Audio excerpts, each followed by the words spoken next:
Oh, it's a spooky, spectacular feast of motorsport here at Brands Hatch this weekend. The season finale for the British Truck Racing Championship Pointy. It's going to be a blast, isn't it? It's going to be absolutely fantastic. That's Ian Waterhouse, by the way, just in case you don't know, behind the beautiful. Well, some people say this is an improvement. I mean, no. I'm going to double down and say, look, fantastic without a mask. Thank you so much. Yes, the British Truck Racing Championship. We also have the final for the TCR UK Civic Cup Junior Saloon Car Championship Mini Challenge Trophy and track action as well. Dear oh dear, it's going to be absolutely fantastic. The drivers currently in second place. They need a trick up their sleeve, but who is going to leave with a real treat this weekend? There's only one way to find out, isn't there? And that's to go racing a little bit earlier, though. I was here yesterday, by the way, Pointy. I got here, it was 10 past midnight. Okay, yeah, I was here yesterday, and just ahead of the Junior Saloon Car Championship race about to come up, I caught up with all three title protagonists. Let's hear from them now.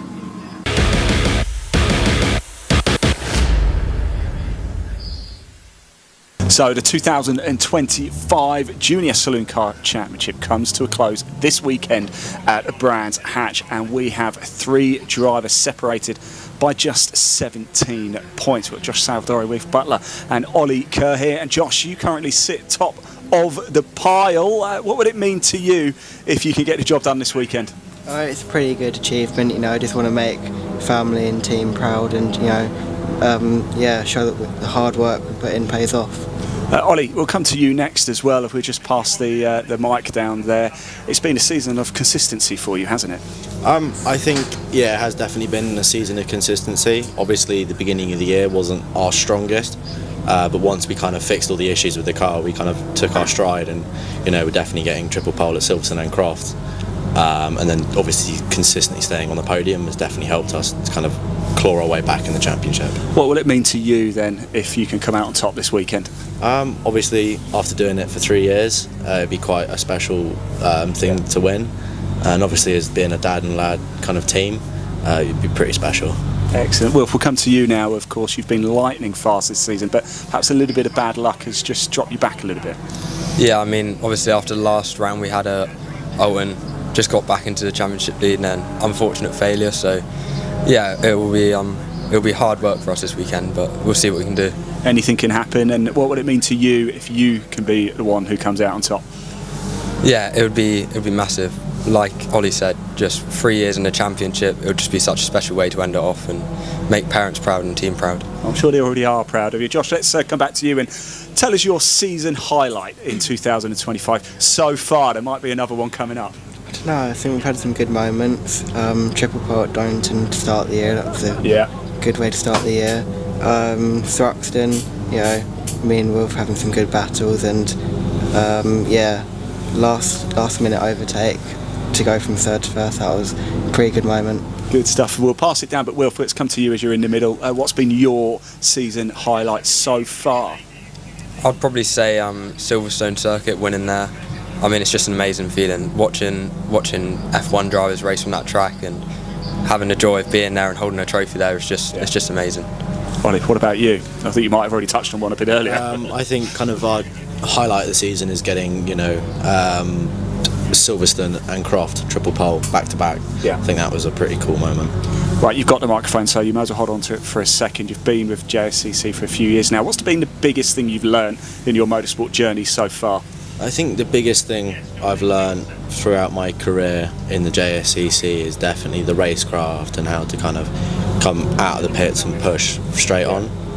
So I think that's what's been the biggest learning of this year. Wilf, what would you say for you over the last 3 years has been the biggest thing you've taken away?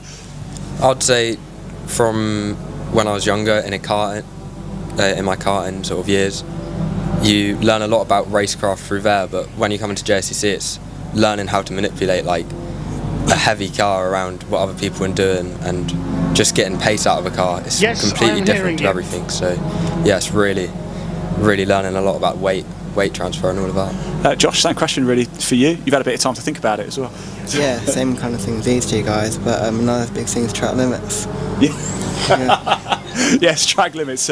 We could talk about that all day. So let's quickly move on, shall we? Brands Hatch, Indy, of course. Josh, what's it like as a circuit? And are you excited for the weekend and the conditions we might have? Yeah, it's a good track. You know, it's obviously well maintained and it's quite historical. Pretty fun to drive. Maybe not so much in the wet. It's a bit scary, but yeah, we'll look forward to it. It's yeah, should be exciting. Well, we've got a sellout crowd at Brands Hatch this weekend. What is it like coming here racing, knowing it's going to be a sellout? And of course, you've been on the truck field quite a lot this season. It's just amazing, really. I mean, just a paddock environment before you get onto the track, and when you get out of the car and you see all the people in the grandstand, it's just an amazing feeling. Adds a bit of pressure, but yeah, it's really cool. Right, Ollie, let's come to you very quickly. Wilf just mentioned there about the atmosphere in the paddock. You three all look like you get on quite well. Is that fair to say? Are you mates off the track as well as rivals on it? I think it's fair to say we're mates off track, and especially with Wilf, I go to college with him, so I kind of... You've not had enough of him by now? Slowly. But yeah, we're all kind of friends, and I think we all get on quite well off track. Now, you're all 17, of course, and 17 is a magic number because it's 17 points that separates the three of you in the championship. So what does 2026 look like for you? Ollie, have you started to make plans? I think for 2026, we're going kind of the historic route. I think we have the cars for it, so I think that's definitely a platform to kind of build on. Excellent. Well, same question for you. What's the plans for next year, if you can tell us? We've been looking at a lot of different championships, but I think Civics is looking really promising for us with sponsors and everything. Yeah. So, yeah, hopefully down that route. Excellent. Josh? Yeah, similar to Wilf, you know, been looking at different championships and it's looking like maybe Mini Coopers or Civics. Just, need to do some work over winter and see where we end up. Well, guys, thank you so much for taking the time out. By just after about 12:30, 1 o'clock maybe on Sunday, we will know who is going to be the 2025 Junior Saloon Car Championship. Best of luck to you all. Thanks for coming down.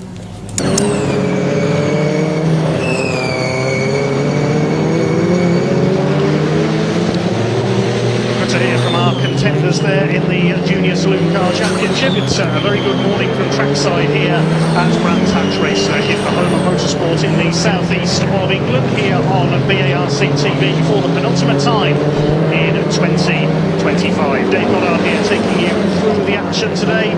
Have we got a spectacular weekend coming up? 2 huge days of motorsport. For the second time this season, we see the British Truck Racing Championship and the TCR UK Touring Car Championship on the same bill. We saw them together at Snetterton back in September. A rather damp and rainy weekend that was. Thankfully slightly more clement conditions here. The TCR UK Touring Cars just finishing their qualifying session off before we get our first race underway, which will be the Junior Saloon Cars. Just checking how long there is to go. Just a couple of minutes left in the TCR UK qualifying session. It's currently Adam Shepherd, the championship leader, who is quicker. Andy McEwen and Paul O'Neill will be joining us over the course of this weekend to take us through the TCR action. So the first race, 15 minutes for the Junior Saloon Cars. We've already heard from our 3 title contenders. That's followed by the first of 5 races this weekend for the British Truck Racing Championship, where we will see 5 drivers going for the title in Division 1. Ryan Smith looking for a record 10th consecutive title. Now, of course, Stuart Oliver has won 10 in the past, but he has not won them consecutively, so Ryan Smith will be the first to win 10 in a row. Stuart Oliver, one of his challengers. We'll give you more info on the points charts as soon as we get to that first race of the day. David Jenkins, John Bowler and Michael Oliver, son of Stuart, his other challengers. While in Division 2 there's a very interesting battle as well. That's followed by the Track Action Racing Club, their eclectic mixture of different saloon cars. No points on the Track Action races, their first race of the weekend coming up after the lunch break, and that's followed by the Miltech Civic Cup. Their championship will be decided here this weekend as well. And we also have the Virtue Mini Challenge Trophy for identical Mini Cooper 1600cc machines. And the championship is still very much open in there. Alex Keen's currently leading the way. One of his main challengers, unfortunately not here this weekend, that being Gabe Fairbrother. He's out due to an injury suffered earlier this season, so get well soon, Gabe. So Alex Keanes will start as the championship favourites here this weekend. So we'll shortly be underway with our first race of the weekend here at a sunny Brands Hatch. The track has dried out after overnight rain. The junior saloons had the trickiest of the qualifying. They were out first at 9 AM and had to contend with some damp patches on the track. Thankfully there was only one minor incident in qualifying this morning. Ben Ward slid into the gravel at Paddock Hill Bend. But he'll be okay to continue in the race today.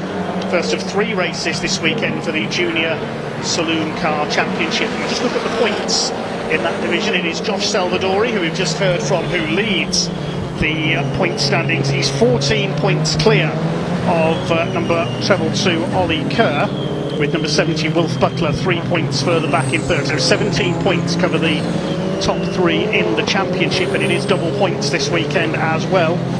So there's 50 points on offer for a race win instead of the usual 25, and 2 points for the fastest lap in each race as well. So the maximum you can score in a race is 52. Salvadori, Kerr and Butler will all be looking for a maximum score of 156 to try and take the title here this weekend. I can tell you Wilf Butler has struck first with pole position from the qualifying session this morning. We'll give you the full grid very shortly before we get the first race underway. Also this weekend we've got plenty of off-track entertainment as well. We've got the firework display taking place at the end of the programme tomorrow, the show truck parade as well. That's coming up as darkness falls tomorrow here at Brands Hatch. It'll be a sellout crowd here this weekend for tomorrow's truck races and fireworks. Always a sellout weekend here at Brands Hatch, and we will see if Ryan Smith can make it 10 in a row here at Brands Hatch this weekend. And also in Division 2, where Jake Evans and Callum Eason, both newcomers this year, start equal on points coming into the final round of the year with 5 races to run. That's even more remarkable in Jake Evans' case, I would say, because when you consider that he had a no score at Thruxton earlier this year when his engine went bang in qualifying, then that is quite remarkable to see Jake up there level in the championship lead. Just completed our qualifying session then for TCR UK with Adam Shepherd in his Cupra Leon quickest ahead of the Hyundai Elantra of Callum Newsom, separated by just 0.2 of a second there. As we say, Andy McEwen will be joining us today, and Paul O'Neill will be here as well tomorrow to take us through the TCR action. A total of 18 cars took part in that qualifying session, certainly the best entry of the season here for TCR UK. Great to have Darryl Wilson, the Birmingham-based driver, in his Opel Astra, his Vauxhall Astra rather, back out on track first of the Gen 1 Cup cars. And also Jensen O'Neill going at the age of 16, making his debut in TCR this weekend. The young Jam Sport racer, the former Fiesta Junior champion, makes his TCR UK debut in the Subaru WRX.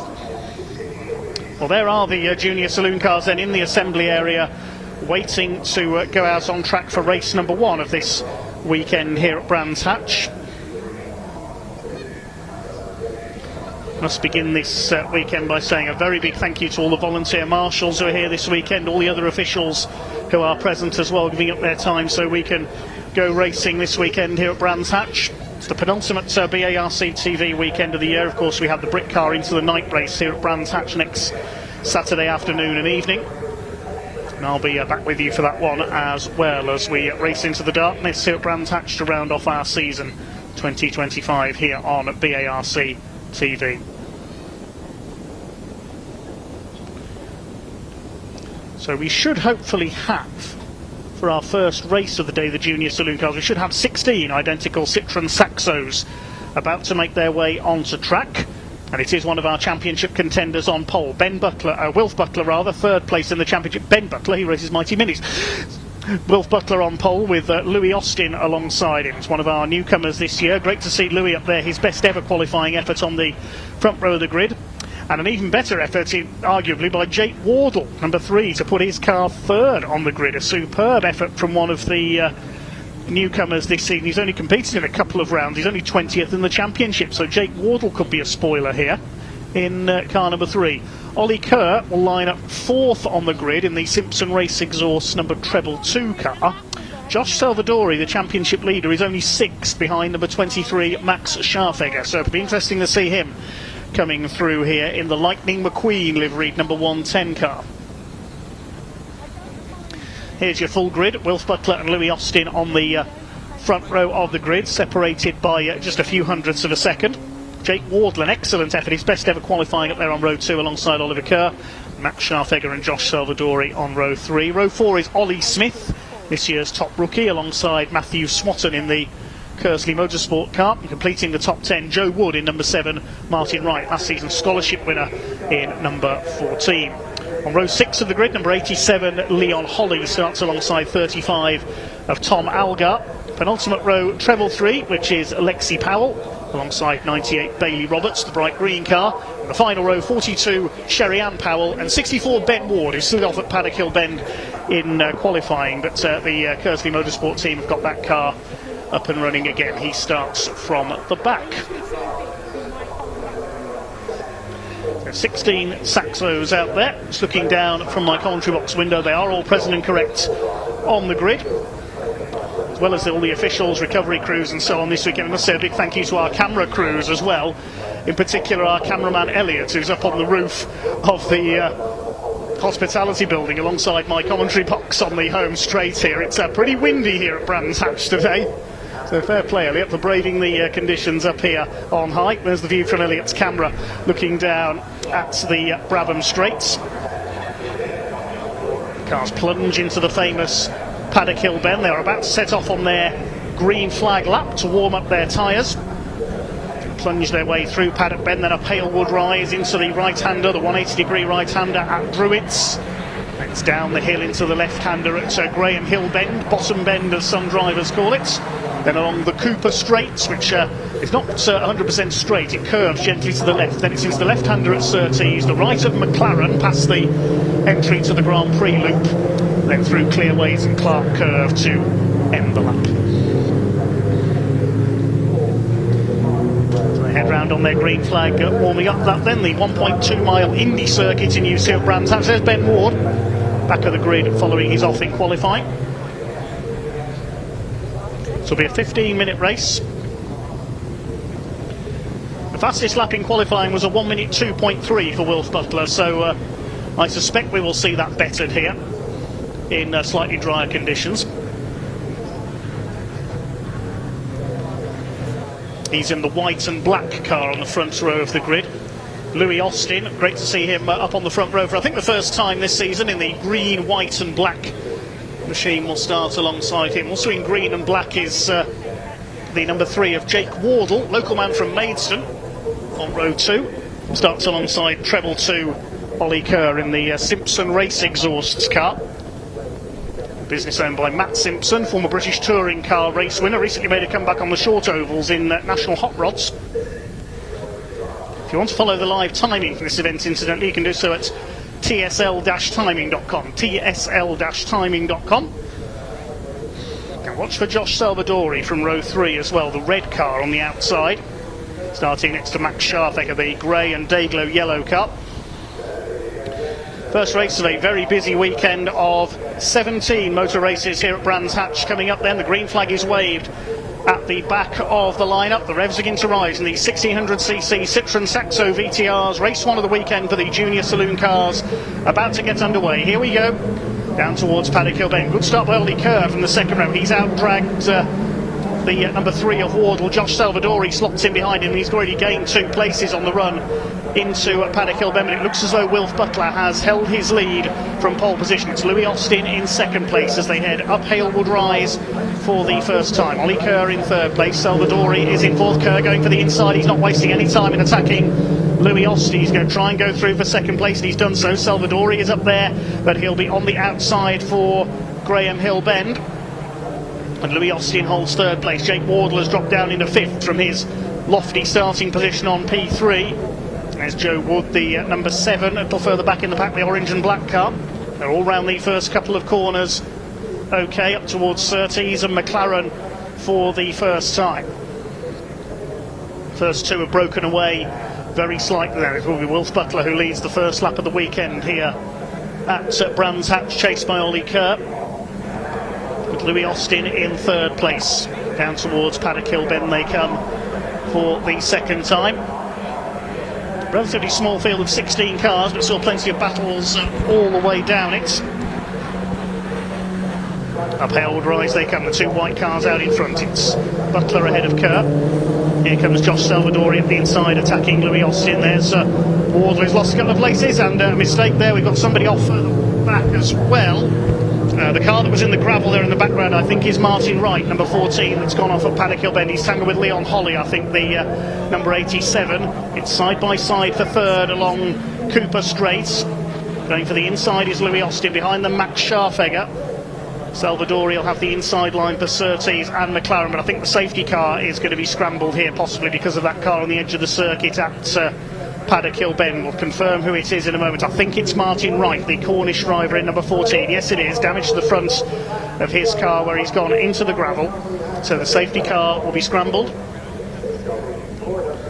It usually picks the drivers up on the Cooper Straight as they come round. Evelyn Buanik driving the safety car this weekend, the long-time former BMW racer. They've got to establish themselves into the order that they were in when the safety car boards went out. I saw Leon Holly rejoining from the outside into... in fact, the red flag is going out. The red flag has gone out. So the race has been stopped.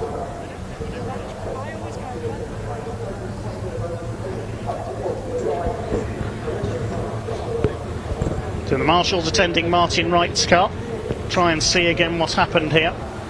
He's lost the back end of the car. He got tagged by, I think that was Tom Algar. Leon Holly went through the gravel in avoidance. Look at that. Holly's car bouncing its way like a rally car over the grass there. See in the background here Martin Wright go off. And watch for Leon Holly as he goes over the grass. Look at the air his car gets there. Goodness me. Could be suspension damage for that car, but he's still going. Okay, so the cars will head back into either back into pit lane or onto the grid, ready for a restart then. There were... how many laps have they completed? They completed 2 laps, so they might be gridded in the order that they were in when the race was stopped. There's one car in pit lane, that's Ben Ward, number 64.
So the trackside recovery team, always very busy here at Brands Hatch. They've got some very large truck recovery vehicles here this weekend as well. Let's hope their use will be kept to a minimum. We don't want too many major incidents here at Brands Hatch.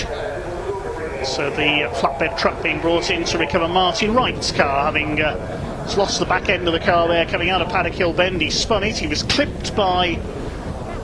I think it may have been Joe Wood, the number 7 car, not Tom Algar. And that's what sent him into the gravel. And Leon Holly went off in avoidance and bounced like Zebedee over the grass. The cars are being re-gridded. I think they are re-gridding them in the original order. Yes, full restart confirmed by the timekeepers. So they will grid in the order that they were in for the original stars. That means that Josh Salvadori has lucked out here because he'll be back in 6th place again.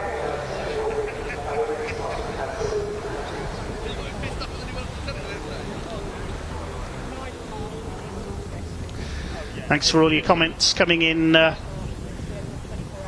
the stream so far on YouTube. That's a Connor Penfold, back of the net 07, one of our regular viewers. Fluffy Pingu. Jonathan Baker says good luck to Lexi Powell. She's starting a little further down the grid here. Andrew Miller-Swan keeping an eye out for some friends in orange on Cooper Straight, Surtees and the start-finish line. Hi to Brum Racing, Richard Moxley. Hi to Dan Hughes as well.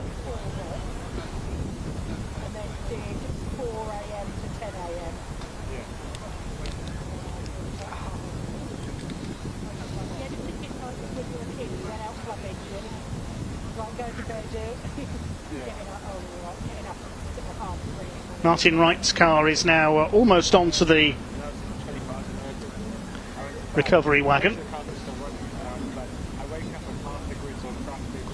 There's a couple of cars in pit lane. Looking out of the window.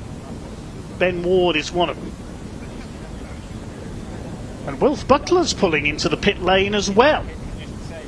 He's just pulled off the grid into pit lane now. Has Wilf got a problem? That's one of our title contenders, our pole sitter. Not quite sure what he's doing.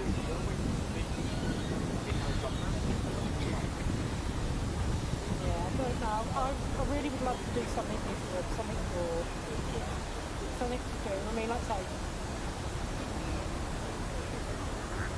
I'm doing Ireland next week,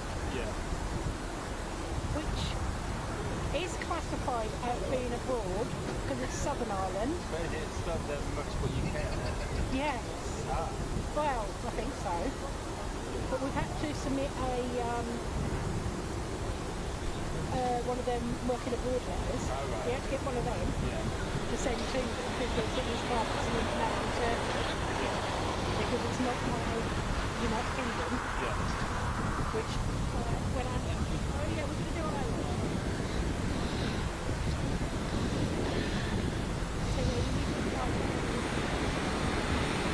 So we look down at the grid then here at Brands Hatch, and you can see our pole sitter is missing. Wilf Butler has pulled into the pit lane exit. Leon Holly has as well, the 87, so it looks like he has got damage from that excursion up at Paddock. So I'm going almost to Anglesey. Can you just leave me at Anglesey? There's another gap on the grid as well, which is of course where Martin Wright should have been.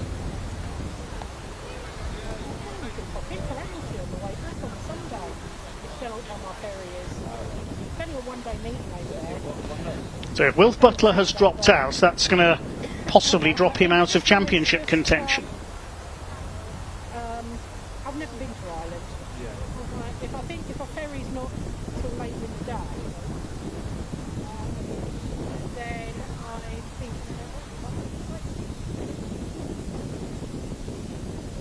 Martin Wright's car has been repatriated into the paddock.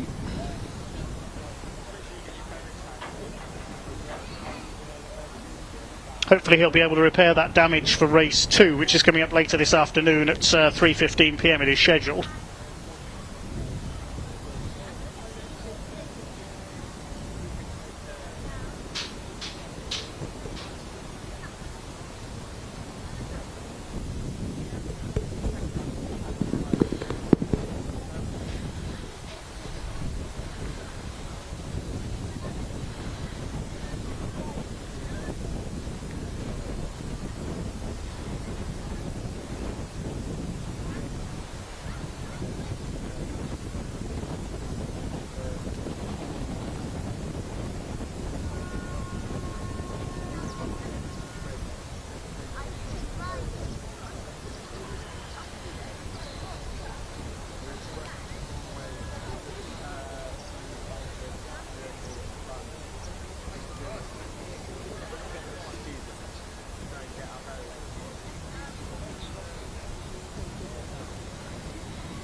It's not as long as the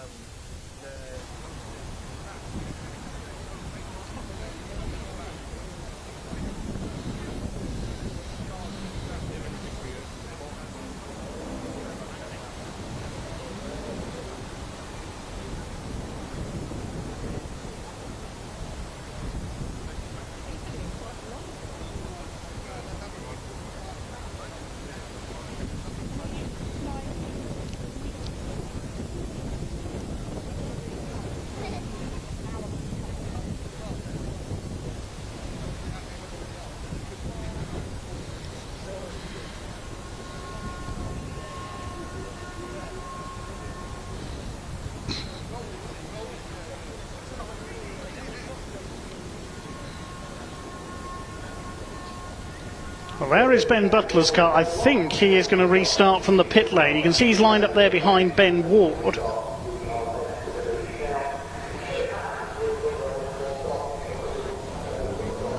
The cars are about to set off on their green flag lap.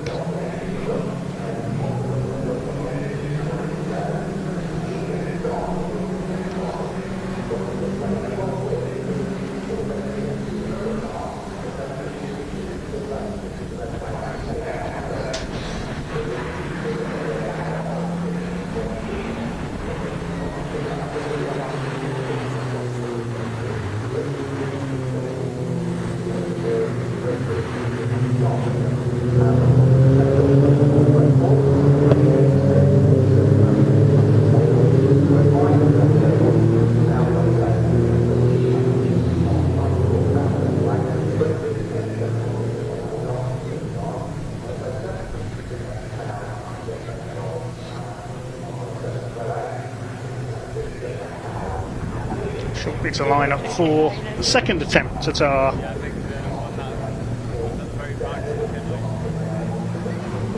Junior Saloon Car Championship race 1 of 3 this weekend. Be interesting to see how Wilf Butler comes through here, if he is starting from pit lane. Missing Martin Wright, I think we're missing Leon Holly as well. I don't think his car is there, so he presumably has damaged the suspension or underside of the car with that off at paddock.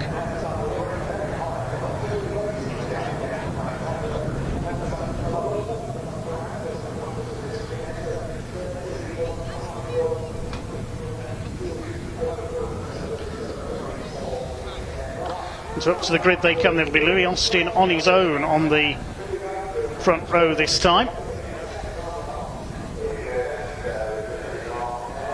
Jake Wardle on the second row alongside Oliver Kerr.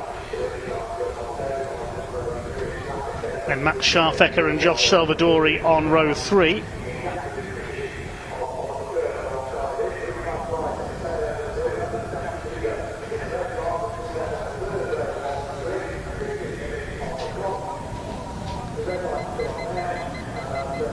Revs beginning to rise and about to get underway, and that looked like a jump start to me for Jake Wardle, possibly there, the number 3. Seemed to move off early. We'll get confirmation of that as and when we can. But it is Wardle who leads them off. Kerr moves into second place. Louis Austin goes down to third. Up into Druids for the first time. Wardle leads them round. Salvadori, another good start up the inside in the number 110 car to go into P3. So Jake Wardle leads a junior saloon car race for the first time in his career. Along the Cooper Straight they come. Ollie Kerr shadowing in second place. Now this weekend with double points, second place is worth 44 points, 40 for third place. So it would close the gap slightly in the championship. Scharfecker didn't get the best of getaways there. He's under fire from Joe Wood in the number 7 car as they come now to complete the opening lap of this 15-minute restart. There it is, Ollie Kerr, who has now taken the lead ahead of Josh Salvadori.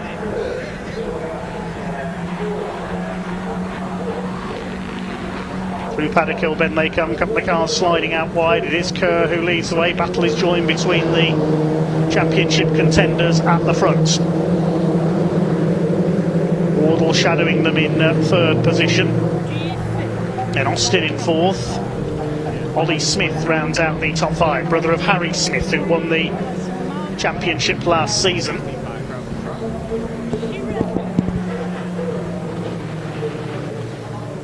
Ben Butler has rejoined, I can tell you, further down the pack. There's a lot of smoke trailing from the back of his car, and I think he's going to have to retire.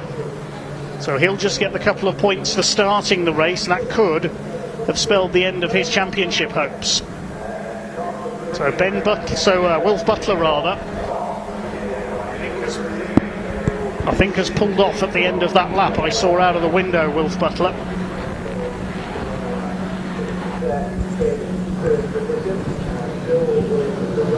Meanwhile the leaders heading up into Druids once again.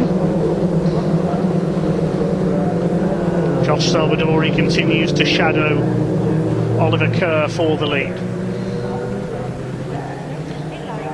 Yes, car number 3 has just come up under investigation for possible false start. It looked to me as though Jake Wardle jumped the start from the second row, so he could get a penalty for that.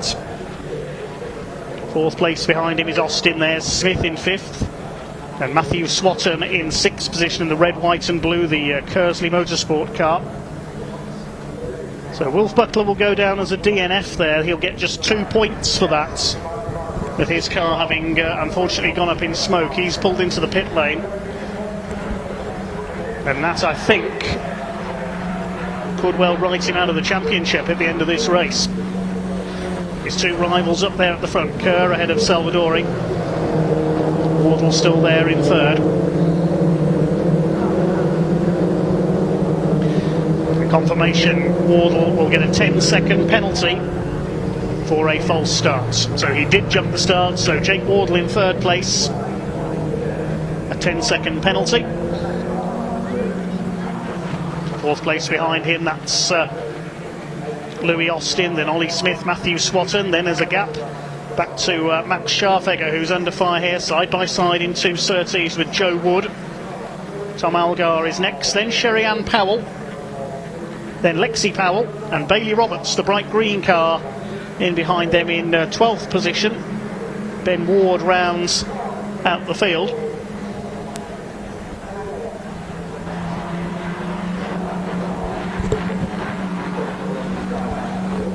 Because of course who lost Wolf Butler, Martin Wright and Leon Holly didn't take the restarts.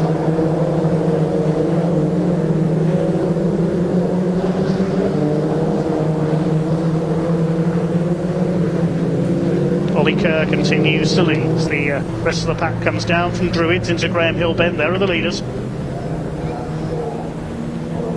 Josh Salvadori just shadowing in 2nd. The gap was just over half a second at the line last time through. There are bonus points for the fastest lap, of course, 2 extra points, and it is Kerr who's got it at the moment with a 58.985, considerably faster than the damp qualifying session this morning. Joe Wood continuing to put pressure on Max Scharfegger for 7th place.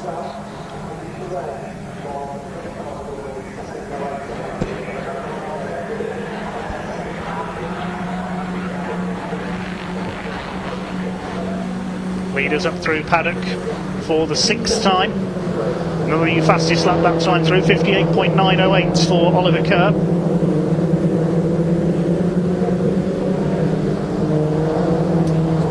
Pulled away by about 3 seconds, 3/10 of a second rather, from Josh Salvadori.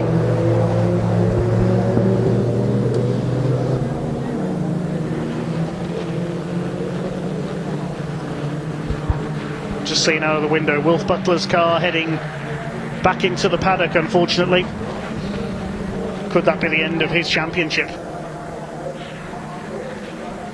Max Scharfegger's all over the place here in the number 23. Saw the car snap sideways there through Surtees.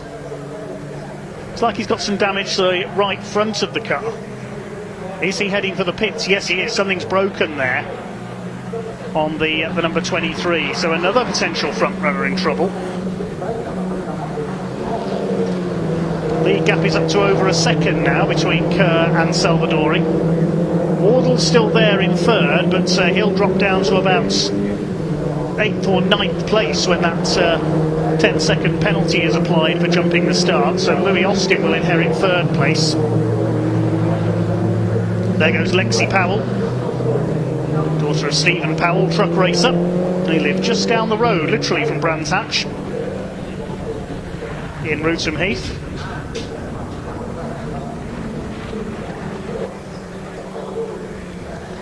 Eight minutes of the race to go, so we're not yet up to half distance, and already plenty of drama in our junior saloon cars, with one of the championship contenders out with engine dramas. The other 2 running 1st and 2nd. Now let's take a look. As things stand at the moment, what would the championship situation be? Because Oliver Kerr would get 52 points, including the points for fastest lap. Salvadori would get 44, so there'll only be 6 points in it if it stays like this. We're not going to concentrate too heavily on the mathematics. We're going to concentrate on the race action that's taking place out there. Like this battle for what is the de facto third place, with Ollie Smith catching Louis Austin, our two top rookies this year.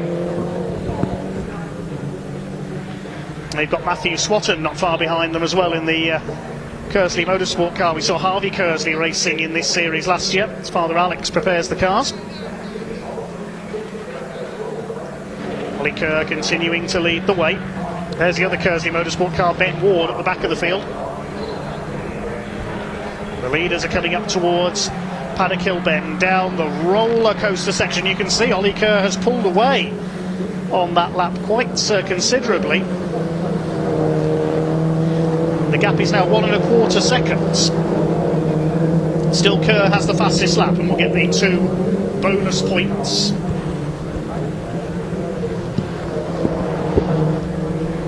There goes Joe Wood, number 7. He's running in P7 at the moment. So of course we lost Scharfegger. He's rejoined, I think, from the pits after that car was checked. Maybe he had a tyre going down.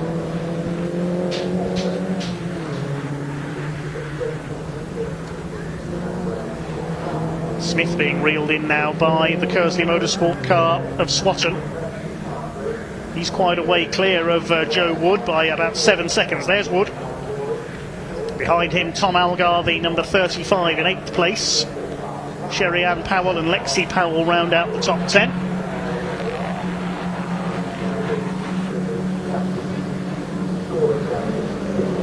Still your leader is Ollie Kerr. He's increased his lead to 1.4 seconds now. As we say, provisionally, if it stays like this, there'll only be 6 points in it for the championship lead. I reckon this title fight is going right the way down to the end of race 3. Last year it went to the end of the season between Harry Smith and Jonathan Moore. They're now in senior racing. Harry Smith has moved up into the mini challenge. Jonathan Moore into Porsche racing.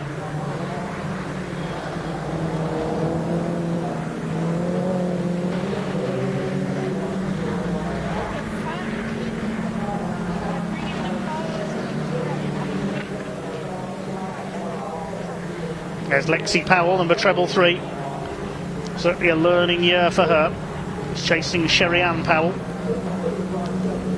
Battling for 9th. Leaders heading up towards Druids, what with the 11th time. And the lead gap slowly but surely increasing between Kerr and Salvadori. Jake Wardle still 3rd on track, but he's got that penalty pending. And the battle between Austin and Smith for 4th place.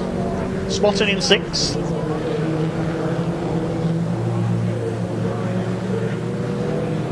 Next through it should have been Joe Wood. Where's he gone? He's pulled into the pits, so Joe Wood's got a problem. It's noticed out of the box window there that he hadn't come by.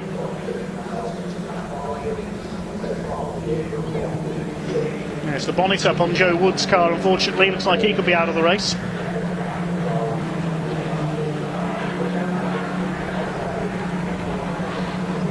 Looking good all the time for Ollie Kerr. He continues to increase his lead. 1.9 seconds up now.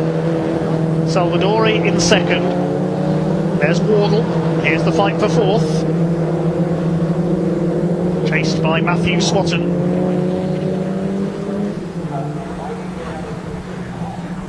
This could well be the calm before the storm, with 2 more races to go this weekend. The grids are already decided. The top 3 times for each driver in qualifying taken for the grids for races 1, 2 and 3.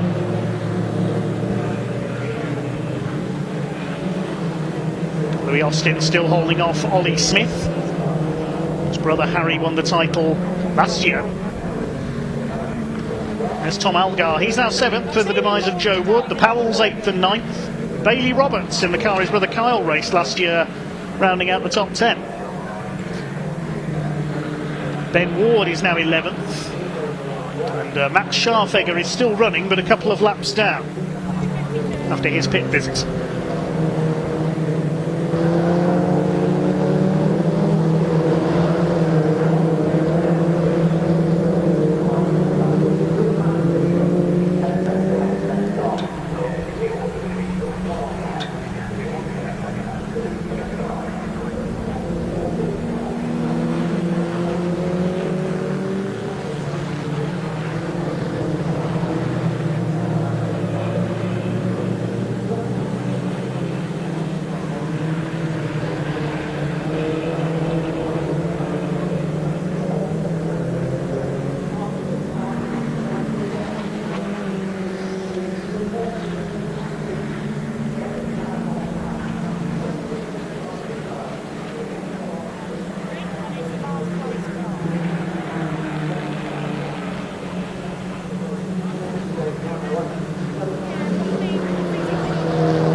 Less than 2 minutes to go now.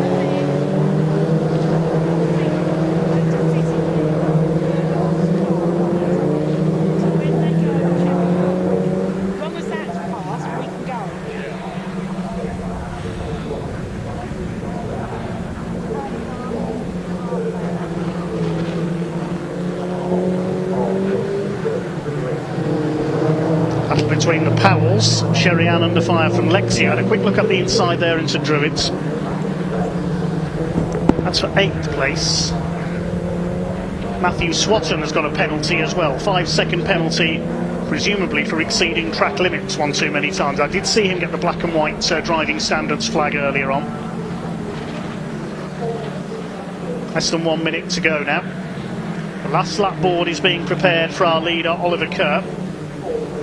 Here he comes up into Druids. Looks like he's got this under control yet. Nearly 2.4 seconds clear now. It looks like there's going to be just 6 points between these two in the championship, with another 104 available. So Wilf Butler is not out of it yet, but he's going to be 54 points down on Ollie Kerr with this non-finish. And he really needs his championship rivals to hit misfortune in both of the other 2 races this weekend if he's going to keep his title hopes alive. Great shame for Wilf Butler.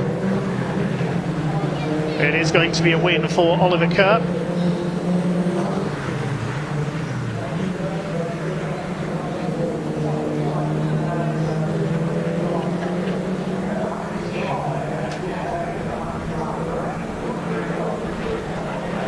Here he comes down Paddock Hill Bend. You can see the clear gap. He's got 2.5 seconds now over Josh Salvadore.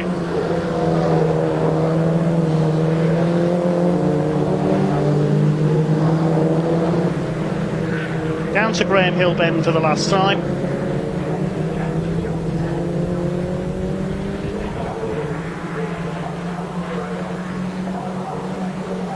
Battle for what will become 3rd place is still pretty intense here. Louis Austin still holding off Ollie Smith. Kerr is going to take the win. And 52 championship points if he gets fastest lap as well, which it looks like he's going to. Or is he? We'll wait and see on this last lap. The checkered flag is being readied. And the win will go to Oliver Kerr. Taken the checkered flag ahead of Josh Salvadore. Now, how far will the penalty drop Jake Wardle down? Louis Austin will take 3rd, just holding off Ollie Smith. We'll confirm the rest of the results in a moment. But I think a runner from further down the order has just snatched fastest lap off Ollie Kerr on that penultimate lap. Looking at the timing screen. And yes, fastest lap has in fact gone to Max Scharfegger. So he gets the 2 bonus points, so that changes things very slightly. So it'll be 50 points for Ollie Kerr, and he's only 8 points down now on Josh Salvadore. Ollie Kerr on to 551, Salvadore on 559. So Max Scharfegger snatched fastest lap there, a couple of laps from home.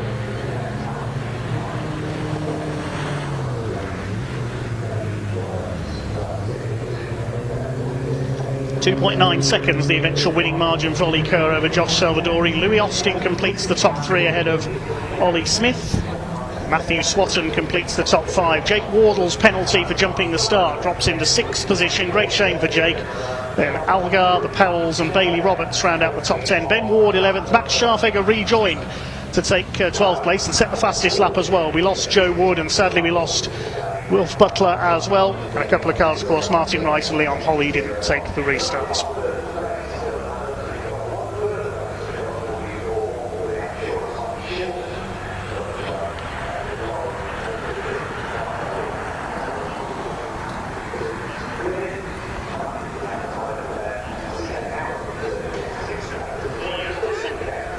So next up it will be our second race before the lunch break, which will be our first truck race of the weekend. So a couple of penalties in that one, and one very significant retirement. We lost Wilf Butler, so he'll only get 2 points from that one. You get 2 points for starting the race. So he's still in contention mathematically, but you'd have to say now it is really realistically between Salvadori and Kerr. They're separated by 8 points, and Wolf Butler is now some 60 points off the championship lead. Circuit will now need to be prepared for our first truck race of the weekend. We'll bring you the grid for that as soon as we can, and we'll shortly be able to head down to Parc Ferme with Ian Waterhouse to hear from our race winner and runner-up, I'm sure, in our first junior saloon car race of this weekend here at Brands Hatch.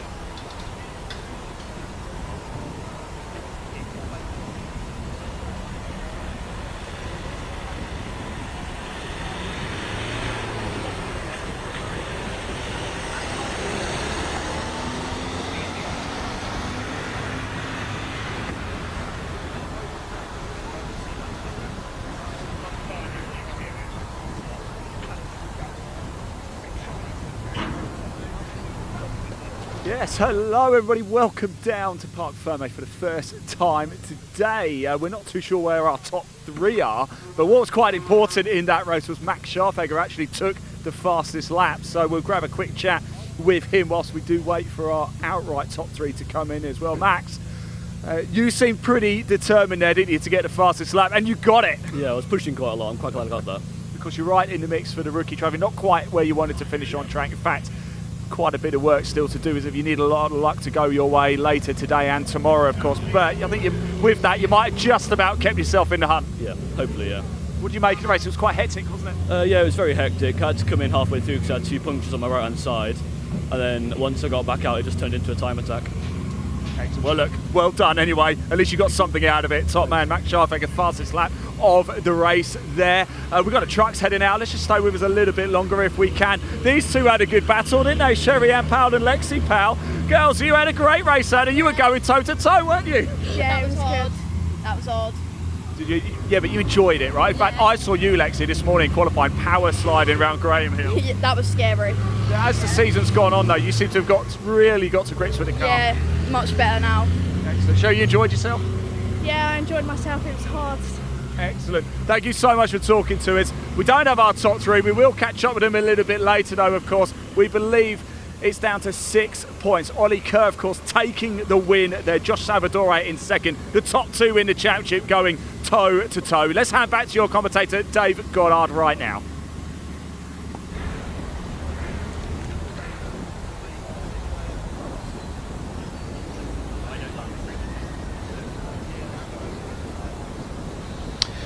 Okay, thanks very much indeed, Ian.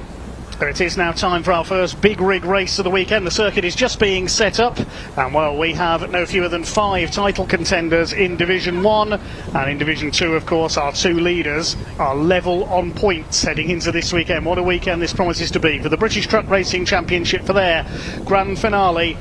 Let's hear from a couple of the title contenders.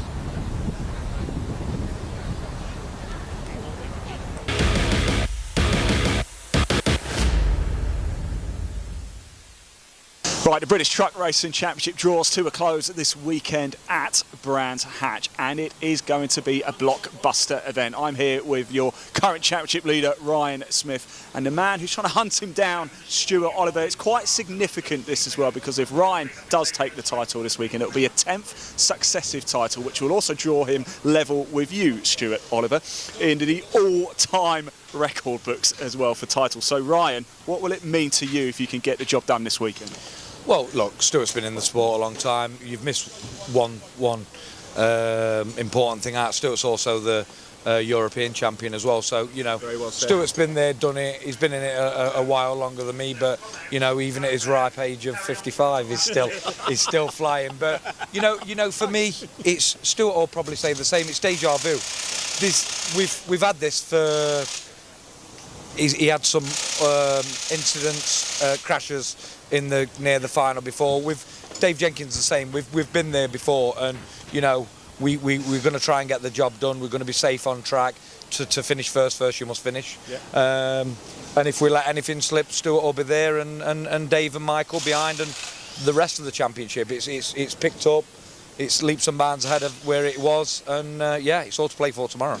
It certainly is. Stuart, I'm sure you agree, Ryan is one hell of a competitor, isn't he, over the last decade? Amazing stuff. What do you have to do to stop him this weekend?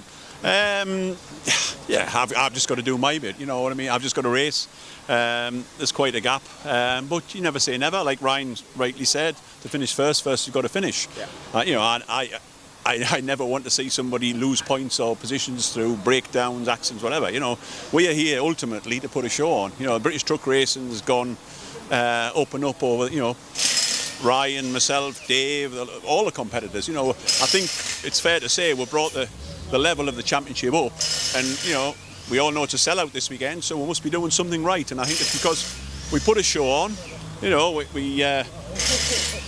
think, you know, that's what we're here to do, and you know, and we're doing that. So, you know, right, whoever wins, you know, credit to them. You know, they won before for a reason that they've scored the most points throughout the year. Quite simple. It seems to me, Ryan, the British Truck Racing Championship is in very good health at the minute. It's, this event, the season finale, a sellout, as you just mentioned there, Stuart, of course. It just seems to go from strength to strength each year. Is this one of your favourite events of the year?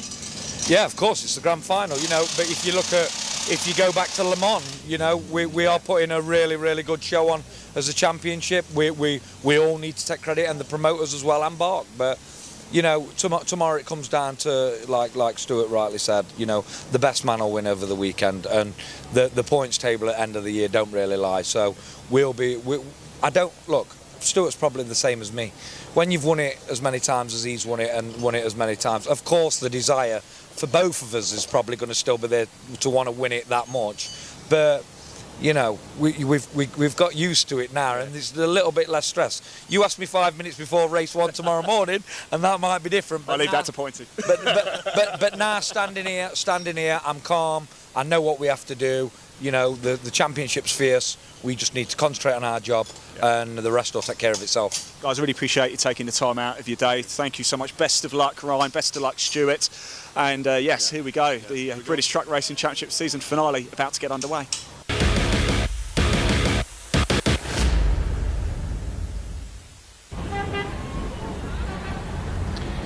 Thanks very much, Ian. So the trucks just making their way out onto track then. Qualifying took place this morning, and it was Ryan Smith who was fastest, but he is not starting on pole.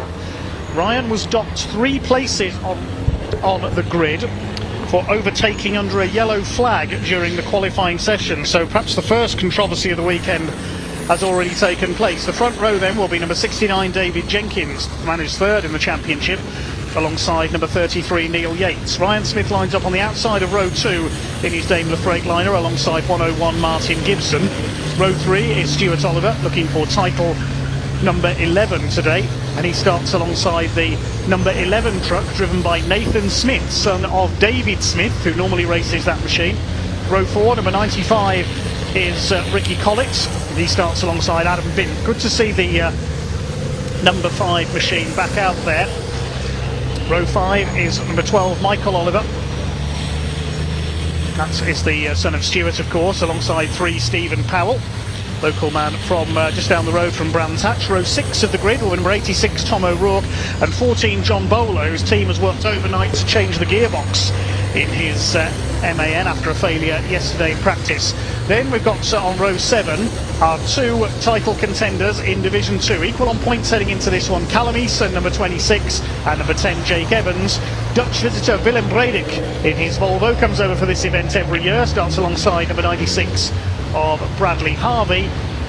And then at the back of the grid, number 61, Sami Ojanen from Finland. And right at the back we will have number 6, John Powell. Yes, he is there. Endless teething troubles with his new DAF this season, the reigning Division 2 champion, but I can tell you he is there at the back of the grid and will start this race. Somebody else out there who didn't set a time in qualifying, Archie Handy, number 40. Now, he's not in his usual truck. We normally see the Iveco driven by Simon Cole, his father, number 41. But Simon not able to race this weekend due to time commitments. He's just started a new business, Simon Cole. And so Archie is racing his father's Iveco with the number 40 instead of his usual Volvo. And there is John Powell's DAF at the back of the field. Let's hope he can at least get some points on the board here after his season full of teething troubles. So a couple of extra trucks on the grid that weren't on the grid sheet for this one. It is great to have them out there. So the championship situation then. Ryan Smith leads on 463. Stuart Oliver has 428. David Jenkins 413, John Bowler 373 and Michael Oliver 360. Those are the drivers in mathematical contention of winning the title in Division 1. The point scale, it's 20 points for a win, 18 for second, 16 for third, 14 for fourth, then 13, 12, 11, 10 and so on downwards. Fastest lap of the race, you get an extra point. Same scoring in Division 2, where Jake Evans and Callum Easton are both on 427, Sammy Oyenan on 399, Bradley Harvey 362. So there's 4 drivers within mathematical contention of winning the Division 2 title as well. Okay, that's what it comes down to then. So the trucks pull up on the grid. They'll be briefly into a rolling start behind the Napa Auto Parts GT Tyres DAF pace truck. It'll be a 15-minute race. Season, of course, opened here at Brands Hatch on Easter weekend. They've been to Pembrey, Thruxton, Snetterton. They've been over the water to Le Mans in France on the Bugatti circuit as well. And David Jenkins, the man from Staffordshire, is on pole position with his MAN, number 69, alongside 33. Great effort by Neil Yates, the recovery company boss, to put his number 33 MAN on the front row. He's had 1 podium this season and would love a maiden win on his local circuit.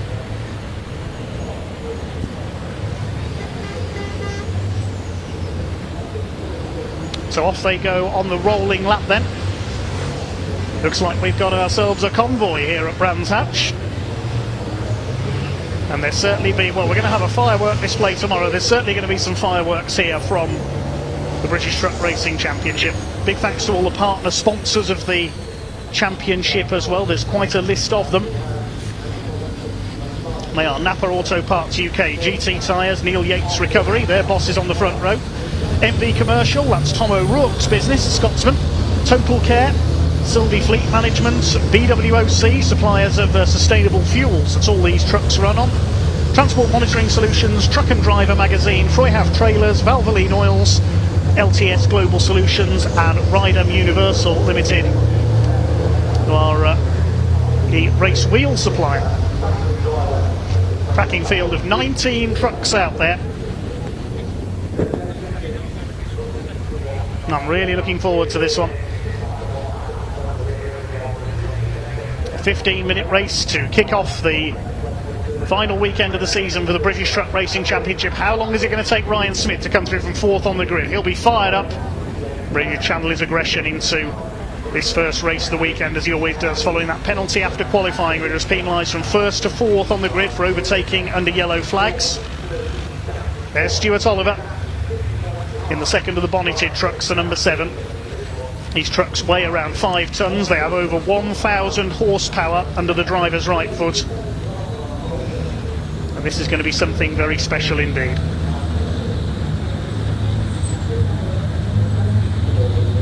There's Willem Bredek, our Dutch visitor. Sammy Oyenan from Finland.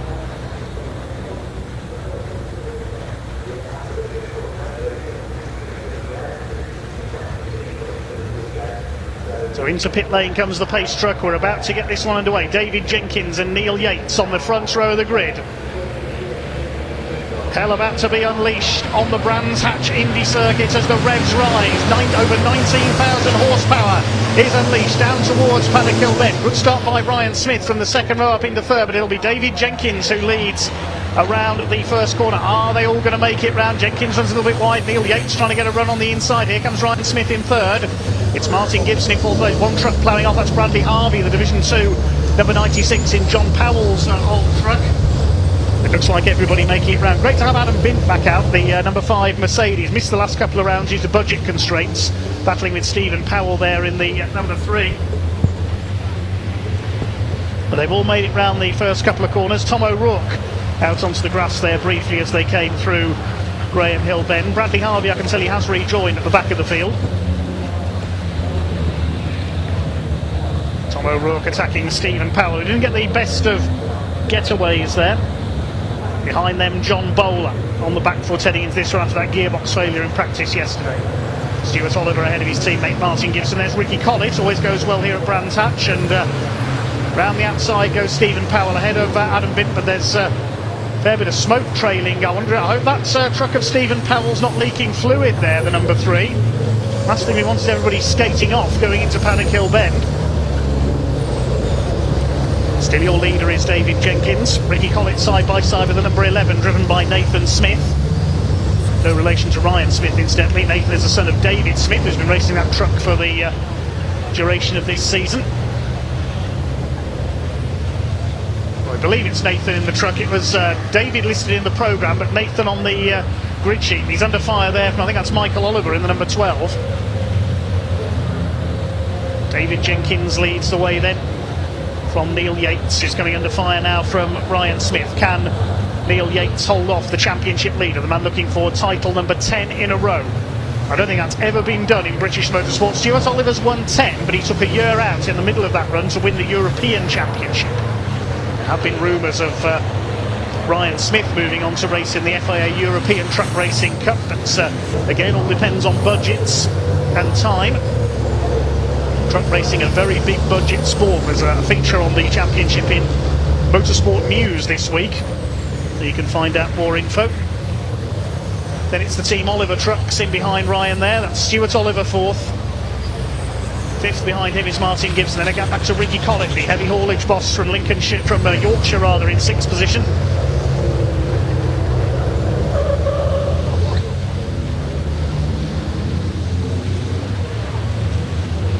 Minutes of this race to go, and it's all been good clean racing so far. David Jenkins is pulling away at the front of the field.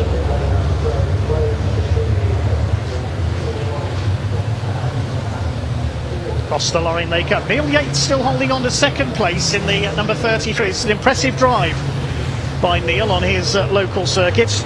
We must keep an eye on Division 2 as well. Who's leading Division 2? It is Callum Eason who leads at the moment in the number 26 now.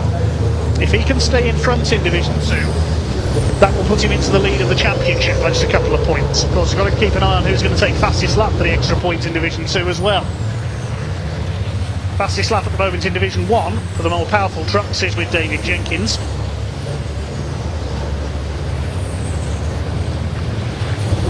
There's Martin Gibson, 101, and there is Callum Eason leading Jake Evans in Division 2. Those two equal on points, remember, heading into this race, the two MANs.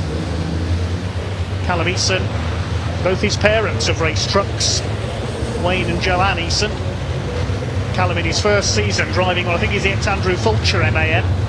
It's turned out beautifully for him. 3rd in Division 2 is Willem Bredek, but as a guest entry from the Netherlands, he is not scoring points this weekend. So he won't be a factor in the championship battle unless he beats the leading contenders. Still Neil Yates holding that 2nd place. This is a very impressive drive. Rudrowitt's ahead of Ryan Smith in 3rd, then Oliver and Gibson. Ricky Collett's closing up as well. Then the number 11 of Nathan Smith. And then it's Michael Oliver, number 12.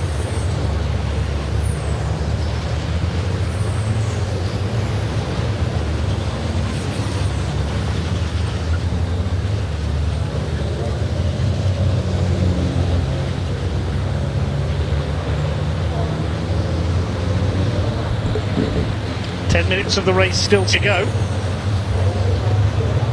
The Division 2 runners are quite strung out now, except for these two. That's Archie Handy and his father's Iveco, chased by Bradley Harvey, recovering after running wide on the first corner of the race.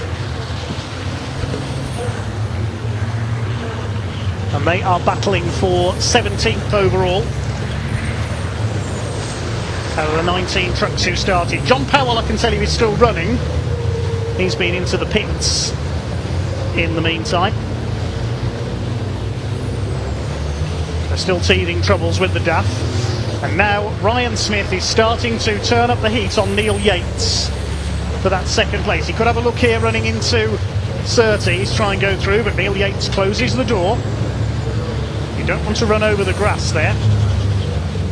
Well, so you'll be in the gravel trap on the outside of Clearways.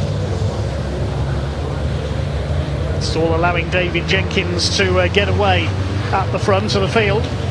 Now side by side for second. Ryan could have a run here on Neil Yates for second.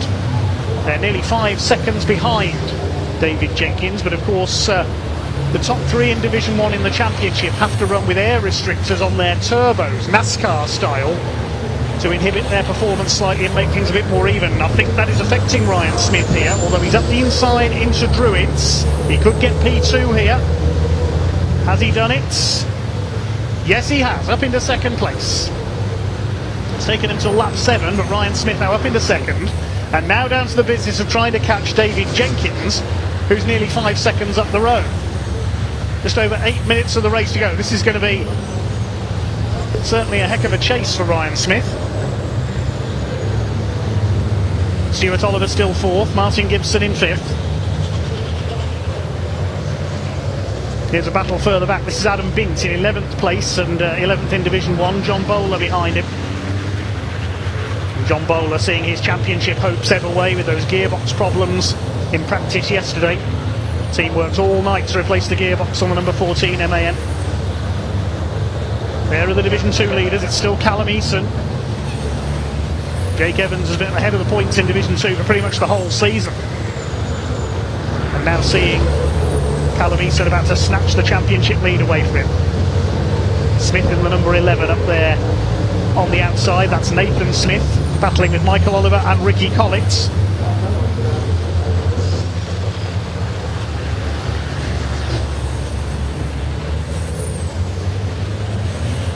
Side by side, Michael Oliver could snatch the place away here from Nathan Smith.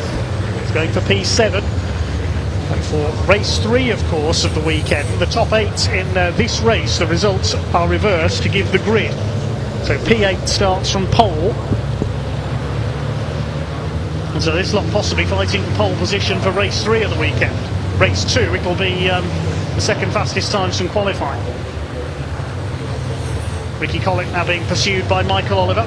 It's had a quiet race so far. Callum Eason continues to lead Division 2 in the Tool Maniac MAN. Still 105 points, the maximum available in each division at the moment. Now, has the gap come down for the lead? Not this time. 4.8 seconds between David Jenkins and flying Ryan Smith. And he really is going to have to fly here to try and close down his championship ride. Back marker between the two of them I've just noticed out of the window as well. I think it's Bradley Harvey. Neil Yates is in back marker traffic too. They're lapping Archie Handy. He moves aside on the Braddon Straight, lets Neil Yates through. Looking for his second podium of the season, Neil Yates, if he can hold off Stuart Oliver, and that's no mean feat. The 10 times British, 1-time European champion. All 19 trucks still running though, which is great to see. Still Neil Yates hangs on to P3. The lead gap, I'm going to say, has it come down? But no, it's increased by 1/10 of a second. David Jenkins is still pulling away from Ryan Smith. Oh, Neil Yates on the grass. He's going to spin it. Oh, what a shame. Neil Yates has lost it coming into the Cooper Straight. He just got a wheel on the grass there on the outside of Graham Hill Bend and now drops back. I think he's going to rejoin in 8th place. That's such a disappointment for Neil Yates. He was on for his second podium of the year, having held off Ryan Smith for 6 laps. And now he's spun it all away. What a disappointment for the local man. So Stuart Oliver is up to 3rd place. Martin Gibson is now 4th. This is now the battle for 5th place. Ricky Collins up there in 5th. There's our leader. We've not seen much of David Jenkins. It's coming through Druids. There's Ryan Smith in 2nd. And Jenkins just another fastest lap. He is pulling away from Ryan Smith. He's 5.5 seconds up now on the 9 times champion. So the title fight's certainly still alive. Nearly 75 miles an hour average around the Brands Hatch Indy circuit. Of course, these trucks are electronically limited to a maximum of 100 miles an hour. There's that battle further back for 5th place. Collett, Michael Oliver, Nathan Smith and Neil Yates. Now if he stays 8th, of course, he'll get pole position for race 3 coming up tomorrow. Stephen Powell's still there in ninth, so whatever that smoke was earlier on seems to have cleared itself.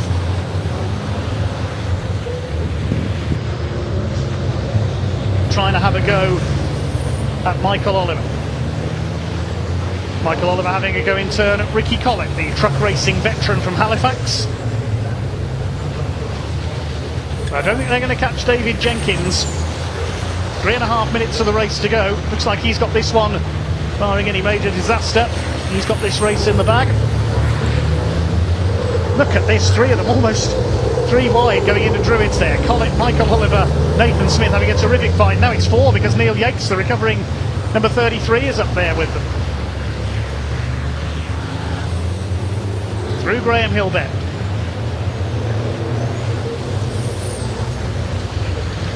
Behind them in 9th, further back, is Stephen Powell and Tom O'Rourke. The Scotsman rounds out the top 10. There they are, just got a glimpse of them in the background.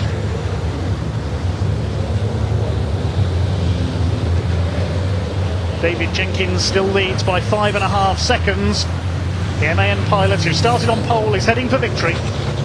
Here's the battle in Division 2. It is still Callum Eason. Now, who's got the fastest lap in Division 2? Just looking further down the times here. Now this is interesting because I think it's Willem Bredijk who's got the fastest lap, but of course he's not scoring points. So who do the fastest lap points go to? He's not eligible, so I suppose next fastest, which at the moment I think is Jake Evans. He could be on for an extra point here. Nathan Smith having a go at Michael Oliver again. Michael Oliver attacking and defending at the same time. 2 minutes of this race to go.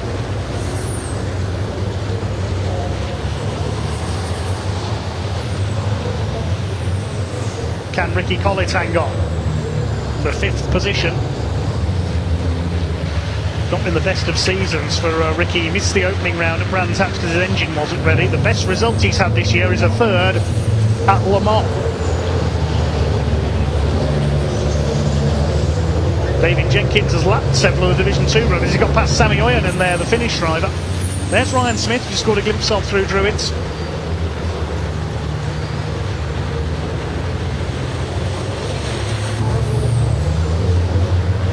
Ryan Smith's dropping down the timing screen, but he's still there. His transponder must have stopped working.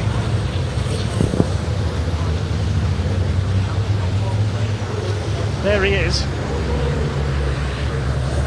Yes, reinstated now, so his transponder's playing up. I thought for a second Ryan Smith was slowing up. Oh, Neil Yates has come to a stop at Druids. Now, is that going to bring out an early red flag? There's 1 minute left on the clock. Neil Yates, I don't know what has happened there. He's come to a stop at Druids. There's a challenge on in Division 2 as well. Look at Jake Evans up on the outside there of Callum Eason. He's having a go. They're catching John Bowler's struggling number 14 truck as well.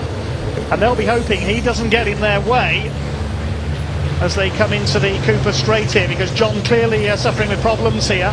Ooh, he nearly leans on Callum Eason.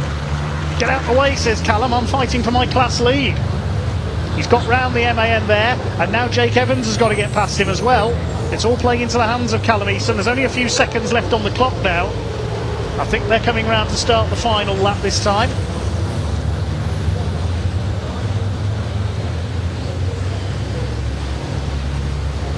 There's Jake Evans up the inside. You can see the bit of ground he's lost there to Callum Eason, trying to get past John Bowler. And that's a Division 1 truck, so clearly suffering with a few issues there. So David Jenkins has gone through to start his final lap. Here's the Division 2 battle. Willem Bredijk's closing in on the 2 leaders now. Yellow flags out at Druids because of the stranded truck of Neil Yates. A race which promised so much, but has delivered nothing, sadly. It's going to deliver for David Jenkins. The Morris Lubricants LKQ Digraph Transport MAN is going to take the win. Took him a while to get his first win this year at Donington Park, at Convoy in the Park. He had a win at Snetterton, he had a win at Le Mans. It's going to be win number 4 of the season for David Jenkins to keep his championship challenge alive. Last season's championship runner-up. He won the title way back in 2011. And now here he comes out of the final corner of Brands Hatch up towards the Sir Jack Brabham Straight. It's going to be a win for David Jenkins in our first truck race of the weekend. Jenkins wins it by a clear margin over Ryan Smith in second place. Stuart Oliver will complete the podium in third ahead of his teammate Martin Gibson, and then the fight for fifth will come over. These three have been almost glued together all race long. It is going to be Ricky Collett who comes over, I think, in fifth position. He's just going to hold off Michael Oliver, and then behind them is Nathan Smith. But Nathan, I can tell you, has got a penalty of 5 seconds. I think it'll be enough though to keep him ahead of Tom O'Rourke. Yes, Tom O'Rourke takes 8th and provisional pole for race 3. Now who's going to win Division 2? It's going to be Callum Eason, I think.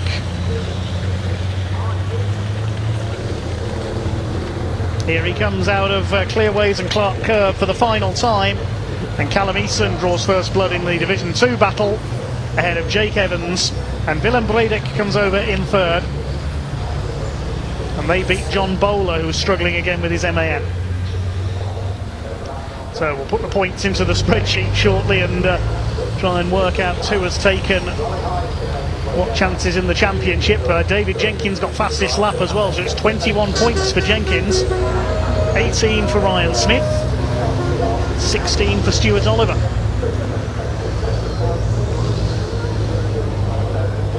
John Bowler, meanwhile, was only 10th in Division 1, so he only gets 8 points.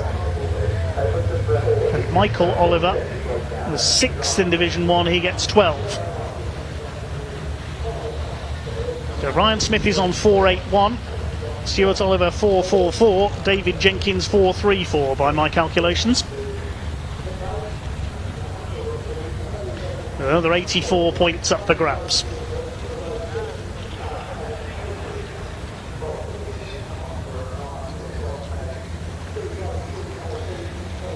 Stuart Oliver and David Jenkins certainly remain within championship contention. John Bowler is now 100 points down by my calculations on the championship leaders, and he and Michael Oliver, I think, will now be out of contention. David Jenkins takes the win then by over 7 seconds ahead of Ryan Smith. Stuart Oliver completing the podium ahead of Martin Gibson. Ricky Collett tops that fine battle for 5th ahead of Michael Oliver.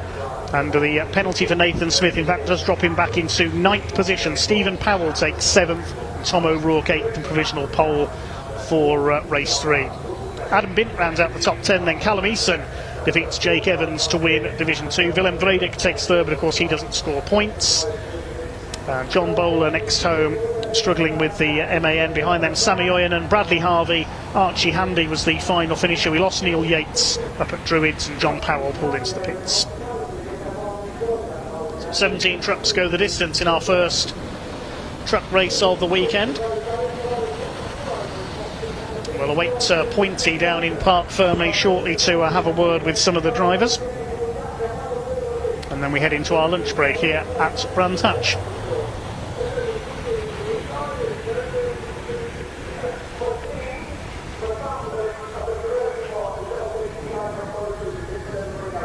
We'll take a little bit longer to throw to our interviews with Pointy, because he's over in the outer paddock and the drivers will have to make their way over in just a moment.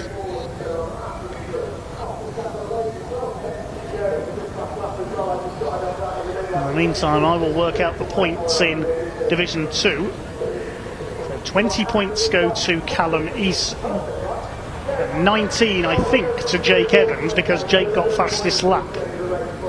So there's only 1 point in it in Division 2.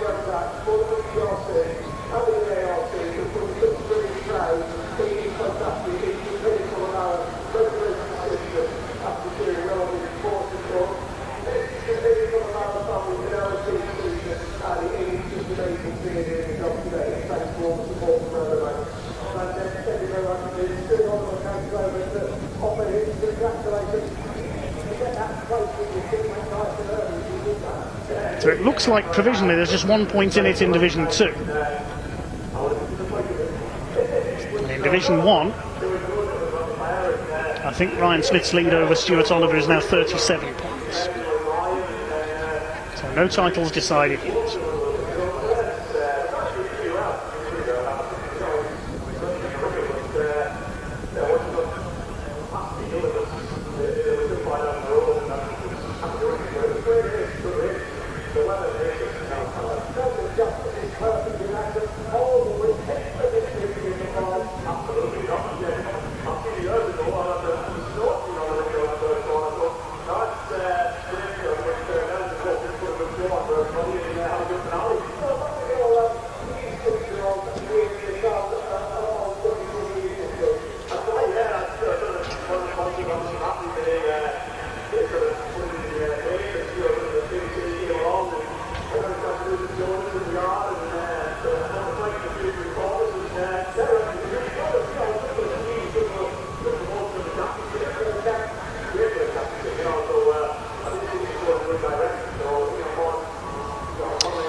Well, we'll await to hear interviews during our lunch break down at the podium with Pointy, hopefully fairly shortly. Neil Yates' truck, you can see, just being recovered from up there at Druids as well. But we are now heading into our lunch break. We're scheduled to get back underway with our next race at around, well, it's scheduled to be in around 5 minutes' time with the delays we had earlier on. So the Track Action Race Club will be up next. We'll wait to see if there is a short delay ahead of our next race action because of the delays from earlier on.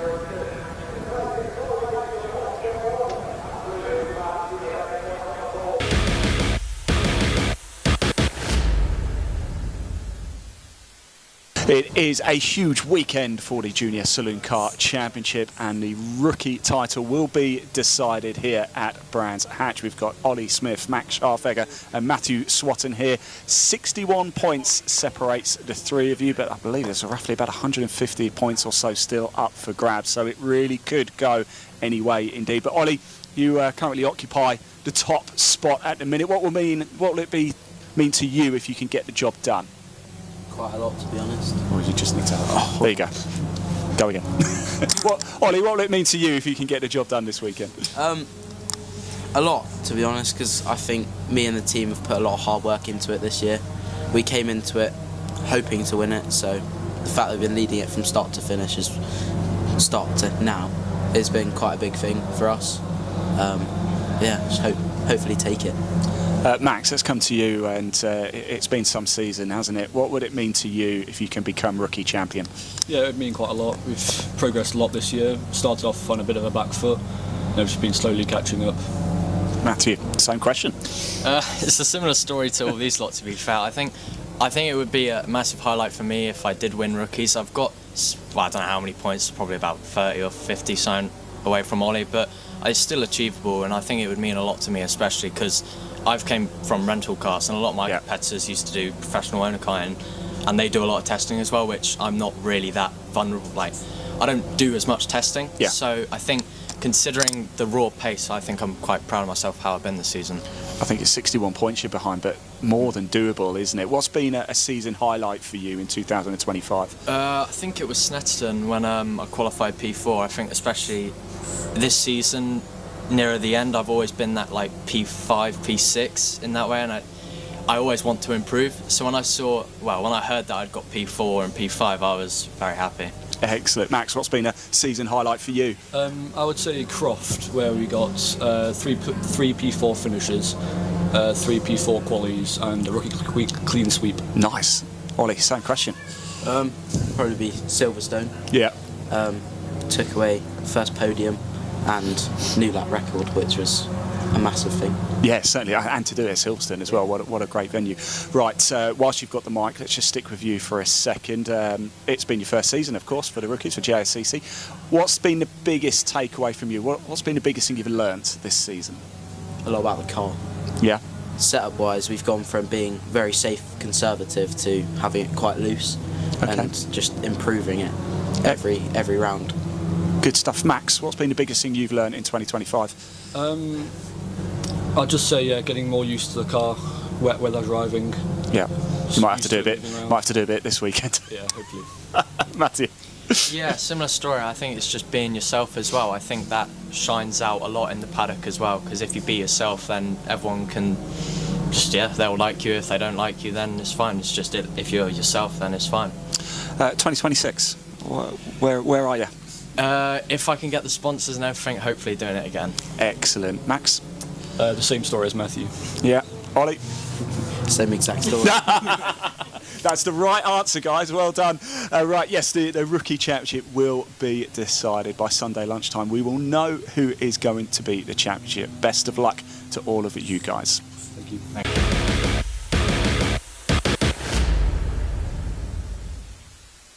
Right, we are going to play a little game of the Junior Saloon Car Championship, and it is Can I Make You Laugh?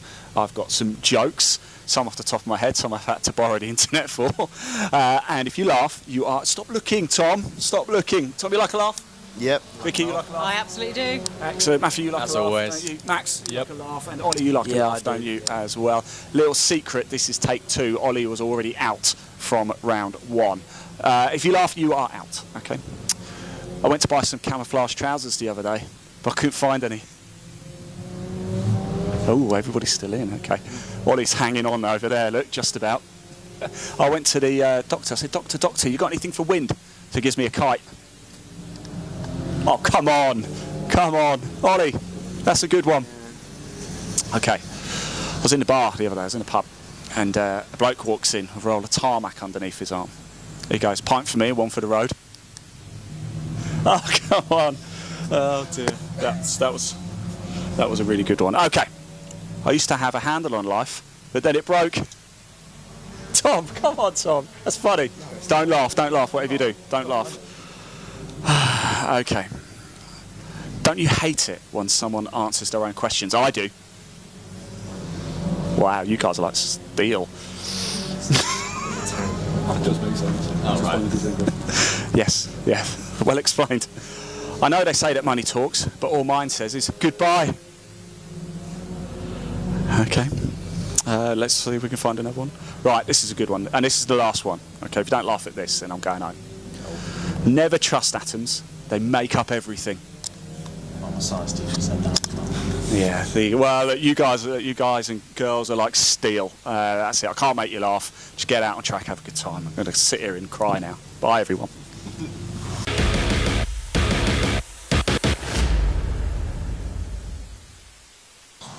Right, Ashley Gregory. Right, I'm a little bit confused. Normally, we see you, of course, in the Mini Challenge Trophy, which you are competing in this weekend. However, this doesn't look like a Mini to me, and you've been out in the British Truck Racing Championship in the practice sessions today. How did this come about? To be honest with you, it was a little bit of a last-minute thing. I've known Callum Eason for a couple of years, and his dad phoned me up, gave me the opportunity, and you know what, why not take it with both hands? So here we are with a big truck. So a little bit different from a Mini, 5.5 tonnes. What was it like out there? To be honest, the driving style wasn't too hard. I just massively struggled with the gears, but once I got going, it was fine. You know, rear-wheel drive, lock diff, it was great fun, but here we are, we're smiling. You are smiling. No, I'm really sorry to do this, I have to bring it up, but in your first session, there was a little off, wasn't there? Yes, I didn't find a tyre wall, but I did find a gravel trap, so I styled it out, didn't hit the barrier, and yeah, it's all part of the learning, isn't it? The first time I've ever driven anything like this, the first time with the splitter box. How did you feel then when you first got in behind the wheel today? Was it a bit like, wow, I'm not used to being so high up here? Well, we did a seat fit an hour before I was due out, and I had to learn how to use the gears, what buttons I needed to press, and everything. So when I first got in it to set off, I was like, what have I done? How am I going to get going? But you know, once I got going, I was fine. It's just that initial knowing what to do. But then it soon comes second nature. I imagine, look, you're a proper racer, Ashley, so I imagine once you got comfortable, the lap times were just going quicker and quicker. Did you start to feel really comfortable? Yeah, I think the first session it was really, really rainy, so I found it really hard to just adapt because I was trying to learn the truck. The second session it was quite dry. We had a couple of lockups, but you know what, we was keeping up with a couple of the Division 2 guys, and yeah, I seemed to come to grips with it quite quickly towards the end. So is this a clue as to what might happen in 2026, or was this just a one-off? Can't possibly tell you that one. You know what, we might come and have a play next year, who knows, but yeah, we'll see what comes our way next year. Right. Enough of that. Amazing, by the way. What a wonderful experience, and yeah, you certainly entertained everybody here today.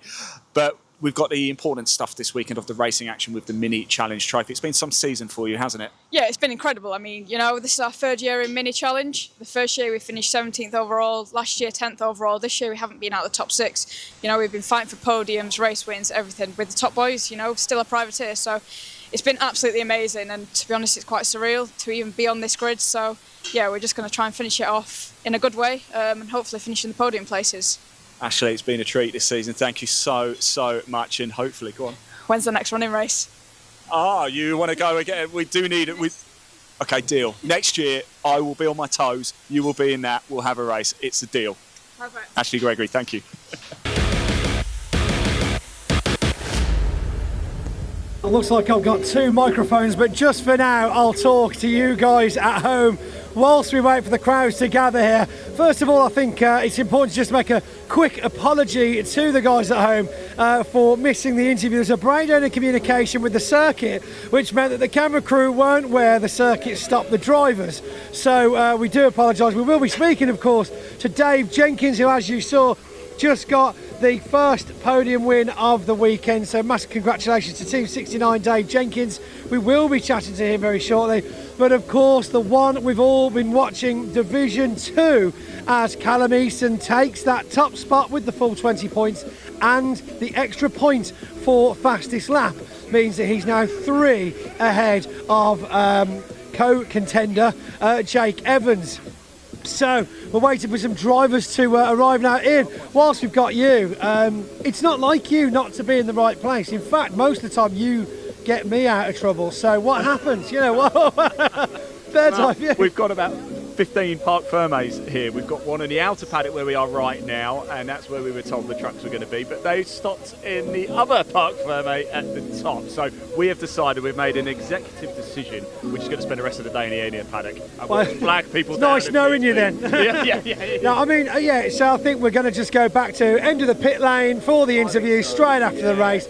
Tradition. And for everyone as well. So TCR Civics, we're going to be up there for junior saloons. We'll just, if it needs to be, we'll just flag them down. It's a lot easier to do, and to be fair, it's a lot quicker because they take forever to come all the way to the outer paddock. And if you've never been to Brands Hatch, it is the pit lane is inside the circuit, and the problem we have with the trucks, you're not allowed to cross the circuit. You can't go under the bridge, over the bridge. You can't get anywhere when the trucks are on the circuit, so it's actually very difficult to get about. And if you don't get up there before the trucks go out, then you're not getting into the pit lane. In fact, from the junior saloon car race, the top 3 have only just made it back to the outer paddock, because as soon as the trucks went out, they are stuck in the infield.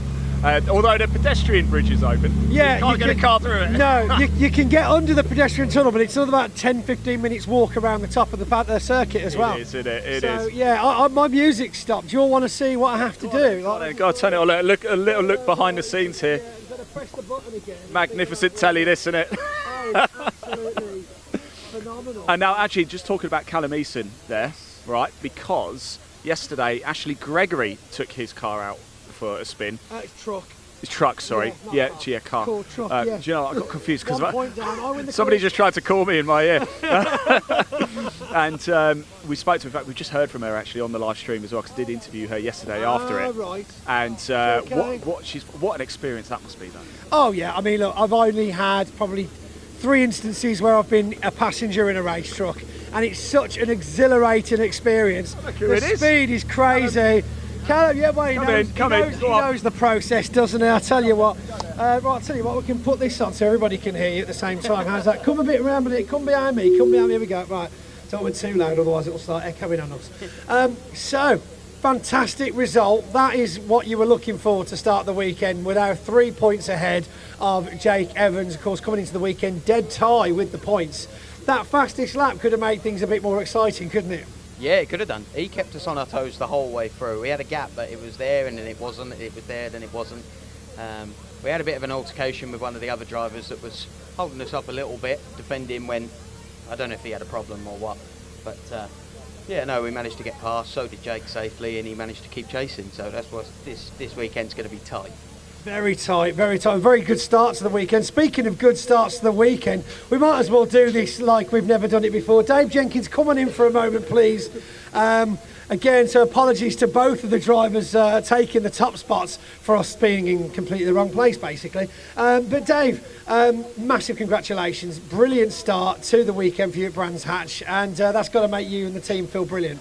Yeah, it's always good, isn't it, to get one under your belt to start the weekend with, and to get some confidence with the brilliant lap time. And the team have worked hard to put me in such a good truck, and I did a great job of it. So he did, even if he says so himself. It's like I said on the circuit commentary before, I'm so lucky. I have got the best team in the paddock, made up of brilliant family support, lads that have been with me that are part of the family, the commercial partners, UK Digraph and Morris Lubricants, that we just wouldn't be able to do this without everybody's support. Now, a lot of those sponsors have been with you for a very long time, haven't they? So they've watched your career quite closely for some years, and it must feel quite good as well for them, to keep coming back and keep supporting you and watch that journey. It's always a difficult time of the year, this time of the year, and I just hope that the team have invested in me this year in terms of the effort that they've put in to give me some better kit, and I've tried to give it back to the sponsors. So we're just hoping that we can carry on next year in the same vein or better. Absolutely fantastic. Right, let's have a quick warm-up round of applause for your Division 1 and 2 first place winners, Dave Jenkins and Callum Eason. If you guys can go and join the crowd now, and we'll start doing some podiums then, will we? Right then, are you ready? Okay then, we've got my beautiful assistant here as always. So we'll start with Division 2. I've no idea what's going on with the music, so we'll just crack on. Probably not allowed to use it for copyright reasons anyway. So in third place for Division 2, please welcome all the way from Holland, Willem Breidijk. Who hopefully will have got the message to Here he is. Hi! Well done, buddy. Oh, proper handshake. Lovely, lovely. There we go then. And in second place, it's none other than Jake Evans. I don't know why I'm still this side of the bench. It's very weird. Which means in first place, and now, as I said, those 3 points ahead in the championship. It's going to be a tight weekend for Callum Eason. Good job, buddy. Right then, we will get some photos, some videos, and let's hear some more noise for Division 2 top 3. Come on, we can do better than that. Let's make some noise. There we go. Right then, chaps, if you could take a stand over to the right-hand side for a moment, and we'll get on with the Division 1 and a very tight race. A good start for that race, but in third place overall, please welcome to the podium, Stuart Oliver. Oh, very festive. Yeah. I've left mine in Callum Eason's tent somewhere. I need my horns back off your jet wash, Callum. Okay. Wonderful. Team colours as well, very nice. Right then, in second place then, I do believe it was Mr. Ryan Smith. Oh, very sensitive.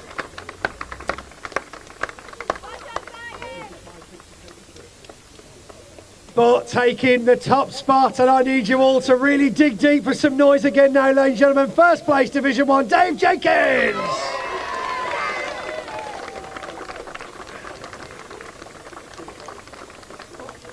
Go. Now give them a moment to get some photos. Remember, no bubbly until we've done the one-word wonders. There you go. Why is it? Oh, there we go. It's not playing. Don't know why it won't play. Don't know why it won't play. Sorry if there's no music. I'll sort out the technical difficulties later on. Round of applause then for your Division 1 top 3. And let's get, wait a minute, get back. Let's get, for the first time this year, I believe, the one-word wonders Division 2. Come on back and join us, please. So, one word from you. Bateau de Brands Hatch. That's way too many words. Points deducted. Perfect. Perfect. See, that was the perfect answer. Fast. Slow. Close. Tight. Oh, tight. I like it tight. Right. Without further ado, it's time for the champagne. Go on, Dave. Absolutely wonderful. Another round of applause for Division 1 and 2, top 3. We'll be throwing some bits out very shortly. Bit of a random start to the weekend, so hold tight there. We'll get you some freebies. If you want to have a picture on the podium, obviously wait for the drivers to finish and we'll get you up very shortly.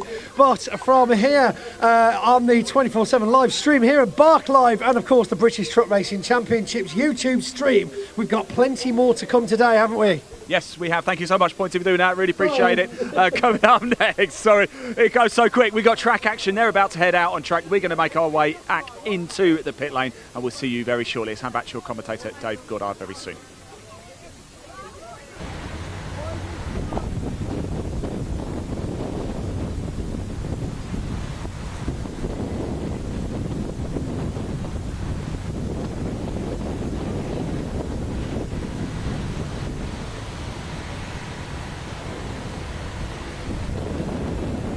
So we'll shortly be underway with this afternoon's action here at a rather blustery Brands Hatch on this truck racing and fireworks weekend. Track Action Racing Club will be up shortly, a mixture of different saloon cars set to hit the track for that one. That's followed by the Miltech Civic Cup. Andy McEwen will be taking you through the action there. And then we've got the first of 3 races this weekend for the Virtue Mini Challenge Trophy for their identical Mini Coopers. TCR UK have their first race of the weekend following that. Then the Junior Saloons for their second race of the weekend, and we close out the day with the British Truck Racing Championship. So next up on track here today, it is the Track Action Racing Club. A whole variety of different saloon cars that we will see out for this one. No points on this, it is a series, not a championship, and you've got various categories of car. You have the Tricolor Trophy, which is for everything French. There's the Deutsche Mark series for everything German, the British car series as well. Let's have a look what we've got out there. You can use just about anything you like in this series. So we've got Will de Claudio on pole position with his Peugeot 106 GTI. He was in great form at Thruxton earlier this year. And alongside him, the former Pre-03 touring car champion Gary Preble at the wheel of his Honda Civic. Second row, Paul Rodison, the only Skoda Octavia racing in the UK, starts alongside ex-BTCC man Andy Wilmot in his Mini Cooper JCW. Row 3 of the grid, Chris Bassett, he's in a Peugeot 306 GTI, and Lee Hazlitt's Renault Megane starts alongside him. Row 4, Lee Pearce, he's raced a whole variety of different things on circuits and short ovals as well in recent years. He's in an MG ZR, starting alongside Dave Beecroft in his Citroën Saxo. Row 5, the car's shared by Ben Algar and Will Arif, 2 veteran club racers. Will Arif raced absolutely everything over the years. We don't know, unfortunately, which one's in the car for this first race. Alongside the BMW Compact is Andrew Mitchell, the first of the Peugeot 206 GTI Cup cars. They run in a separate class here. Row 6 of the grid, we will have 715 James Powell. He's in an Alfa Romeo 147. And he starts alongside number 29 Liam Turnbull in a Ford Fiesta ST. Row 7, David Thomas in a Toyota MR2 Mark 1 alongside Mazda RX-8 of Terry Loxton, number 4. More Peugeot 206s next. Noah Checkley, number 52, starts alongside 25 Matt Anderson. Row 9 is 32 Mervyn Beckett alongside 33 Jake Donaldson. Chris Van on row 10 starts alongside Andy Thompson in his Seat Toledo. He had some problems in qualifying. We'll start from the rear of the grid.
Cars come into line on the grid then for the first of our Track Action Race Club events this weekend. Will de Claudio, the former champion of the Castle Combe Racing Club Saloon Car Championship. Gary Preble has won many events at Castle Combe over the years as well. It should be a good battle between those two here. Watch out for Paul Rodison in his unique Skoda Octavia. Of course, used as a rally car in the late 1990s, the Octavia, when Skoda first entered rallying at Formula 2 level. Andy Wilmot, the ex-BTCC man, in the Mini Cooper JCW as well. They'll be the main contenders for the overall victory here. The revs rise then for this 15-minute race, and off they go. Decent start by the two front row men. Who's that pushing his way through? That's Lee Pearce in the MGZR, I think, from the fourth row of the grid. One car a little bit slow away. That's one of the 206s a little further back on the grid. But it's the two white machines of De Claudio and Preble, the two former Castle Combe stars, out in front. Up to third is Wilmot. Rodison in fourth place. Chris Bassett's Peugeot 306 GTI is in fifth position. 206s there. Matt Anderson moving up on the outside of David Thomas's Toyota MR2 a little further back in the order. MR2 the only non-saloon type car. We normally see one or two Mazda MX-5s in this field as well. So here comes the Mini JCW up the inside, attacking Gary Preble as they come through to complete the open up. A flash of flame on the overrun there from Wilmot. He has a look there coming round to complete lap number one, but it's De Claudio who leads the way ahead of Preble, Wilmot and Rodison at the line. I can't tell you the gap, unfortunately, because we currently have no live timing. Apologies there, a few internet problems.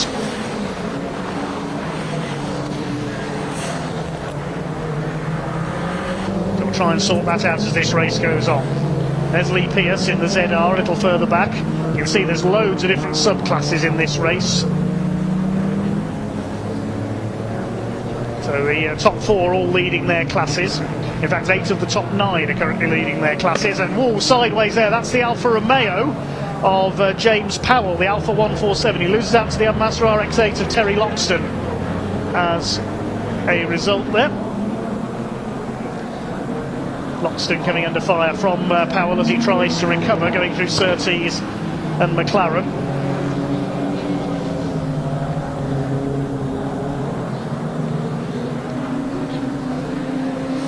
So Will De Claudio leads the way then.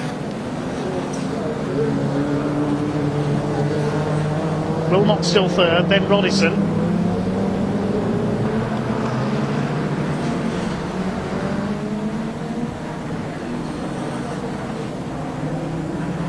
So just over a second in it at the end of that lap between Will De Claudio and Gary Preble. Bassett further back in fifth. Sixth, it's the 78 of Lee Haslett, the Welshman in the Renault Megane.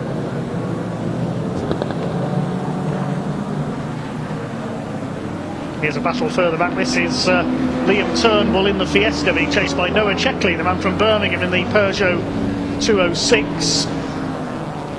It's Andrew Mitchell who currently leads the 206 GTI Cup a little further forward. The black and orange car there, which score flash through the foreground. Dave Beecroft in there as well in the Citroen Saxo. And there's Andy Thompson trying to come through from the back of the grid for this race. Now, Andy Thompson is a proper freelancer, as I call him, in the world of club racing. He'll race anywhere that his Seat Toledo and the Leon he also owns is eligible. He was racing last weekend here at Brands Hatch in the Leon in the Fix the Wheel Production Cup here at Brands Hatch, supporting the Formula Ford Festival. So we've got about 11.5 minutes of this race to go. Here's a battle coming down towards Graham Hill then. Matt Anderson in the blue and yellow Peugeot, David Thomas in the MR2. Another of the Peugeot, that's Mervyn Beckett, used to compete in a Vauxhall Nova a few years ago. Dave Beecroft up the inside attacking Liam Turnbull's Fiesta. Still your leader is Will De Claudio in that very modified Peugeot 106 GTI. He's 1.5 seconds clear of Gary Preble. The two kings of Castle Combe in a previous life in the Peugeot and the Honda. There they are. The Mini still in third place, the Mini JCW. So we see the one make series for them supporting the British Touring Car Championship.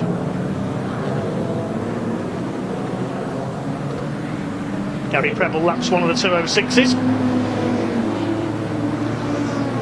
The Preble family so proficient at Castle Combe, all of them over the years.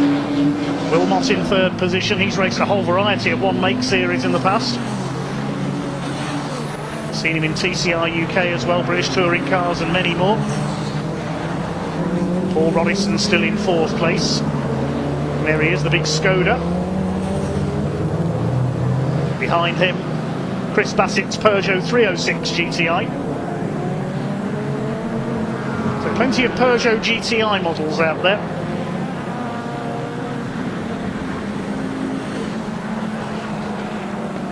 The gap is increasing slightly. There's Chris Bassett in fifth position, second in class. The Pug one-off sponsored 306. Chris, another man who's raced with a whole variety of series. Used to run with the Cannons Tin Top series here at Brands Hatch. That series later absorbed by the classic and modern motorsport clubs, Super Saloons and Tin Tops. Mervyn Beckett side by side there with David Thomas in the MR2 Mark 1. Chasing them down. I think that's Noah Checkley's Peugeot 206 behind them. Beckett up the inside, but the MR2 pulls away slightly.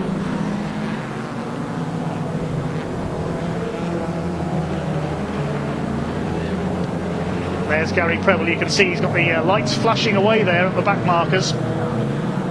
These two now well clear of the rest of the field, of Wilmot and Rodison in third and fourth. Gary Preble goes to the outside to charge ahead of the 206s. Somebody kicked up some dust there as well. You can see Gary Preble flashing the lights to warn the back markers he's coming. Tell them to get out of his way. Matt Anderson moves aside. Liam Turnbull will as well.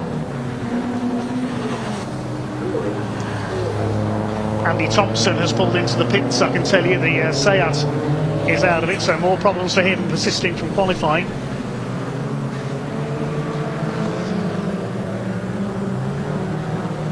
Gary Preble laps Dave Beecroft. The gap is up to nearly 2 seconds now. There's Will de Claudio.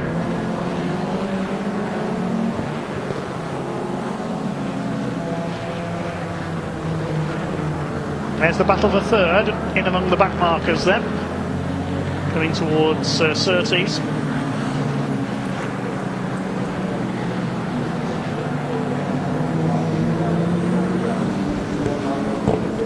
There's the battle further back, the Alfa Romeo of James Powell, the Mazda of Terry Loxton, and the BMW Compact in behind him. Now we don't know if it's Ben Algar or Will Arif in that car. They're sharing that car this weekend.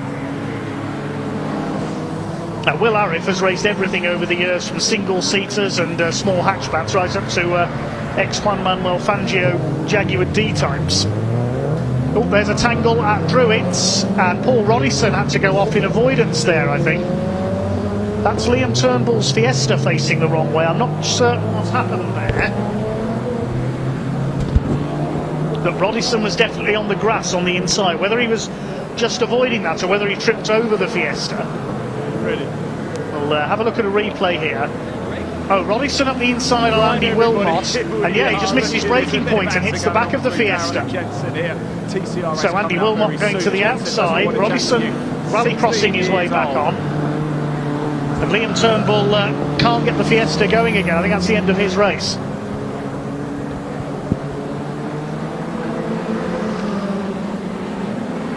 Yes, there he is. So Liam Turnbull is out. And there's the battle for what is now third. Chris Bassett has been able to catch Andy Wilmot for third place as a result of that. Rodison is down to fifth after that tangle. He's trying to catch back up.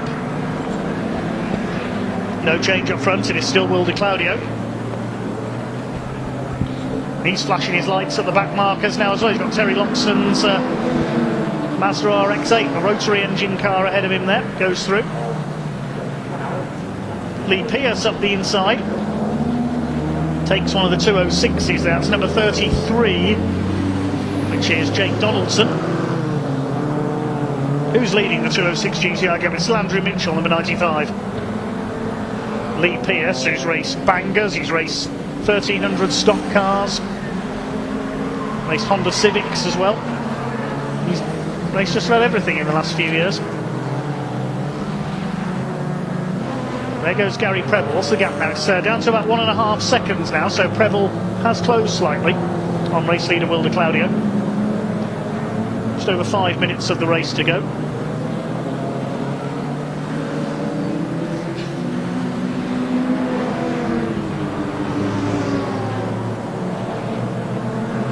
Towards Paddock Hill Bend, and yes, the gap coming down again. There's like, yes, 1.64 seconds is now the gap between the Peugeot and the Honda. Peugeot running in the Tricolor Trophy, the Honda in the Nippon Challenge for Japanese cars. As we mentioned, no points on these races, just individual glory. The BMW Mini running in the cleverly named Deutsche Marks Cup for everything German. Paul Roddison's Skoda, although Skoda is a Czech mark, of course. They are part of the Volkswagen Audi group, so it counts, as does the Seat Toledo, which is now sadly out of the race.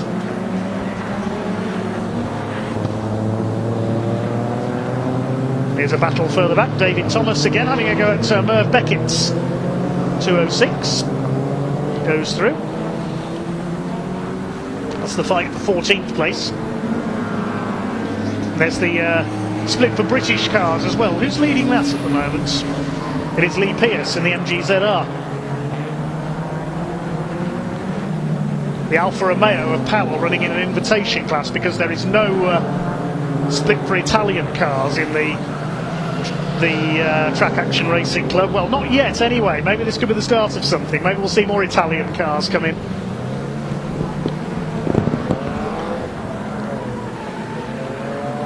There's Paul Roddison.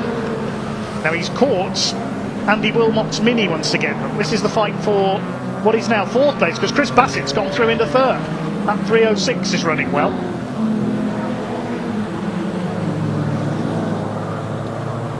So this is the fight for 3rd. They're a long way behind our top two, De Claudio and Preble. It's the one retirement so far, that being Andy Thompson's Seat Toledo, the excellent British touring car machine. I think it's the ex-Liam Macmillan car of a few years ago that he's got.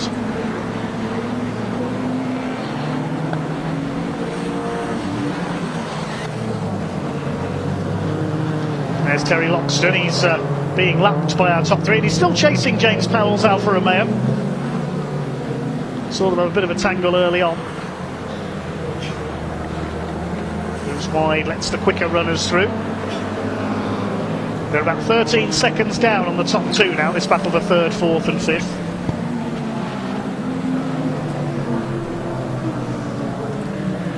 Paul Roddison gets a wheel up onto the grass there on the inside of Surtees, which leads into McLaren. 2 minutes 20 to go.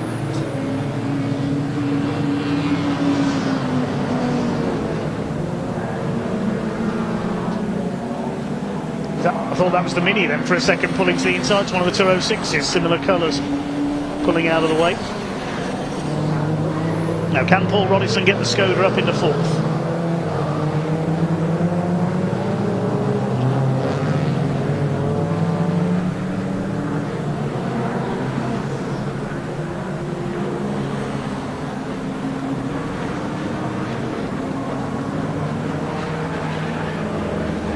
It's certainly looking good for Will de Claudio, or is it? Because the gap is now down to less than a second between the two leaders.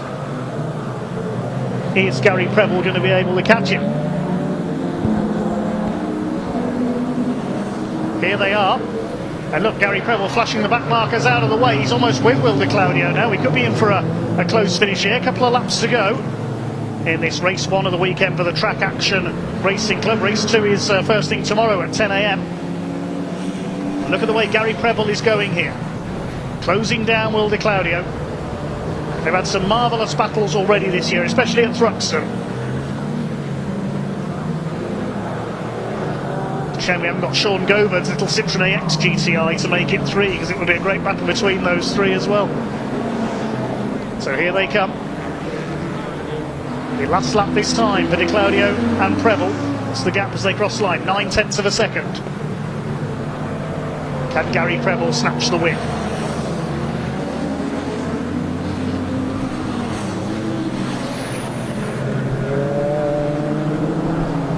Through skids for the last time. It's all about these two. They're nearly 17 seconds ahead of Chris Bassett's Peugeot in third place.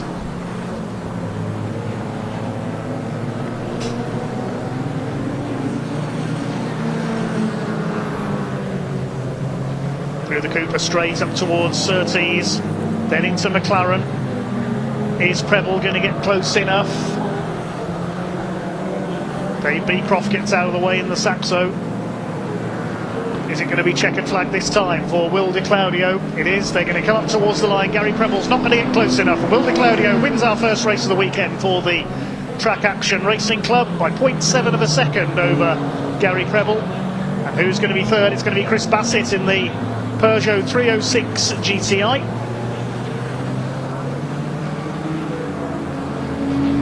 Andy Wilmot will come over in fourth place.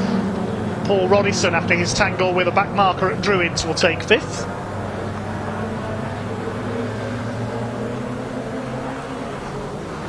I think everybody else is pretty much a lap down. There's the BMW Compact number 224, the Algar Motorsport car. I'm suspecting it's Ben Algar on board for this race, the car's owner. It will finish in 10th place. 6th place goes number 78, Lee Haslett, the Welshman in the Renault Megane. Everybody else a lap down. Last couple of cars just making their way in.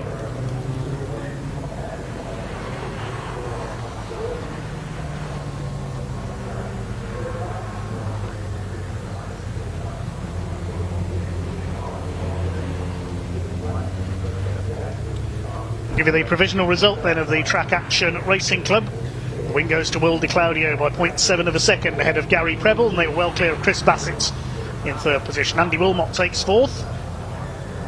Then fifth goes to Paul Rodison, then Lee Haslett, Lee Pearce, Terry Loxton, James Powell, and the BMW Compact of Algar or Arif. We never found out, unfortunately, which one was in the car for that race. All of those drivers, except for Chris Bassett, wins their subclass, as do David Thomas and Andy Mitchell, the winner of the Peugeot 206 GTI Cup. So we'll head down shortly to Ian Waterhouse in Parc Fermé, and he can talk to our raceway.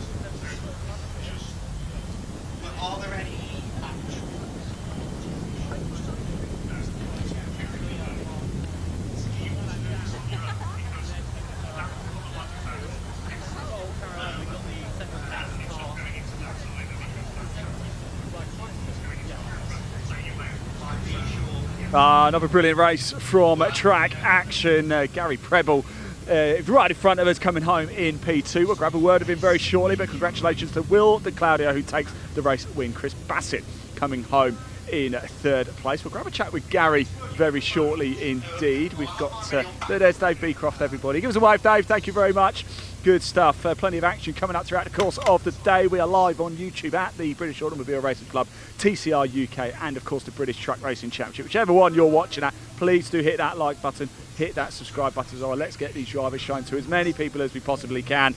Here is a man I'm no stranger of talking to in Parc Fermé. Gary, it's great to see you again, by the way. A nice race out there, hey? Yeah, it's good. It's good to be back. I should have picked Will off nice and early. He was a bit slow getting going, and I should have took my moment and grabbed it. And then, once he got going, he was quite hard to catch. And his car's obviously very nimble and very good round here. So lap times were really good. I think my optimal was something like a 52.1. So just got to put all that together. I think we ended up with about a 52.4. So yeah, they're only 2 litre road tyres, so they do extremely well around here. But yeah, just dipped out on that one. We'll go ding round 2 tomorrow. So you're not going to let it happen twice, are you? Well, we'll do our best. Well done, Gary Breville there. Let's move around a little bit, shall we? Let's see who we can find. We've got Paul Roderson, of course, the Skoda here. We'll let him get out of the car because let's go have a quick chat with Noah Checkley up here as well. I found out a lot about Noah, actually. Noah, can I just jump in? And I know we've talked quite a bit, but I want to talk about you in the car because you're only a youngster yourself. How old are you? I'm fresh 18. So. Fresh 18, not just 18, fresh 18 as well. That means even more. But you do all the work yourself on the car, don't you? Yeah, I run it like whenever there's damage, like from a crash, I repair it myself, me and my dad. So yeah, we just kind of run it, like you say. So. Excellent. Look, thanks for talking to us, Noah. I've just heard it in my ear as well that actually I think Civics are headed straight out on track. So it's coming thick and fast. So let's go straight back to your commentator, Dave Goddard, to take you through the action. Enjoy. Well, awfully sorry to disappoint. It's actually Andy McEwen up here in the commentary box to talk you through the Milltec Civic Cup, as always, with 2 races remaining in the championship battle. One today, one tomorrow, and they will ultimately decide the outcome of the championship, with 3 drivers mathematically, or really 2 drivers realistically, in contention for the championship, and not a huge amount of points between them coming into the final round of the season. They are both area motorsport drivers. Liam McGill, the Scotsman, has the championship advantage, 12 points now his advantage after qualifying this morning, with Alistair Camp his pursuer. Neither of them though made the front row. Jake Hewlett got a maiden pole position, and Wes Swain on the front row for the first time as well, will be gunning maybe for a first win in the category. Then you've got the title contenders, Alistair Camp and Liam McGill. Camp needs to outscore McGill realistically in this race to give himself a proper shot of the championship in race number 2 tomorrow. Then it's Lewis Kent and Spencer Stevenson, row 3. Jamie Petters, who was at the head of the Paul Winfield Trophy grid, starts 7th alongside Jack Riddell, with Aidan Mitchell and Dan Petters completing the top 10. It is a competitive grid, as always, with the Milltec Civic Cup, a sizable entry, as we're used to seeing now from this very popular one-mate championship. The second half of the grid then, or the 13th position on the grid anyway, headed by Josh Bromley, with Francisco Howard for company. Then Ben Bateman and Josh Turnbull, newcomer to the championship, ahead of Adam Parker and Dave Marshall, who went off to the gravel at Paddock Hill Bend. He should move forward from the 8th row. Harry England and Will Butt are together on row 9. Graham Ross and Jake Renshaw make up the 10th row of the grid, with 1 or 2 other stragglers behind. There were a couple actually who had issues in qualifying. I mentioned Dave Marshall. There were a couple of others as well who found themselves visiting the scenery. Adam Jackson did not know. He starts on row 11 alongside Charlie Budd, with Charlie Constable returning to the championship, Mark Hughes, Anthony Gannon and Charlotte Birch then together on row number 13. Right, Dave Goddard is alongside me. Hopefully you'll be able to hear from him over the course of the race. I want you to join me on this race, Dave, because it's going to be, I think, one of those properly bonkers Civic Cup races. They have a history, this championship, of providing very exciting championship deciders. Well, it's a one-make championship, of course, so all the cars very evenly matched, all the drivers very evenly matched, and I've got no idea what we are going to see here. What's the championship situation at the moment then? Liam McGill at the top, but not by much. No, 12 points in it, McGill ahead of Camp. That came down by a point in qualifying, because remember, as in TCR UK, the Milltec Civic Cup drivers have championship points to fight for in qualifying. The top 6 qualifiers will score points, so 6 points per pole, 5 per second, and so on down to 6th. So Camp, who qualified 3rd, got 4 points, McGill got 3. So it's come down by a point, but with 40 points available for a race win, a bonus point for the fastest lap, and crucially, no dropped scores allowed at this final round for either Civics or TCR UK. It means, Dave, that anything that happens now happens as far as the championship points are concerned. Yes, this is going to be as chaotic as you predict, I think, Andy. As the cars came round on the green flag lap. I'm making no predictions heading into this race. We do have a couple of offs in qualifying. The number 90 car, Renshaw, Jake Renshaw, had an off up at Clearways, and Charlotte Birch had some problems as well. I noticed she pulled up on the pit straight and has to start from the back of the grid here. But thankfully no major incidents in the qualifying session. First ever pole for Jake Hewlett. And could he convert that into a first ever win? Well, this is the thing, isn't it? We've got this championship battle on, but you've got two drivers on the front row who have never won a race in the Civic Cup before. However, Wes Swain is an area motorsport driver, teammate to the title contenders Camp and McGill. So how will that play into his chances, maybe, of claiming a maiden victory? We're about to find out. We've got 15 minutes on the clock. The back of the grid, I think, is pretty much in position. The red lights are on the starting gantry. The penultimate round of the Miltech Civic Cup about to get underway at Brands Hatch. And when those lights go out, we're away and racing. Off they go. Good start made, in fairness, from pole there by Hewlett, but Wes Swain in the second phase of the start is quicker, as is Alistair Camp, who goes up the middle of the front row starters. This is bold from the championship contender. Can he get the lead at turn number 1? Hewlett on the inside will be sideways over the curb, and right round the outside goes Camp. He's got the lead, I think, as they hit the brakes into Druid's corner. Hewlett almost into the back of him. There is a touch. Round the outside goes Swain. 3 area motorsport cars ganging up on Jake Hewlett, and it's Camp who comes out of that worst. He runs wide at Druids. Through comes McGill. Alistair straight back up the inside of Graham Hill Bend. Their title contenders, Dave, side by side for second. Well, we predicted this would be a bit chaotic. I don't know how all of them got through Druids there. Somebody going off towards the back of the field there up Cooper Straight. We'll try and identify that in a moment, but it is the pole sitter Jake Hewlett who leads as they come round to complete lap number 1. Liam McGill in second place. Alistair Camp with that brave effort around the first turn. It was a super start from the former short oval man. He holds third place as we complete lap number 1, but Jake Hewlett already with a few lengths lead. Camp, though, was on the attack there. Look, trying to get to the inside of McGill at Paddock. Can't do it. Hewlett's gone wide. Jake Hewlett, the leader, is wide at Paddock, though, and this gives McGill a chance now. McGill to the inside on the run up towards Druid's corner. Can Alistair Camp now take advantage of this? Liam McGill steams through into the race lead on the inside line, and Camp must go with him. There's contact almost with Lewis Kent, who is mathematically a championship contender, but a long shot at that, and Alistair at least manages to keep him behind. But this is a nightmare scenario for Camp, who, of the front runners, got by far the best of the start, but Davy's just not been able to capitalise on that. He certainly hasn't. No, they're so evenly matched towards the front of the field. There's carnage, yes, around has gone a car. Spencer Stevenson, I think, spinning at 30. Sorry, Dave, I saw that out of the window, and miraculously nobody else collected. This has a proper last day at Schoolfield. Jack Riddell is off as well. I think he was involved in that incident through Surtees. So a couple of our front runners there, inside the top half dozen or so, off the road. So Liam McGill has taken the lead as a result of that up at Druids a lap ago. Now going for second place on the inside is Alistair Camp, and I think he's done it as they come up towards the right-hander this time. Yes, Alistair Camp through in the second place. Lewis Kent holds fourth. Wesley Swain is fifth. It's one of the Petters family next through ahead of Aidan Mitchell. The car that went off on the opening lap at the Cooper Straight was Ben Bateman, number 93. He's rejoined at the tail of the field. So the spin for Spencer Stevenson there has shaken things up in the midfield here, but at the front of the pack, the leader being able to get away now very, very slightly. The leaders up at Surtees and McLaren at the moment. The midfield charges its way through this mixture of EP3 and FN2 shaped Honda Civic, but they're not separate classes, of course. It is all one class in the Miltech Civic Cup, and over the line come the leaders. Side by side there, Spencer Stevenson on a recovery drive, and it's Liam McGill who's leads back in front of Alistair Camp. Jake Hewlett down to third, Lewis Kent in fourth, and that quartet now starting to break away slightly. Yes, they are. McGill with the fastest lap, but actually I think in the second half of that lap, Camp was perhaps closing in on him. I don't think this is all over just yet. As it stands, though, this is absolutely perfect for Liam McGill, who would, at the moment, be scoring the maximum 41 points to Camp's 35, and that would see that gap go up to something like 18 points between the two of them. Francisco Howard, just Bromley that was, getting very sideways through Graham Hill Bend, but is that gap coming down at the front of the field on this lap? They're 3 abreast behind, by the way. Will Butt in the middle there, Graham Ross was on the outside, Francisco Howard to the inside, and the Welshman Will Butt gets to the front of the queue. Great stuff. Great to see Graham Ross in there. He's missed a few rounds this year. The man from all the way up in Crayford in Scotland, the former MG Trophy champion. Somebody's run wide, kicking up some dust there through Clark Curb, but has kept it going. Will Butt at the front of this group, displaying the colours of the Welsh flag on his number 25 car. Here are the leaders. McGill leads it from Camp, Hewlett and Kent. Line astern through Druids Hill Bend. Then there's a gap back to Wesley Swain, who is still in P5. Next in the battle is the first of the Petters family in 6th position.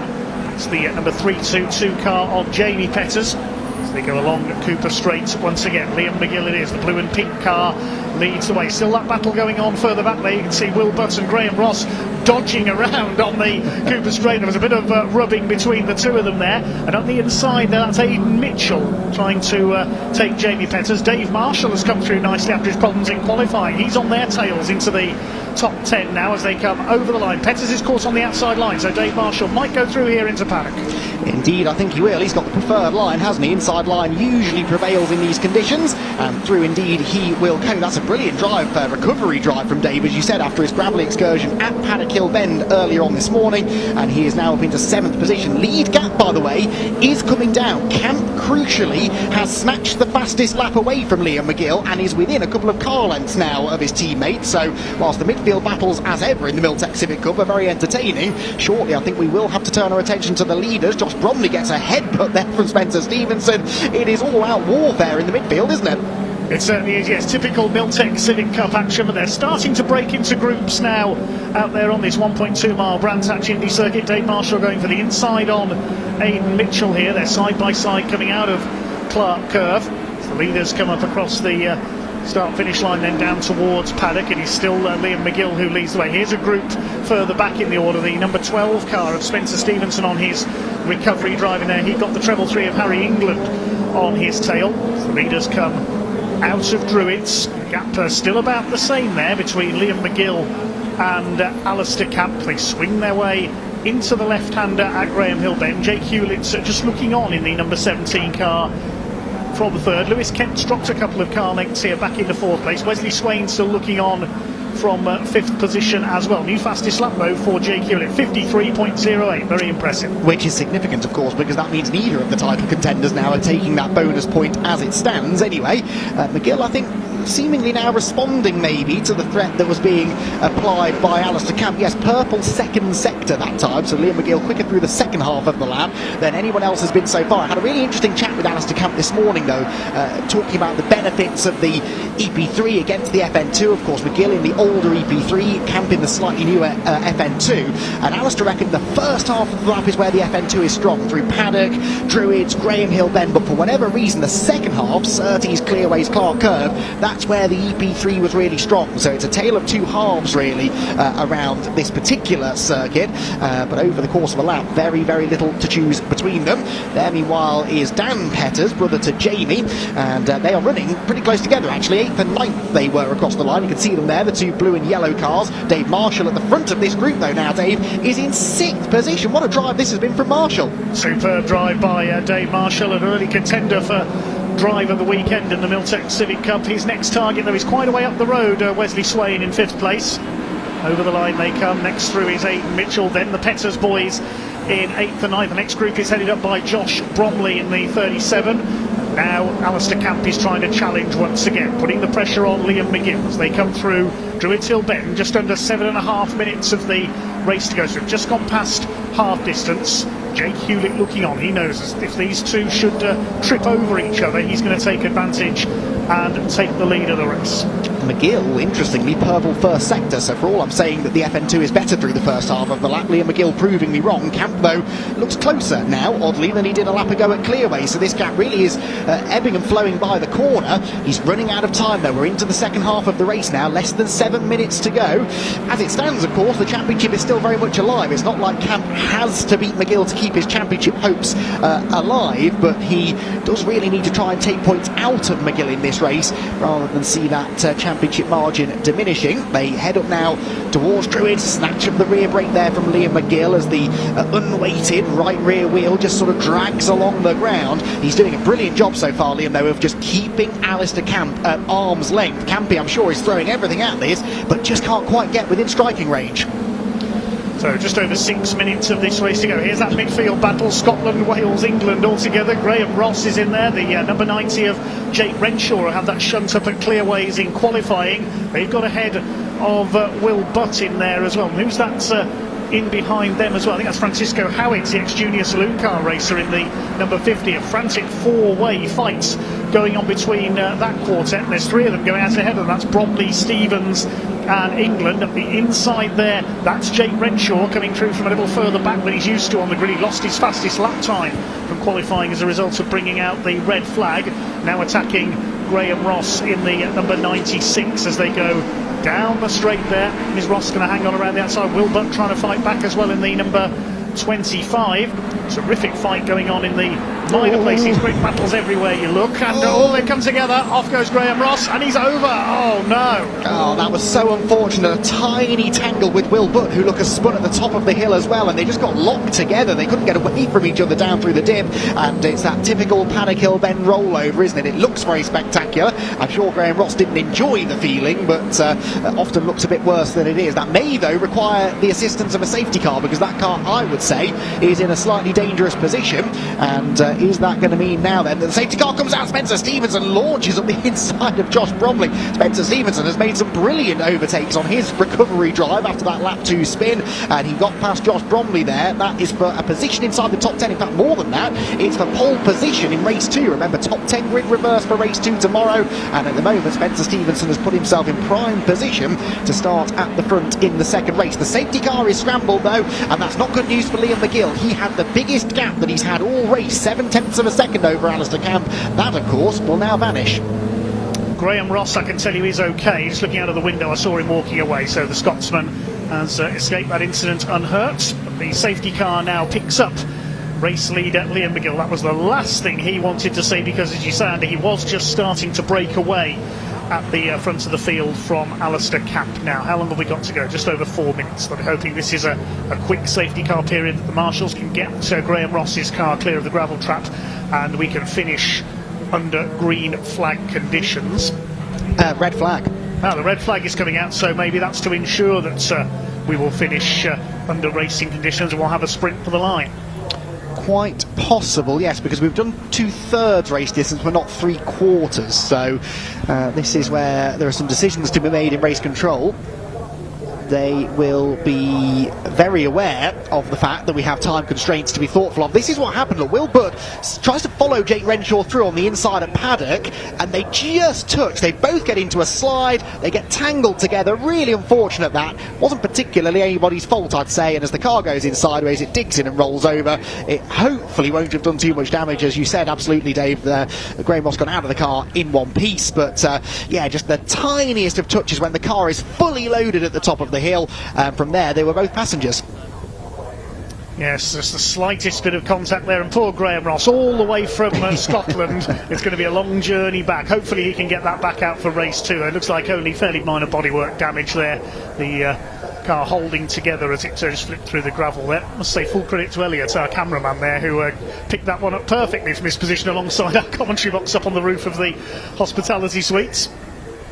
And Graham Ross, the main thing is he's okay. He'll be just given a quick check-up by the medics, I'm sure, but we will hopefully see him back out for the second race this weekend for the Miltech Civic Cup, which is scheduled for tomorrow afternoon. So he's got time to repair any damage, and we'll await news on any restarts to this Miltech Civic Cup first race. Yeah, they've gridded the car, well, not gridded them up, they've lined them up on the grid markings, so they're still on the racetrack. They've not directed them to the pit lane and to the Parc Ferme area, which would be a sign that the race is not going to be restarted. So I'm hopeful that we will get some more racing, and so we'll see whether or not safety car now pulling away, and they are telling, I think, Liam McGill to follow the safety car, and therefore perhaps not being lined up on the grid. Let's see where Liam McGill goes. No, he's not stopping on the grid. Now that, I'm afraid, would suggest to me, yes, we have had it confirmed the session will not be restarted. So that is the end of the race. That's a shame, because there were some good midfield battles to be resolved there, but I think Liam McGill will be breathing a serious sigh of relief, because he gets to claim the race win. He extends his points margin over Alistair Camp and doesn't have to worry about another restart, because we saw how rapid Alistair was off the line earlier on. By my rough calculations then, that will leave McGill on 533, it will leave Camp on 516, and by my even rougher calculations, I think that's now 17 points between them. So it's still all to play for, with 41 points up for grabs tomorrow, and no dropped scores, but sadly this red flag does not therefore give Alistair Camp an opportunity to try and shrink that margin. So Liam McGill, I think, will be pretty satisfied with his weekend's work so far. He certainly will, yes, and he just started to extend his lead there before the stoppage, so had done the hard work he needed. There is the blue Civic at the front of the line. The drivers are signalling to the marshals and the fans. Quite a large crowd in today. It'll be a sellout crowd as well tomorrow with the firework display at the end of the programme, but plenty of fireworks there from the Miltech Civic Cup on track as always. We'll check out the provisional results.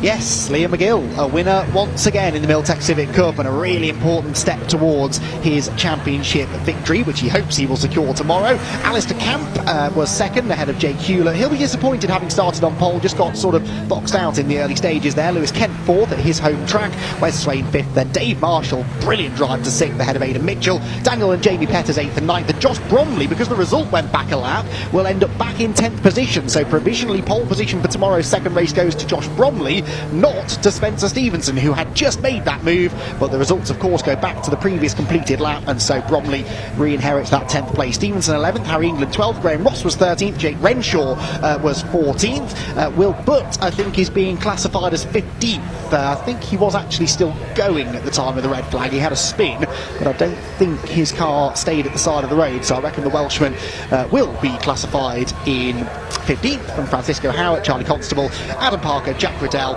and Jackson, I believe, in 20th position. No, there were more finishes then, with Charlie Budd, Ben Bateman, Charlotte Birch, Mark Hughes, Anthony Gannon and Jamie Turnbull in 26th position. So that is provisionally how the race finishes, and because we did enough laps, we should see full points awarded. We'll get that all confirmed though. An opportunity for me to give a plug to the Civic Cup social media pages, where they will, I'm sure, put a points update up, I think is what I was trying to say, later on this afternoon. So once we've got that all confirmed, then you can head over to the Miltech Civic Cup social media page, and whilst you're at it, give the TCR UK one a like and a follow as well, because they of course will be up a little bit later on this afternoon for their potential championship decider. There's a good chance TCR UK Championship could be wrapped up this afternoon. You'll have to tune in half an hour or so to see if that is the case. So Graham Ross's car is dragged out of the gravel trap at Paddock Hill Bend. I believe we can head down to the Parc Ferme area and hear though from our Miltech Civic Cup podium finishers.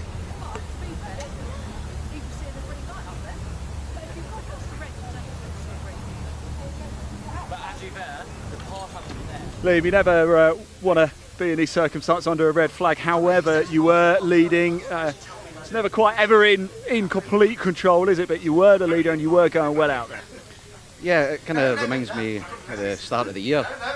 We camp breathing down my neck. It must be quite scary. It was Halloween yesterday. It must be quite scary having campy breathing down your neck. Especially, what's even more scary is his hairline. He would say he can't hear us, can he? He would say the same about me, so it's fine. I mean, his is the front, mine's is the back. Well, look, Lee, and importantly, you got the win, of course, keeps you top of the championship. It's a big weekend, isn't it? Big weekend so far. I mean, I've been in motorsport a long time to realise that anything can happen from here on out, even on, I mean, we have a healthy lead, but you can have a breakdown, or, someone takes you out, or anything like that. So I'm not going to celebrate this one too much, and we'll just see what happens again tomorrow. Top man, Liam. Thanks for talking to us. Congratulations again as well. Can I just shuffle through? I'm really sorry. It's Campe's Park so tight here. Campe, our 2021 champion, is still in the mix, and of course we never want to end it under a red flag, do we? But do you think you might have had enough legs? I had legs at the start, mate. Newlett did something stupid and pushed me wide up at Druids. We had a good start and just amateur move from him as normal and just pushed me wide and obviously gave McGill the door to go in. So it's battling. That's what I thought. I'm not giving you any room up at Paddock because you're not giving me space. We're battling for a championship here and you're going to do something silly like that. And it's like, we was bumper to bumper and I was like working my socks off to get back. I hit enjoyed it, just ruined it for me a little bit because it's just like we've done so much to get off the line. I'd warmed the tyres up, done everything we're normally weak at to make it strong, and then something silly like that just cost you that gap you had. And I was like, never watched my mirrors so much thinking, there's Liam, and then next minute it was there. Lewis, like you say, he come inside, tapped me, shuts off, does the logical thing, do you know what I mean? But not everyone's the same, are they? But tomorrow's another day. 100%, mate. Smile again, smile again. We've got Lewis here as well, of course. Lewis, you did come into the day in the mix in the championship. Might be a little bit beyond you now, but still been a good season. Yeah, I've enjoyed it. They're great cars, great championship. Can't credit it enough, really. It's just I don't know what's wrong with me. I'm just not on the pace this weekend. Qualifying just then was 3 tenths up on pole, and then chucked it off myself. Yeah, I don't know, but yeah, I think it's going to be a bit of a struggle to actually win it tomorrow now, but you never know. Listen, you've got to be in it. And listen, you've taken it down to the last day. So. Yeah, that's it, exactly. So yeah, we never know. We might have 3 people absolutely destroy themselves and I win, and you could be looking at a championship, but highly doubt it. Highly doubt it. Lewis, get a good night's sleep. Thanks for talking to us. Really appreciate it. I don't know if you can hear the cars. The Virtue Mini Challenge Trophy cars are heading out onto the track right now. So let's hand over to commentator Dave Goddard.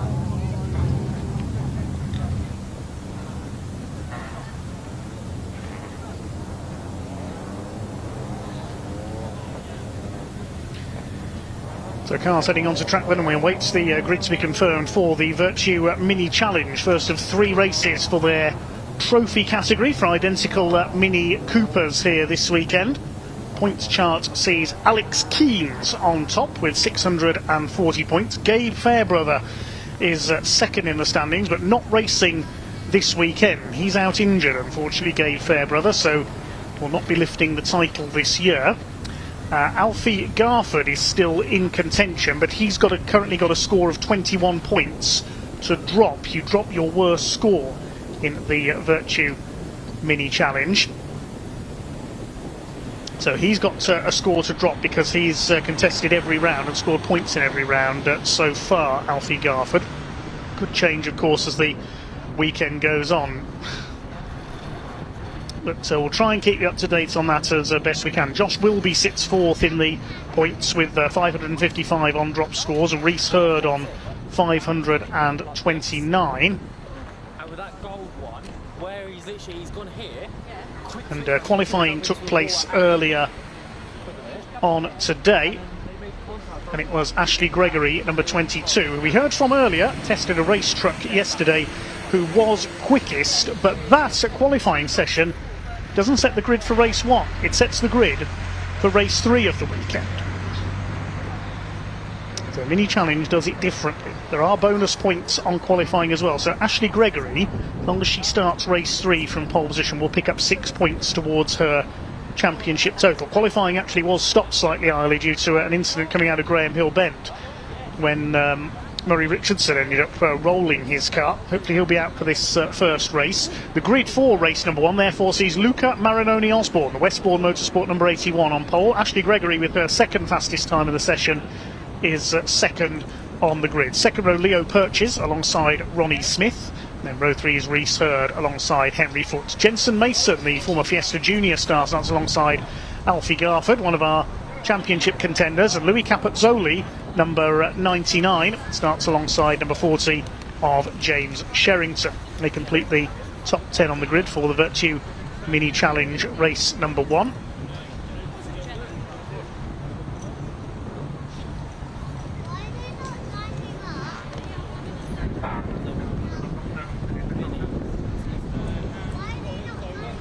Row 6 of the grid, our championship leader Alex Keens, all the way back in 11th on the grid, so he's going to have to fight his way through from there. He starts alongside Stephen Chandler, making a comeback this weekend in number 7, the Chandler Motorsport car. Row 7, Monroe Renard, number 69, 95 of Josh Wilby, another championship contender, is all the way back in 14th on the grid.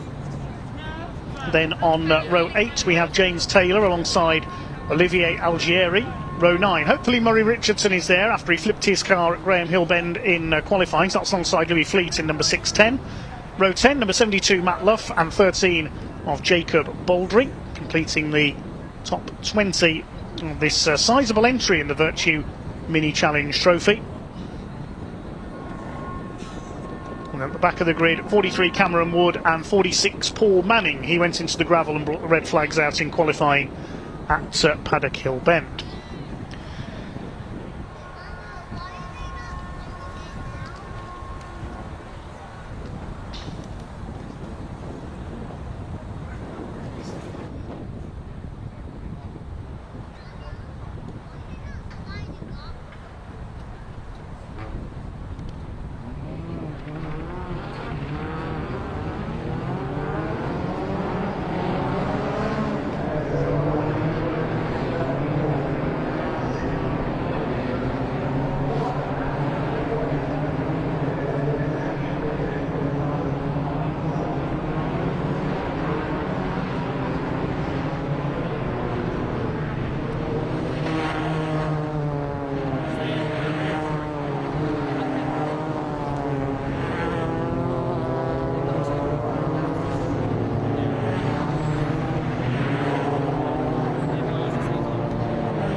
So the cars head round on their green flag laps then ahead of this first Mini Challenge Trophy race of the weekend, sponsored as always by Virtue.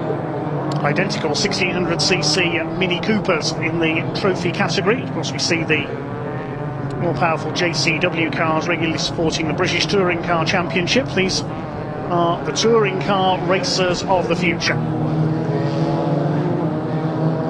81, Luca Marinoni Osborne will start on pole position. Good to see Paul Manning's out there after he went into the gravel in qualifying. Ashley Gregory starts from second on the grid. 610, the blue and orange car.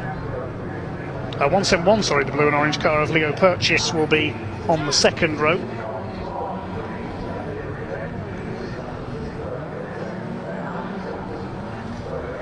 '96 of Ronnie Smith up there as well, could be in with a chance here.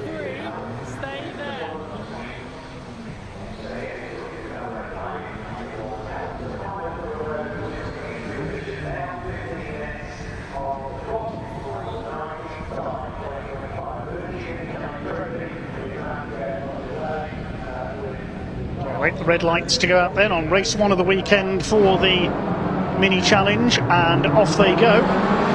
Decent start by the pole sitter, good start by Ronnie Smith, trying to move up into third around the outside. A very slow getaway, looks like Leo Purchase has got problems, yes, he's pulling over.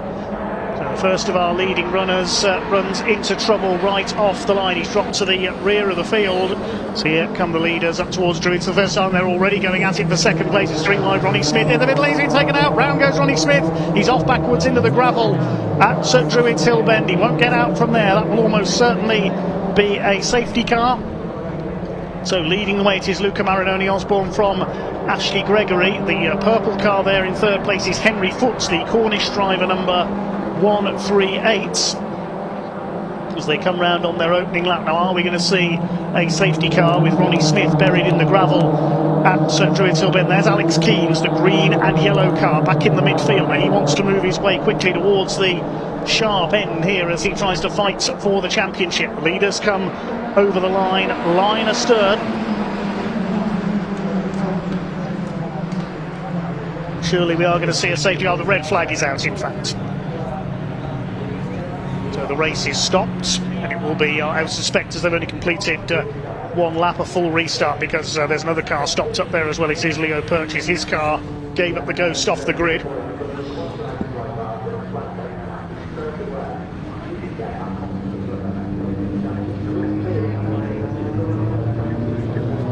So that will be a full restart.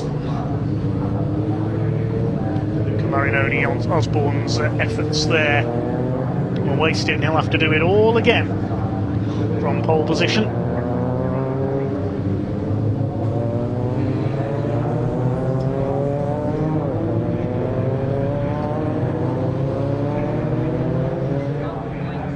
See if we can see again what's happened there. A great start by Ronnie Smith from the outside of the second row, the white and turquoise coloured car. Everybody had to move wide because Leo Purchase slowed on the inside. His car letting him down, unfortunately. So Smith was up into third place.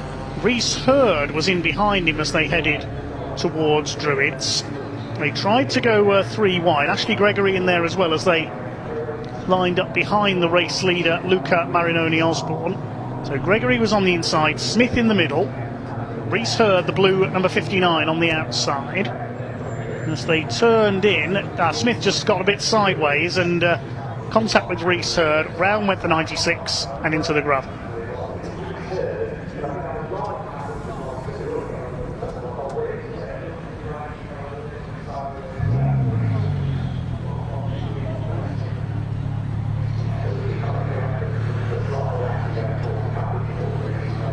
Well, while we wait for trackside recovery to do their job once again and get Ronnie Smith out of the gravel, Ian caught up with some of the drivers a little earlier on.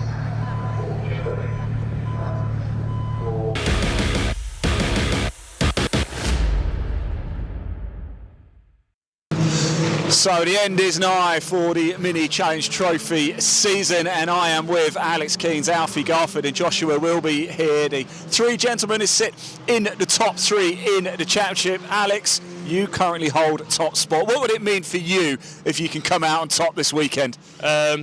be the end of 3 years of hard work, I think. I think we've definitely in a sort of more favourable position than we thought we would be, sort of earlier on in the season, sort of thinking ahead. We just need to keep driving as we have been all year, keep being consistent, and hopefully we'll come away with it. Yeah, consistency's been key, hasn't it? Alfie, your season's been very impressive indeed, and of course going well in the rookies. Yeah, obviously, like winning the championship would be crazy coming as a rookie. Never been in the championship before, so that would mean a lot. Again, a bit like everyone in the championship, you put so much hard work into it, and it's nice to get that result. But we just keep on trying to get the best results possible and see what happens at the end of it. Good stuff. And Josh, just 85 points behind Alex. Doable? It's doable, but it's very difficult. Need a bit of lady luck on our side, but can't ever say that we won't do it. What's been a season highlight for you in 2025? Probably first time around here, around Brands on Tocker, getting 3 podiums. That was pretty amazing. Awesome. Alex, what's been a season highlight for you? The whole Thruxton weekend. It's just so much fun, and I think we definitely showed off what we can do there. And Alfie, same question. What's been a highlight for you this year? Unfortunately, no wins this year, but plenty of podiums. I think the best one would have been at Croft. It was a real strong weekend for us, and to pick up 2 podiums that weekend was pretty special. And what do we expect from you next year? Are we going to see you back, or can you tell us some plans? No plans set in stone, but mini challenge, don't know which car. Okay, I like that. Alex, what about you? I'm going to give the classic answer of I don't know yet. That is a genuine answer, not just saying it. Yeah. Josh, can we get anything out from you? What's the plan for next year? Depending on how this weekend will go, but I'm not sure yet. Depends on budget. Okay, look, guys, best of luck this weekend. Go on, in you get there. You head on over. Can we just, no arguing, no fighting. Okay, just keep it clean. Keep it clean. All right, here we go. The Mini Challenge Trophy season finale at Brands Hatch this weekend. It is going to be a cracker. Best of luck, guys. Cheers.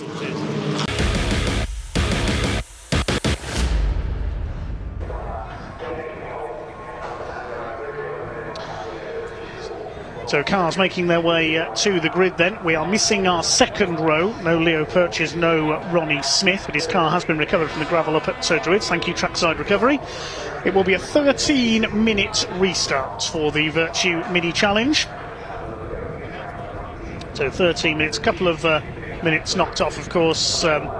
Daylight has to be considered at this time of year. It is the start of November. The clocks went back last week, so daylight is limited here at Brands Hatch. Still got a couple more races to fit in after this. We've got the TCR UK Championship, second race of the Junior Saloon Cars, and another truck race to go yet. So moving off on their second green flag lap, and they'll have a 13-minute restart. We've heard from our 3 championship contenders. Alex Keen's out in front, but Alfie Garford and Josh Wilby are still in touch. 150 points on offer, plus 3 points in each race for the fastest lap as well. We won't bore you with mathematics too much during the races, because these races are going to be absolutely frantic. Concentrate on the on-track action as much as we can.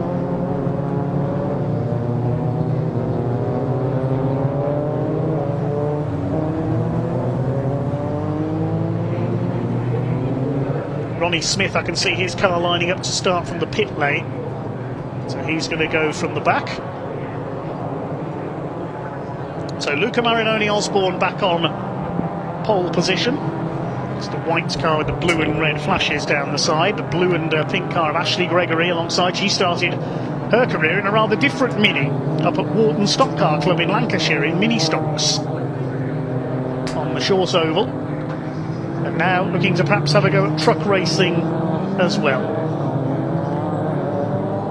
Ashley was fastest in qualifying, but qualifying sets the grid for race 3 of the weekend in the Mini Challenge. Second fastest time sets the grid for race 1, and it's a partially reversed grid for race 2.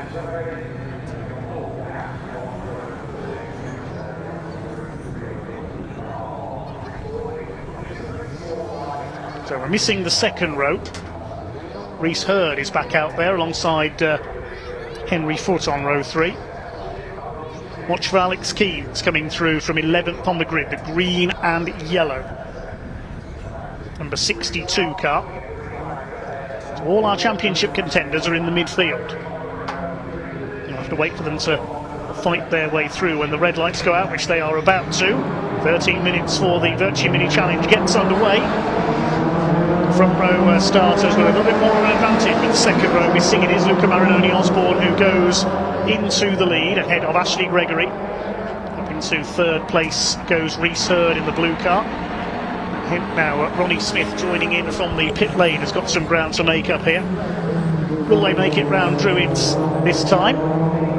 There's Alex Keens made a decent start. That's one of the Chandler Motorsport cars. I think that's Stephen Chandler himself. Yes, the number 7 in alongside him there. Ashley Gregory has taken the lead. Back to third place goes Luca Osborne in the number 81, behind Reese Hurd in the 59. And this solid scrub of Mini Coopers behind them. It is Ashley Gregory, number 22, who leads the way. Bit of side-by-side motoring in there as well. There's Alex Keens in behind. Red car there, that's number 38, Olivier Algieri. Had some problems earlier in the season, which took him out of title contention. So Ashley Gregory leads the way then in the 22. Algieri going side by side in there. Just the stripe for the first time down into the right-hander at Paddock Hill Bend. No live timing at the moment, unfortunately. My apologies. As the fight for the lead goes on. Reese Hurd all over the back of race leader Ashley Gregory. Luca Marinoni Osborne in third. Henry Foote is in fourth place, the purple car there. And we've got the Weira Tools Academy cars battling it out. Alfie Garford, the 88, Jensen Mason, the 105. So Alfie Garford, the leader of our championship contenders at the moment. There's Keens a little bit further back. Now, where's Josh Wilby? Quite a way back in the midfield, the number 95 at the moment. His car in a white and red livery. I think that's him there, just making his way through, yes. Just ahead of the 66 of James Taylor. Alex Keens up on the outside of Olivier Algieri now. Tries to keep his foot. He's not going to go around the outside at Paddock Bend, surely. They're ahead of Monroe Renard, the black and yellow car, number 69. Ashley Gregory under intense pressure here. Reese Hurd dodging about on her rear bumper. It is Gregory who continues to lead. Osborne in third place, then Foote ahead of Garford, Mason and Louis Capozzoli in the number 99. James Sherrington is next in the number 40.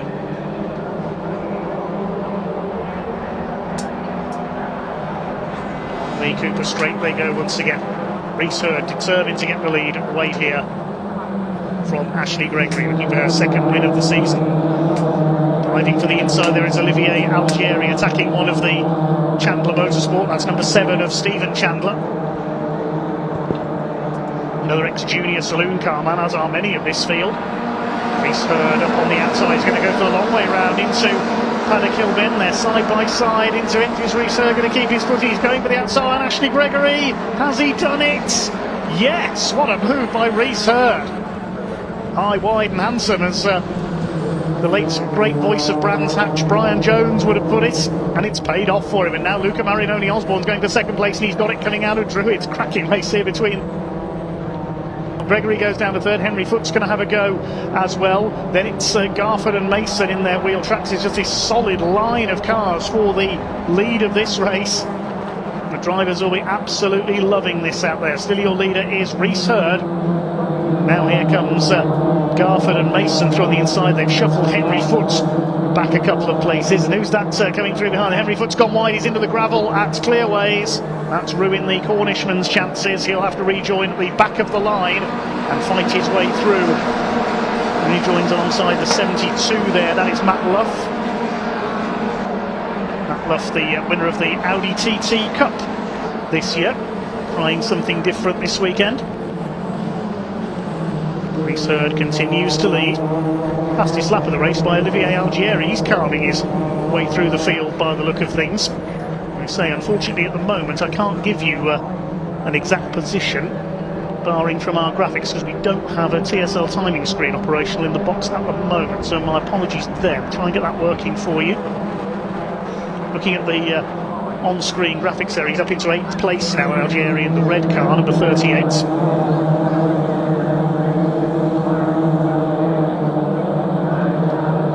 Reese Hurd leads it then with just over 8 minutes of the race to go. Osborne in second. Gregory is third. There's Alex Keens at the back of this line. It's a 10-car train for the lead of the race. Alex Keens chasing Stephen Chandler. Second group headed up by Monroe Renard in the number 69 car. The hill they go. Ashley Gregory has a look to the inside. There's Garford on her tail. Jensen Mason now trying to cut past his running mate in the Wera Tools Academy. Ashley Gregory to the inside into Graham Hillbend, attacking Luca Marinoni Osborne. All this contact there, Alfie Garford, I think bounced off the back of Ashley Gregory, goes over the grass. That's where Murray Richardson rolled it earlier on in qualifying. I think they've all survived that, have they? Ashley Gregory was on the grass, she's dropped back. And now diving at the inside, Algieri could benefit here. He attacks Jensen Mason up the inside. Side by side through clearways. Mason hanging on around the outside. Who's that on their tail? I think that's Louis Capozzoli, the red and white car there with Stephen Chandler up this. I know James Sherrington, I apologise, the number 40. He's going to have a go up the inside into Paddock Hill Bend now. He got the slipstream there. 4 of them together through Paddock.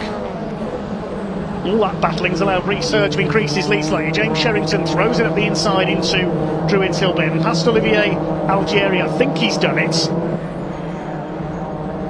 Down the hill into Graham Hill Bend. Algieri holding on the inside there. He's the big winner in all of this. He's up into his 4th place at the start-finish line at the end of the previous lap. There's a car stopped on track. I think that's Ashley Gregory. I think she's come to a stop on the edge of the Cooper Straight. Now, if she's stopped half on the track there, surely that's got to be a safety car.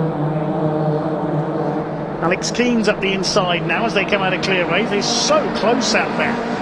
There's Jensen Mason, he's been shuffled back. James Sherrington side by side with Olivier Algieri. Here comes Stephen Chandler. Will he try and make it 3 wide into Paddock Hill Bend this time? 6 minutes of the race to go. Reese Hurd still leads it by 1.2 seconds ahead of Luca Marinoni Osborne.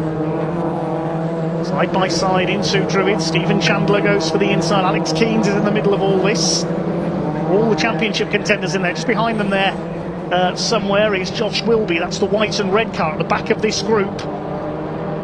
I'll have to calculate later on what the points are after this one. It's going to take a fair bit of mathematics, I think. That car that was stuck there on the Cooper Straight is still moving, but there are yellow flags out there. It has moved.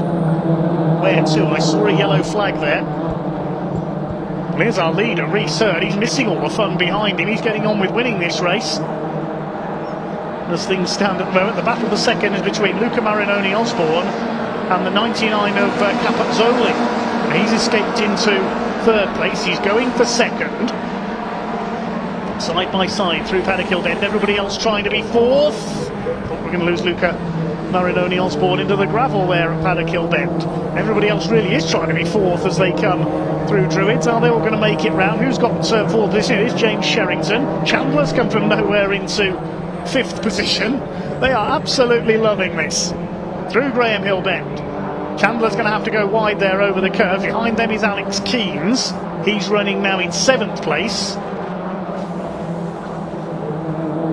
Still side by side for 5th position. Chandler, Algieri not giving an inch to one another. And the 2 Wera Tools cars still line astern there. The black and turquoise livery cars. That's Alfie Garford and Jensen Mason. Now Garford's trying to fight back. He's almost on the grass on the run up through Clark Curve. Across the line they go. 4 minutes of this restarted race to go. Reese Hurd leads it by nearly 3 seconds now. I can hardly keep up with this at all. Outside there, that's Josh Wilby, the 95, the man who's technically in 3rd in the 3rd of the championship contender. He's 4th in the points, of course, for missing the 2nd place man, so Gabe Fairbrother's going to fall away. Sadly injured in an incident at Silverstone earlier this season, so get well soon, Gabe. Somehow Olivier Algieri is holding off this huge train of cars. Chandler, Garford, Mason, Keens, then Monroe Renard, Josh Wilby. The 66 of James Taylor is in there, the black and red car. He's under fire at the back of his group from Matt Luff in the number 72 coming through on the inside, the newcomer. Behind them, that's Henry Foote recovering after he went through the gravel at Clearways earlier on.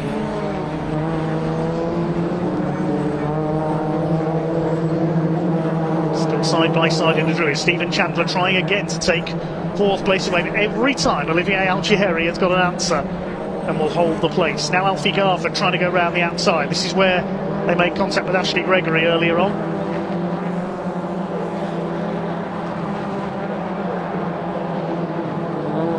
Somehow they just about managed to hold it together. Chandler tries again at McLaren into the right-hander. Fastest lap of the race, and 3 bonus points is still with Olivier Algieri.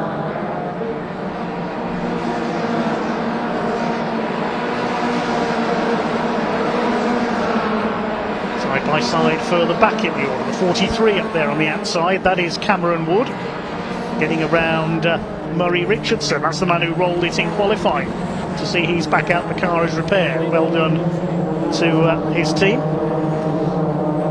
Up the inside, Alfie Garford takes Stephen Chandler, and he goes out over the grass. Keeps his footing. He could get the place back again here on the inside through Graham Hill Bend, and he does so. Turns the favour on Alfie Garford. Jensen Mason just shadowing them there behind. I don't think they're going to catch Reese Hurd here. 59 looking good for victories. 3 seconds clear of Louis Capanzoli now.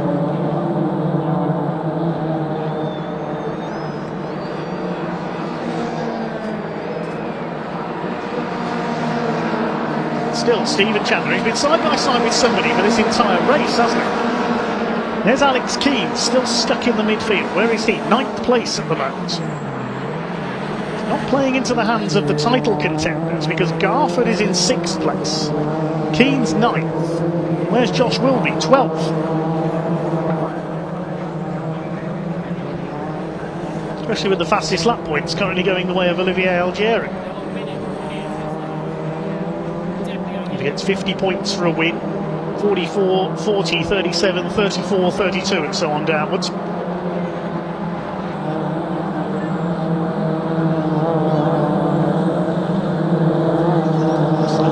Battles rage on. Keane's moving up to have a go at Stephen Chandler.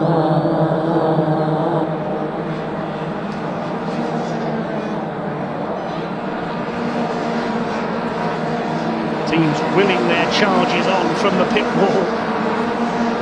Henry Foote gets around the outside there of, was that Josh Wilby? Yes it was. So Wilby's lost another place there, down to 13th now. His championship chances may be starting to slip away.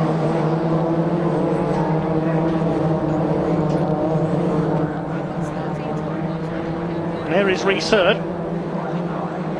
Clock has counted down to 0, so looks like it'll be checkered flag this time for the 59 car.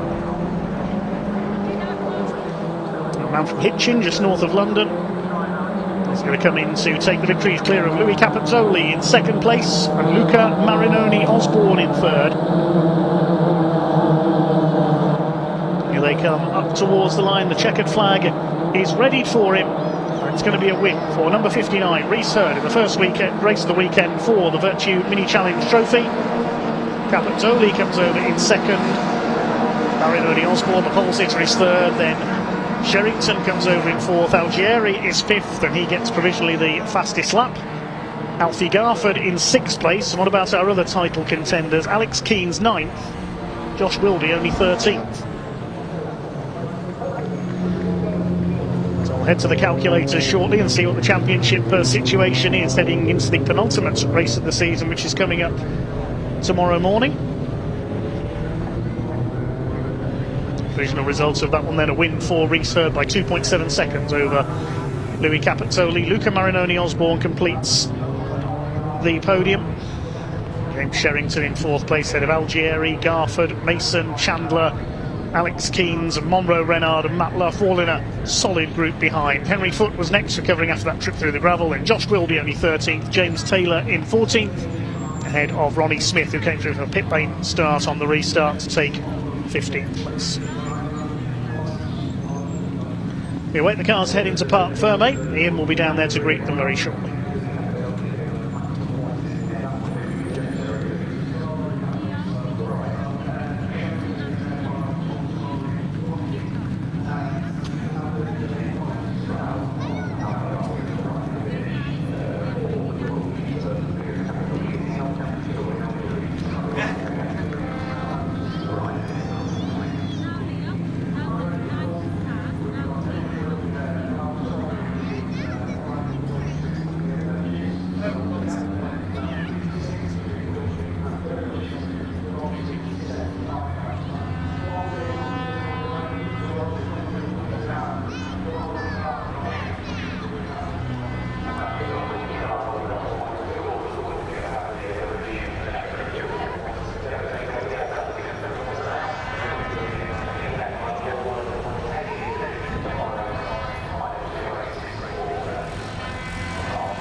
Reese, yes, that's how you do it, right? It's a good way to begin the final weekend of the season. Yeah, especially this way of the weekend. From quali, I knew I had the pace. I went out on my own, so I thought, looking after with the toe, which normally isn't much around here, it was a little bit in quali. I just knew I had to get my head down. And then, yeah, done actually ran outside the turn, which surprised me a little bit. And then, yeah, managed to just keep consistent. Every lap, I think, was within a tenth. So yeah, just had to stay consistent from there and carry on. Another win. Can I just ask actually, the sun, it's blinding. What's it like behind the wheel? Is it having an impact? Well, I'm quite small, so I got a little cushion, so I'm all right with the sun strips. Oh, I'll be all right in your car then. Yeah. Look, well done. Was it mean to get another win this season? It's good. Win number 5, match last year, so go one better. Top man, yes, Reese Hurd, well done. Louis, let's grab Louis very quickly for a quick chat. What a drive that was. Well done. How Thank was you it? very, very much. Yeah, it was okay. Obviously, Silverstone didn't end the best for us. Obviously, having to go to hospital and stuff. So. Are you're okay? Yeah. I'm feeling good. You know, still a bit stiff, but you know, was able to put on a good show there. Like I say, the start was very good, and we always knew that it was going to be such a tight and close race, and you just had to be in the right position at the right time. And unfortunately, it was a red flag, but you have to capitalise on that on the restart, and thankfully we did. Managed to get away with Luca and kind of pick him off and get in second, and you know.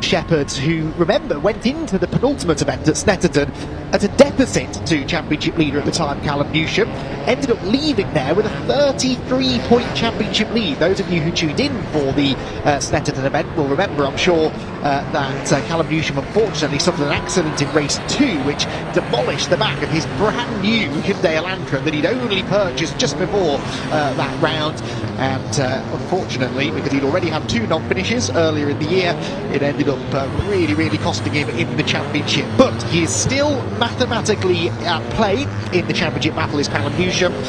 However, was out-qualified by Adam Shepard earlier on this afternoon in qualifying, and that means that Callum has it all to do in this race to keep the championship fight alive into the final race tomorrow here at Brands Hatch. The grid then, as follows. It is Adam Shepherd who took pole position, and with it the maximum 6 points for qualifying on pole. Callum Newsham scored 5 for qualifying alongside him, and then former BTCC racer Max Hall has Sam Laidlaw for company.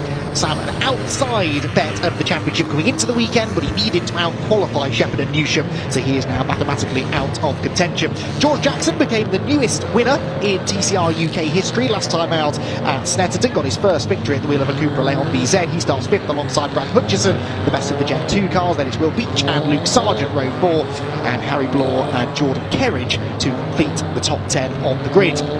It's a big grid this weekend, biggest grid we've had for 2 years in TCR UK, which is really nice to see. I'm sure a lot of them coming out just to sort of dip their toe in the water ahead of perhaps a campaign in 2026. Among them, Rick Kerry, who has bought Callum Newsham's old Hyundai i30N. He starts on the 6th row alongside returning Darryl Wilson in the trusty Astra. Then Jensen O'Neill going, who becomes, or will in about 5 minutes time become, the youngest ever driver to start a touring car race in UK history, and that is across both TCR UK and the British Touring Car Championship. The 16-year-old will start alongside Greg Saunders on row 7. Row 8 then for Mark Smith and Alex Jones, with Cedric Block and Jeff Alden completing the 18-car grid.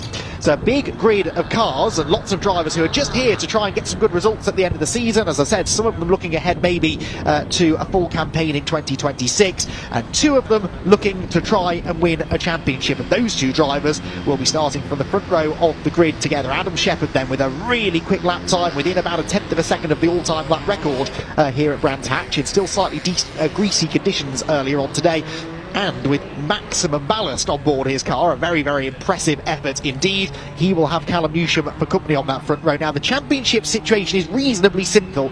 If Adam Shepherd wins the race and gets the bonus point for fastest lap, he will score 41 championship points. Callum Newsham, if that is the situation, must finish second. If Callum Newsham is any lower than second and Adam Shepherd manages to win the race with the fastest lap, then Adam Shepherd will be the champion with a race still to spare. So Newsham has to at the very least stay second, needs to at the very least manage to try and take that fastest lap point away from Adam Shepherd, but really needs to try and beat Adam Shepherd in this race to have any chance of the title tomorrow. 34 points the gap between them, and it's an uphill struggle, I think it's fair to say, for Callum Newsham, but he will not give up. And the great thing about this weekend, Dave Goddard, is that we've got plenty of other drivers, this being a big and competitive grid, who could get up there in between the championship contenders. I have to say, I'm glad your mental arithmetic is much better than mine. I can't do that. And I've got an A-level in mathematics, for goodness sake. Well, we'll see how correct those maths are at the end of the race, and whether or not the championship officials agree with me, but that is, based on many discussions this morning up and down the pit lane, the situation that we think we've got.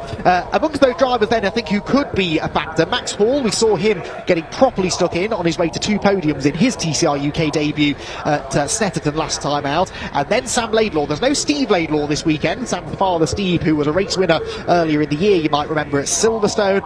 Steve unfortunately away on business this weekend, not able to be with us, but his son Sam is here. Sam, as I said, was an outside bet for the championship coming into the weekend. That chance has now evaporated after qualifying, but he will desperately want to try and get a race win or 2, and he's certainly not going to be afraid to get stuck in with the championship rivals. And then you've got George Jackson on the 3rd row alongside Brad Hutchison. Brad Hutchison runner-up last year in the championship, remember, Dave. George Jackson winner at Snetterton. George most definitely will not back out of a battle if the opportunity presents itself. He certainly won't. No, we've got some great talented names in there this weekend. Best field we've ever seen in TCR UK Championship. There's Max Hall as well, looking for his first win in the number 93, the Lincoln Co 3 TCR.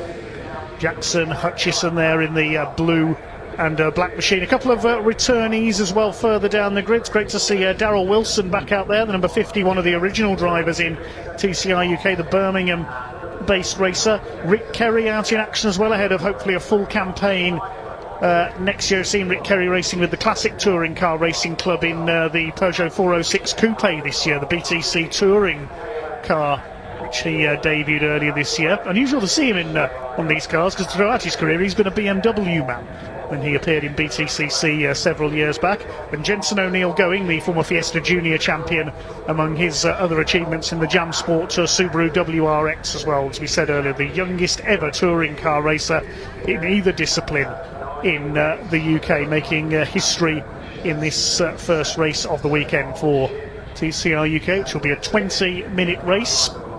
Visibility, I'm thinking, might be a problem here with the low sun. Not just for us in the box, but for the drivers as well. Well, indeed. I mean, I'm sure they'd rather have a low sun than torrential rain, which we've had on many an occasion on our championship finale weekend over the years. But yeah, that will be an issue. Heading off into Surtees, clearways, the sun shining in their eyes, certainly limiting our visibility of the cars as they come towards us down the pit straight. But I'm sure that will be the least of the drivers' worries once we actually get into the 20-minute race. They've done their outlap from the pit lane. They will now have, I believe, 2 green flag laps to get some heat into the tyres, and then they will line up on the grid and it will be blast off for 20 minutes of racing. And as I said, Adam Shepherd and Callum Newsham at the front of the grid, the 2 contesting for a championship. Just had that confirmed. 2 green flag laps will be the distance before the 20-minute race gets underway. So Shepherd versus Newsham is one storyline. There are other championships, though, up for grabs this weekend, and lest we not forget about those. You've got the Gen 1 Cup for the older spec, funnily enough, first generation TCR cars. Jeff Olden holds the lead in that category, could wrap it up today. He is battling Alex Jones. That's Opel Astra against VW Golf GTI. We've also got the Goodyear Diamond Award for drivers over the age of 45. Mark Smith has a reasonably slender advantage, actually, 34 points over Will Beach, but as in the Civic Cup, there are no dropped scores at this final round, so if you do have a bit of a nightmare, then sadly you have to count that towards your championship total. There's also a teams championship, Area Motorsport and Capture Motorsport going head-to-head. Area, of course, losing Steve Laidlaw this weekend. That will hurt their chances of defending that championship lead. They are 26 points clear of Capture in the teams championship, so 4 championship trophies to be won, 2 races in which to settle it. But Dave, I think it's fair to say Adam Shepherd is in a commanding position. He knows that he just needs to keep out of trouble this weekend and the championship will be his. Yes, indeed, but it's a lot easier said than done, as we've seen in a couple of races already this weekend. He's on pole position, the light blue and yellow liveried number 117 Cupra Leon. His championship rival Callum Newsham alongside him in the Hyundai Elantra N in the Hyundai colours, the light blue and red and black. They're going to be the 2 contenders to watch here. Callum Newsham knows he's got to defeat Adam Shepherd here in this first race to take the championship into its final day. Plenty more contenders in there behind them. Sam Laidlaw, Brad Hutchinson, I would say, are potential race winners here if they can make a good start into Paddock Bend for the first time. There's certainly the finest grid. One driver hasn't got away on the green flag lap, I've just noticed. Is that it's Jordan Kerridge. He's got it going now. Yeah, I'm not sure what went on there. They've now been sort of got going again, but the car was stationary there for nearly this first full green flag lap and now gets underway. So the marshals were huddling around him. I presume, Dave, he just stalled the car and couldn't get going, but luckily has now got going before the field had come round and overtaken him, which means he will still get 2 full green flag laps, and that is crucial. It's not a freezing cold afternoon, but it is a bit chilly out there. They need all of the tyre temperature they can get. Gordon's going to have to do this one fairly quickly to catch up to the back of the field again, because the car's just coming across the grid now, as we can see, down towards Paddock Hill Bend for the second time, just weaving to keep the heat in their tyres as much as they can. They don't want to weave too much, because as we saw at the Formula Ford Festival in Brands Hatch last week, a couple of cars were a little too over-exuberant and ended up spinning off on green flag laps while trying to warm their tyres. Yes, it's happened to many a great racing driver over the years. It happened to many a driver just in that one weekend alone. But and in a front-wheel drive car, actually, weirdly, easier to do that. In fact, Cedric Block did exactly that at Donington Park earlier in the year and stuffed his Audi into a concrete wall, did a lot of damage to the car. So yeah, it's easily done that. And on a cold day like this, I wouldn't be surprised if somebody does come a cropper. Yeah, great to have Cedric out here, the London-based Frenchman in the Audi RS3 that he races with hand controls.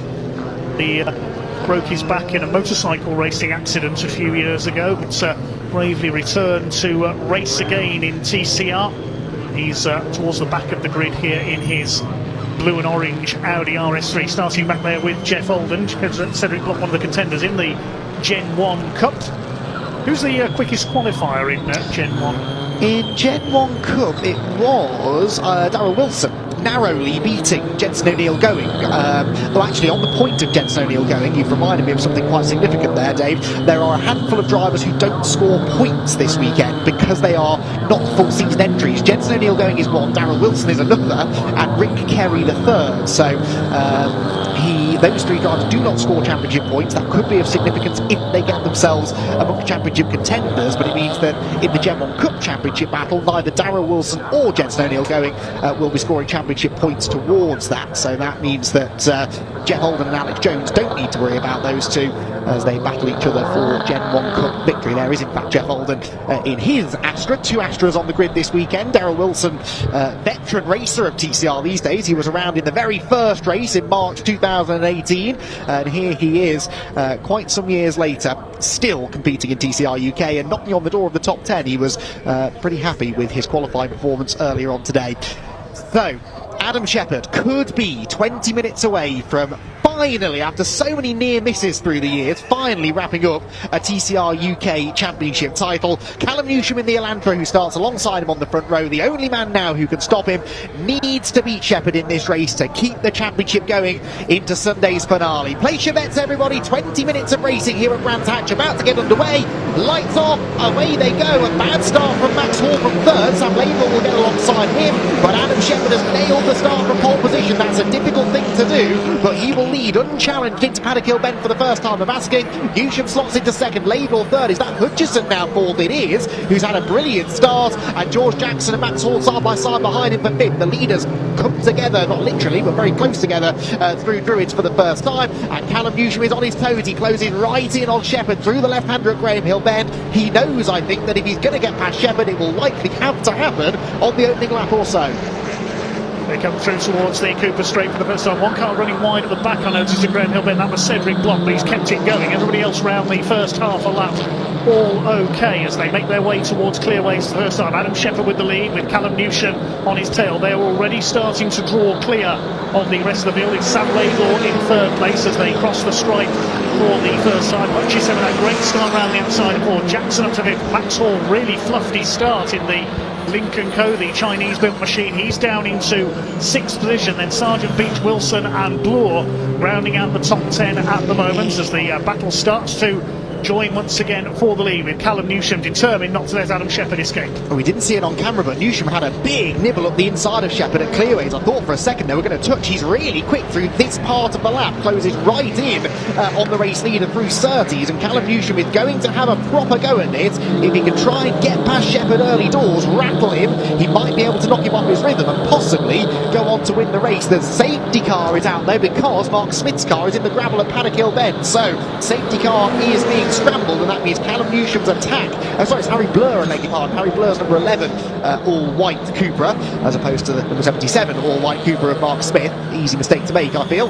Is in the gravel, and so the race is neutralised. Callum Newsham with the fastest lap, interestingly, did look a little bit stronger than Adam Shepherd in the early stages, but this safety car, Dave, gives Shepherd an opportunity now just to cool off, warm the tyres up, get into the rhythm, and hopefully not be under quite such threat on the restart. Here's what happened to Harry Bloor, keeping an eye on the background, all on his own, and that, Dave, looked very much like a cold left rear tyre. Yeah, just lost the rear there coming through Paddock Hill Bend. Very easy mistake to make through there. One car I've just noticed coming to the pits, Alex Jones, number 7, has had problems. He slowed up on the opening lap, so he's pulled up into the pits at the wheel of the Golf. Problems for the DW Racing Run machine. So the safety car has picked up our race leader, Adam Shepherd. Jeff Holden's dropped a long way back from the field as well. Now, he was struggling last time out, I remember noticing, in the wet at Snetterton as well. So possibly gremlins again here as well. Well, I was about to say that Alex Jones's potential demise is good news for Jeff Holden, because remember, they're battling for Gen 1 Cup honours, but Jeff could now be into some sort of trouble of his own if neither of them finish the race, though. I'm pretty confident in saying that Holden would be the champion. He is more than 41 points clear, and that's all that would be left at the end of this race. So I think even if neither of them finish the race, it should be Jeff Holden then who claims the Gen 1 Cup Championship. Harry Blur, the youngster who of course started the race in a Hyundai i30N run by Powermax Racing. That car sadly no more after the well-documented fire at the Powermax Racing workshop midway through the year, but has managed to get himself back out on track in a Cupra now for this championship finale. Shame that his first race of the weekend has ended in in the gravel trap down at Paddock Hill Bend, but a very promising youngster, and hopefully we'll see more of him in the race tomorrow. So Adam Shepherd the leader then, Callum Newsham second, Sam Laidlaw third, top three in the championship in championship order, running in positions 1 to 3. Then Brad Hutchison, good start from Brad, started 6th, he's up to 4th ahead of George Jackson, the Snetterton winner. And you mentioned it, a really poor start for Max Hall in the Lincoln Co, just struggled to get the car off the line. We often see, don't we, that starting on the inside of those first few rows here at Brands Hatch is not really much of an advantage because of the camber of the road, and Max Hall really seemed to suffer with that, didn't he? Yes, he certainly did. It's a very, very tricky circuit. It's a very deceptive circuit here at Brands Hatch. It's like a little roller coaster, particularly the first part of the lap. But that front straight, it looks level on camera, but it is not. It is cambered downwards towards the pit wall, and it's much easier to make your start from the more level tarmac on the outside run. So starting on an even number on the grid can be the advantage, as we see the telehandler here extracting the unfortunate Harry Bloor's Cupra from the gravel trap at Paddock. It's been a frustrating season for Harry. He's had all the bad luck, hasn't he? He has, definitely. Quite a few mechanical gremlins through the mid part of the year and just never really got the season going, but he's been quick when the car has run correctly, and as I said, I'm sure we'll see him going well in the second race later on in the day. I just want to make a quick mention of Jenson O'Neill Going, by the way, who is up into 8th position and leads the Gen 1 Cup at the moment. Jenson O'Neill Going in the Subaru, which has been suffering relentlessly, it would seem, with overheating issues throughout the weekend so far, pre-event testing. Hopefully the Jam Sport team have got to the bottom of that, because that's a car we know is quick here at Brands Hatch. And O'Neill's put in a starring drive here a few years ago in a reversed grid race where he backed up the whole field, defended brilliantly at the front of the pack. Unfortunately, I seem to recall they ended up not finishing the race, but we saw the car's potential here at Brands Hatch a few years ago. The Boxer engine giving it a really low centre of gravity. It's good around these technical kind of circuits such as Brands Hatch, and Jenson O'Neill Going has used that to great effect. It's good off the line as well, the Subaru normally, and he is up into 8th position, leads the Gen 1s with Darryl Wilson 2nd and Cedric Block running 3rd of the Gen 1 Cup competitors. Now, recovery operation done at Paddock, as we saw. Harry Bloor's car is back underway under its own steam. He will bring that car to the attention of the team in the pit lane, I'm sure, and I reckon at the end of the next lap we should go racing once more. Yes, should be one more lap behind the safety car here, so that will give us well, we should be just coming up towards half distance, I would think, when we get back to green flag racing. The leaders heading towards Paddock Hill Bend at the moment. Jenson O'Neill Going, very impressive so far. Son of Jamie Going, the boss of Jam Sport, very successful in Ford Fiesta racing, both of them in the early part of their careers.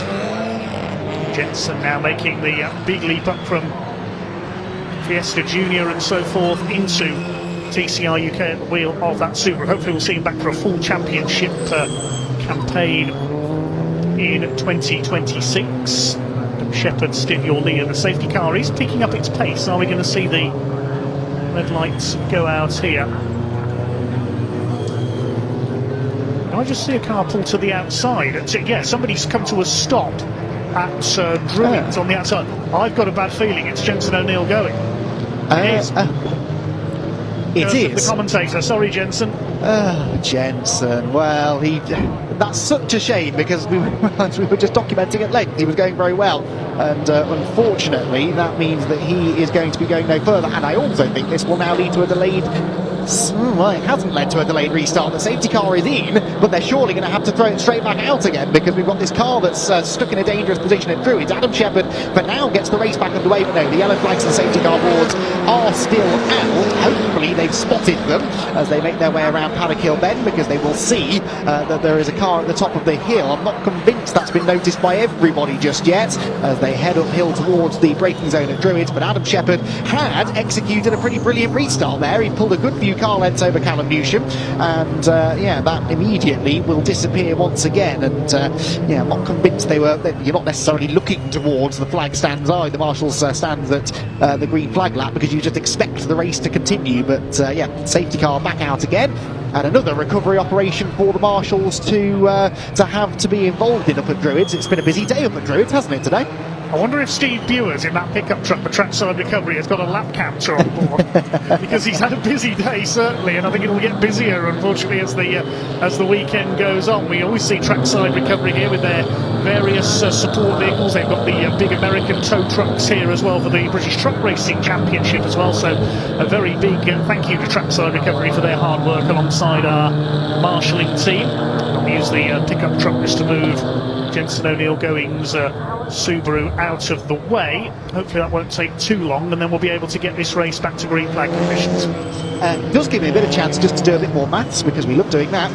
38 points at the moment would be the difference between Shepherd and Newsham. That means, as it stands, the championship has not been decided because Callum Newsham has that fastest lap and he's in second place. So, okay, it's still a sizable margin, but with 41 points left on the table tomorrow, as it stands, Adam Shepherd would have to wait till Sunday afternoon to be crowned the champion. And based on what we saw, the little bit of racing that we've had so far, Dave, I would argue that Callum Newsham, whilst obviously he's not going to be happy unless he's ahead of Adam Shepherd, I don't think he looked that likely to lose second position, if you see what I mean, as the smoky Subaru has made it halfway down the hill. And red flag. Oh, the red flag is out, yes. Now I've got a bad feeling that car's on fire. You might be right. The way in which Jensen O'Neill Going ran away, yes, he's run away to find a marshal with a fire extinguisher. He's running back now with the fire extinguisher, I think. Yes, there he is. Look, that is Jensen, helmet on, fire extinguisher in hand, and he wanted to make sure he got back to that car quickly to put the fire out. So heads up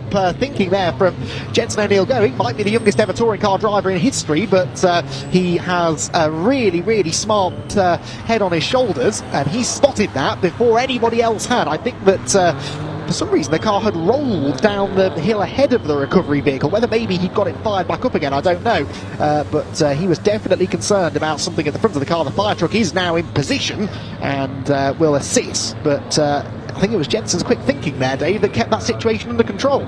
Yes, he sprinted frantically to the marshal's post on the inside of the exit of Druids there to find an extinguisher. Smoke coming from inside the car there.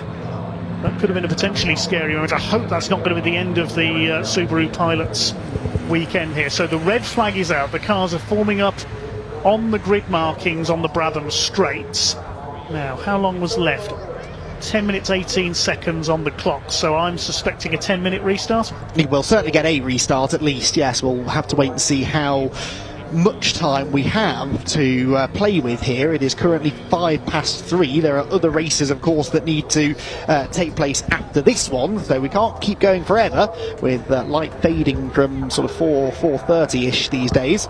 But yeah, we will get a restart, and well, now all of a sudden the point that I was starting to make, which is that Callum Newsham was at the very least looking good enough to finish second and therefore keep the championship fight alive into tomorrow, now has to negotiate another standing start. We saw just how strong Adam Shepherd was off the line in his Cupra VZ the first time around. Well, now he has to do that again. Callum Newsham gets another chance maybe to take the fight to him, and on cold tyres Newsham looked the quicker of the two, so I don't know who's going to be feeling the best about all of this. Probably Callum Newsham, even though this brings the likes of Sam Laidlaw and Brad Hutchison and George Jackson back onto his tail. I think Callum will be chomping at the bit to have another go on cold tyres against Shepherd, who he maybe had a bit of an advantage over at the initial start. It'll be interesting to see, because Newsham's on that outside line, as you mentioned earlier, once again as well. So can he get the better getaway this time? The flatbed truck is up there now to recover Jensen O'Neill Going's Subaru, which is going no further, unfortunately. Yes, I did have to get that one in. Apologies to the Jamsport team there. Hopefully they can have that car back out on the grid for tomorrow. Great shame for Jensen, who's shown a lot of promise here in his first weekend in the TCR UK Championship so far. And now we await the grid to be reformed. Just having a look on the... No news from TSL timing as yet as to what's going to happen with the restart to this race. I'll wait for the recovery operation to be completed, I would think, first of all, before we decide how long the delay is going to be. And then we'll get the grid formed up again. Yeah, so a bit of a frustrating race so far. It hasn't really got going, has it, up until this point? But hopefully we will see some good racing once the race resumes. Heads up marshalling as well for the marshals down at Paddock Hill Bend. They're using this opportunity to clear the track after Harry Blur's car was recovered from the gravel earlier on. They got the car out of the way, but of course in doing so dragged quite a lot of rubbish onto the circuit. Perhaps there's been another grassy moment for another driver once the race restarted. So the brooms come out. I wonder how often they have to replace the heads on those brooms. They get a fair work over, don't they? Particularly in the vicinity of Paddock Hill Bend, where many cars seem to end up going beyond track limits and into the gravel at some point or another over the weekend. So marshals then go to work. They'll probably rake down the gravel as well to make sure that that's as smooth as it can be to prevent cars digging in and rolling if they do go off. And you never have a moment really to properly relax as a marshal, do you? There's always something to be done. Even if the incident isn't at your corner, there is always some sort of clean-up work to be done. And yeah, marshals at Paddock Hill Bend taking the opportunity to do exactly that. You saw there Jensen O'Neill Going's car. Of course, it's taking a while to get the car onto the flatbed truck because first they had to make sure that they had any potential fire under control. That does now seem to be the case, though. I think out of the window I can see them pushing the car up towards the up onto the flatbed truck. As they do so, by the way, Dave, we get an update from the timekeepers about the race restart. So it will be a safety car restart, significantly, not a standing start. So a safety car restart. They'll do one lap behind the safety car, and it will then be a 10-minute race. So that is the plan. Well, that won't please Callum Newsom too much, because he would have been hoping to get that run down the outside into the first corner. Now he won't have that because it will be a rolling restart. And so that could play back into the hands of Adam Shepherd once again. The championship battle taking another bit of a twist and turn here. Still struggling to get that Subaru onto the flatbed truck there over at Graham Hill, the descent into the left-hander at Graham Hill Bend.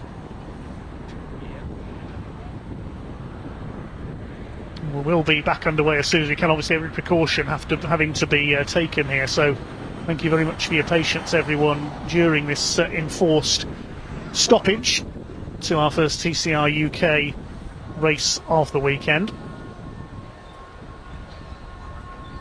The number 11 car is still being worked on, Harry Blue's Cupra, down in pit lane by the Vannin Motorsport team, so maybe we'll see him restart from the pit lane here.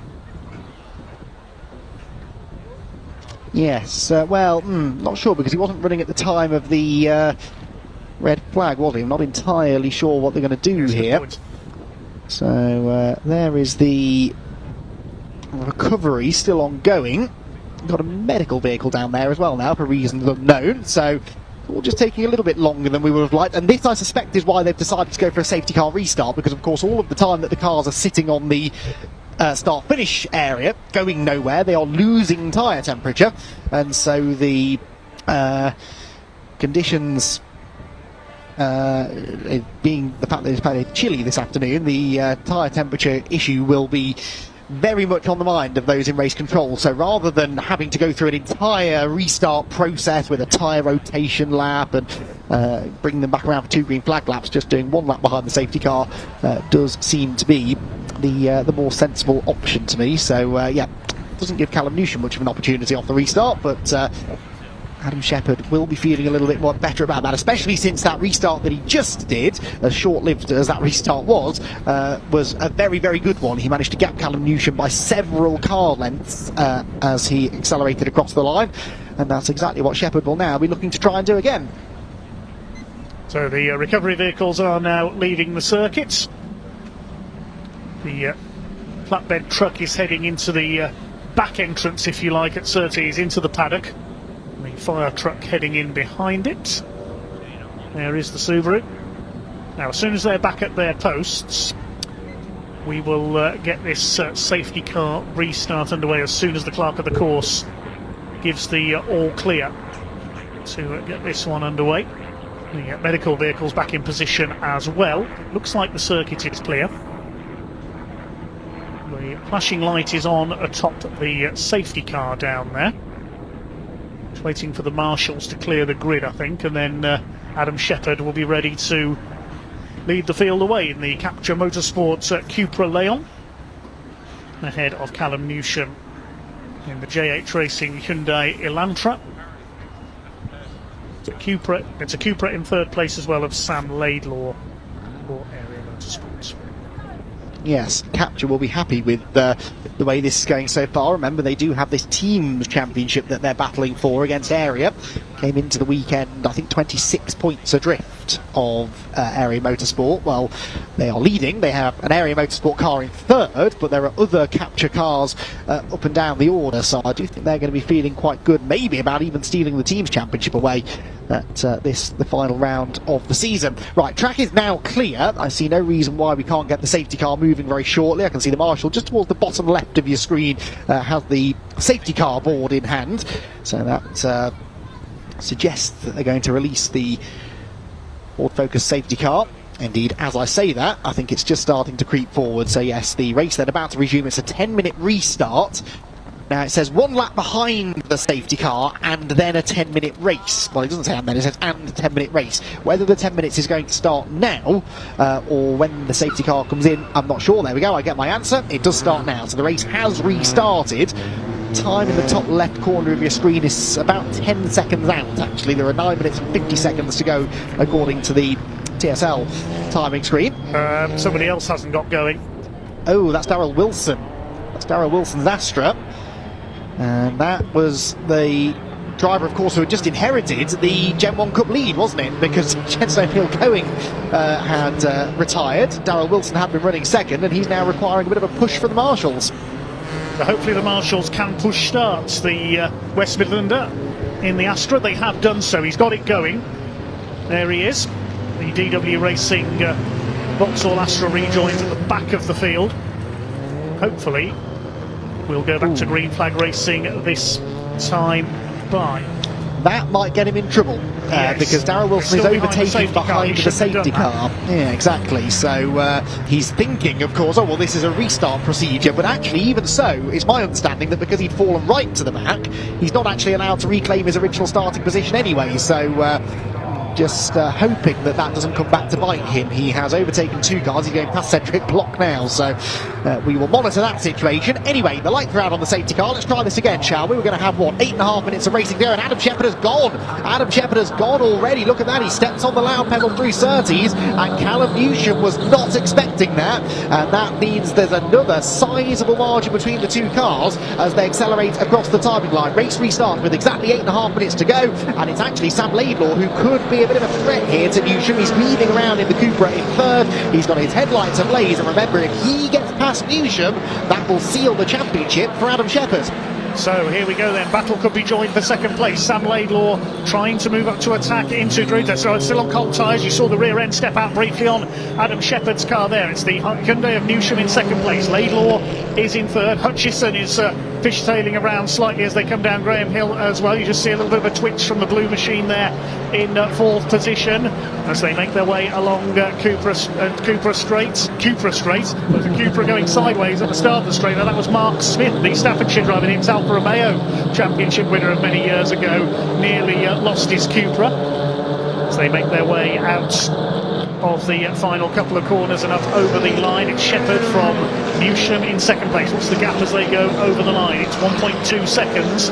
Third place, it is Laidlaw. Now, is he closing up still? No, I think the gap has stabilised on this restart. Hutchison in fourth place. George Jackson round out the top 5 ahead of Hall, Sargent, Beach, Kerry and Kerridge rounding out the top 10. And crucially, Shepherd sets the fastest lap on that restart as well. So Adam Shepherd now has the bonus points as well. But Newsham had a purple second sector, so I do think Callum is quicker on cold tyres.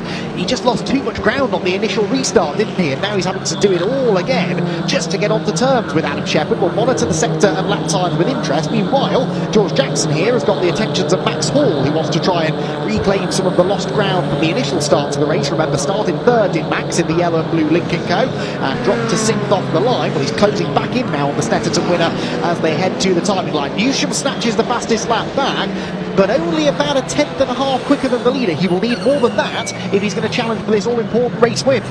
Yes, the gap is coming down very slightly, but not enough at the moment. George Jackson coming under fire from Max Hall, and 7th behind them is the Audi there.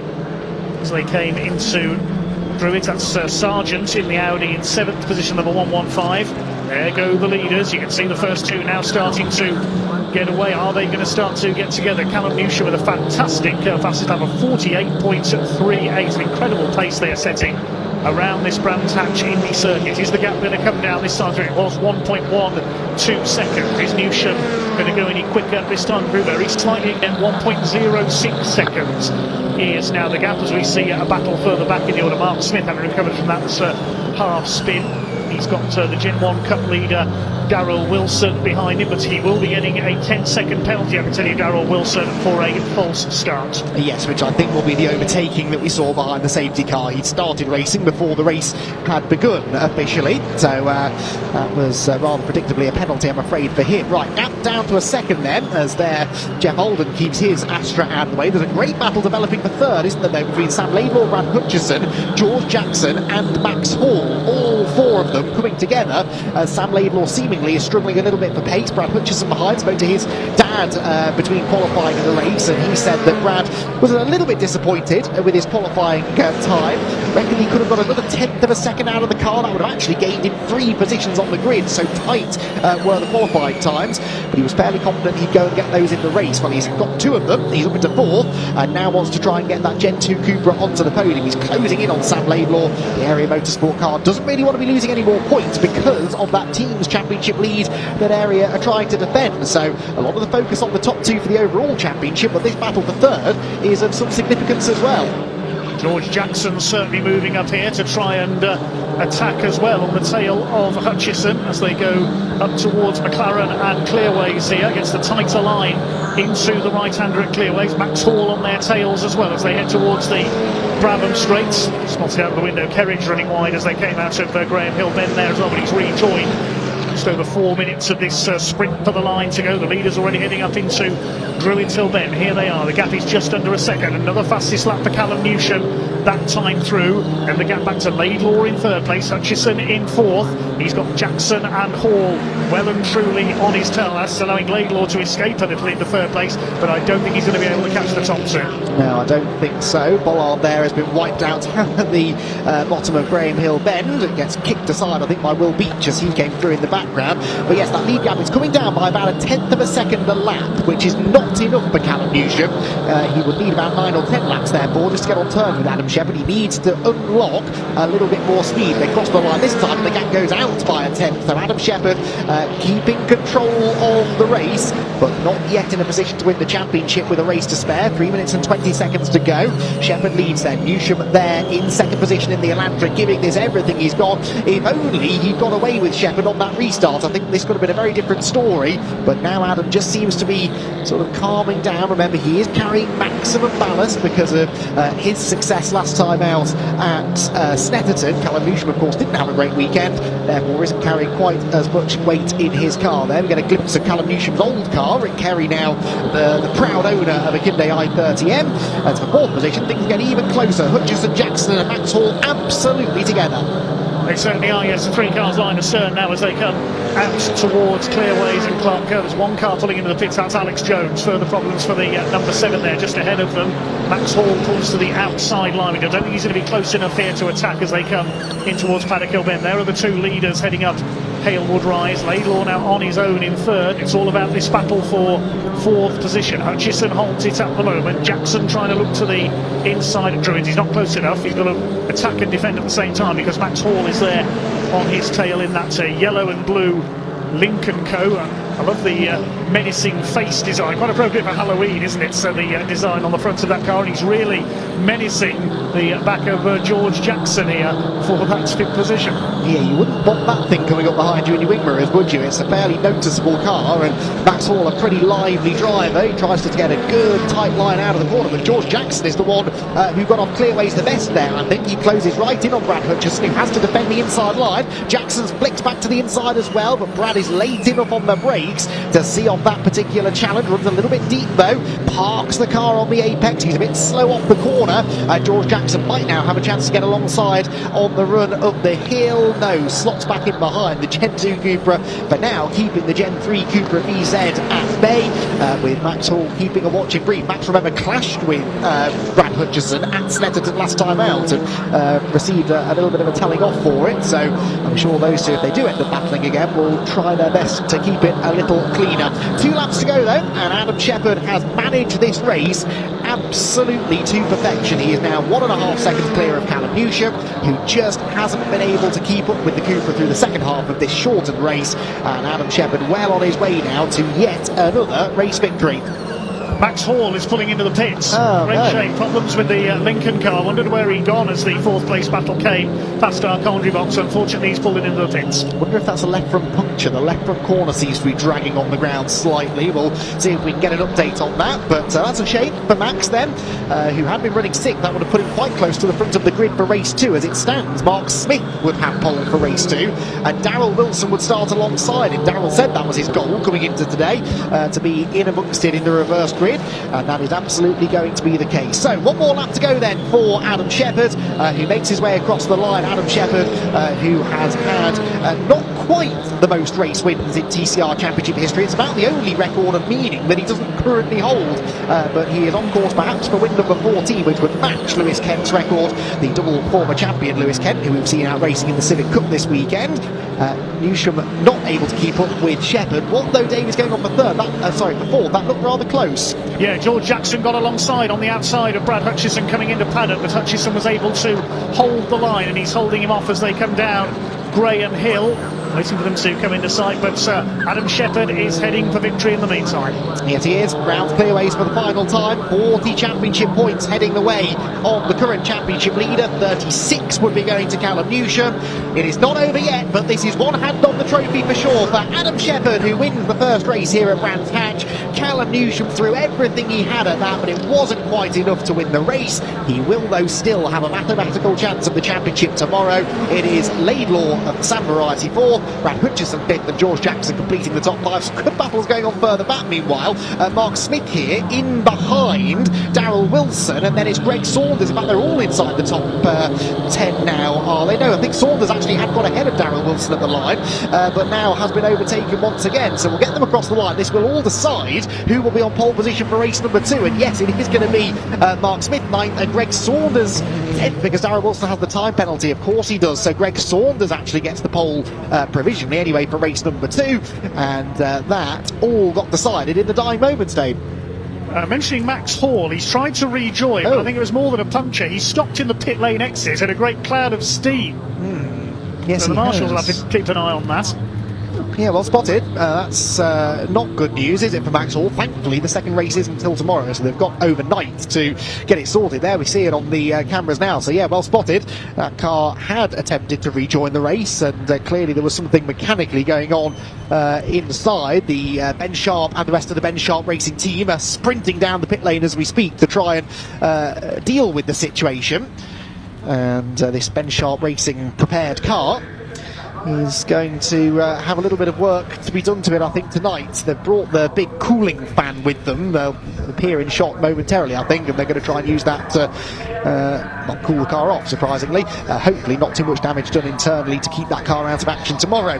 Adam Shepherd then picks up a 14th career TCR UK win. He is now 1 win away from snatching the all-time wins record. He already leads for most podiums, most fastest laps, most pole positions, most laps led, and now joint most race wins in TCR UK history, and takes one giant step towards claiming the championship. He will need just 2 points tomorrow to seal the deal. Callum Newsham comes home in second, ahead of Sam Laidlaw, with Brad Hutchison and George Jackson completing the top 5. Luke Sargent, Will Beach, Rick Kerry, Mark Smith and Greg Saunders the top 10. Daryl Wilson, of course, had been running in the top 10, but that penalty for overtaking before the safety car restart means he drops to 11th, ahead of Jordan Kerridge, Cedric Block and Jeff Oldham, who was the last car running at the flag. There is Adam Shepherd, though. Well, big smiles, hugs and thumb celebration down at that end of the pit lane, but they are still going to have some work to do in order to completely seal the championship up tomorrow.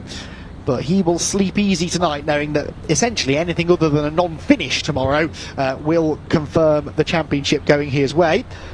The Ben Sharp Racing team begin to diagnose the issues with the Link & Co. But before we dive into what happened with that car, let's head down into the pit lane, shall we, and hear from our race winner.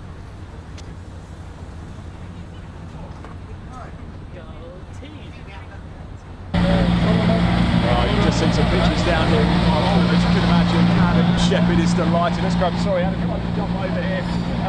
Grip on the title is closing ever so much. What a race! It was a monster of a race. Yeah, it was. The car was so loose at the start, so the safety car was probably a bit of a reprieve to get some more heat into the tyres. It was a bit sketchy, but no, it's good. Pace was good. Once I think I had the legs over Callum, just not taking any risks really. Not throwing it off, but yeah, great big lead now. I think we need 1 point tomorrow to secure it, so fingers crossed. Not quite done yet, but ever so close. So yeah, what will it mean if you can get it done? Oh, it'd mean the world to all of us, the team, 5G Communications. We wouldn't be here without them, my big sponsor. They bought us the car, they paid for us to be here. Palmer's Motor Company this weekend. Capture Motorsport, who've helped all year, so yeah, been brilliant. Well done. One last dance. Congratulations on the race. But let's have a quick chat with Callum. I hope we've got time.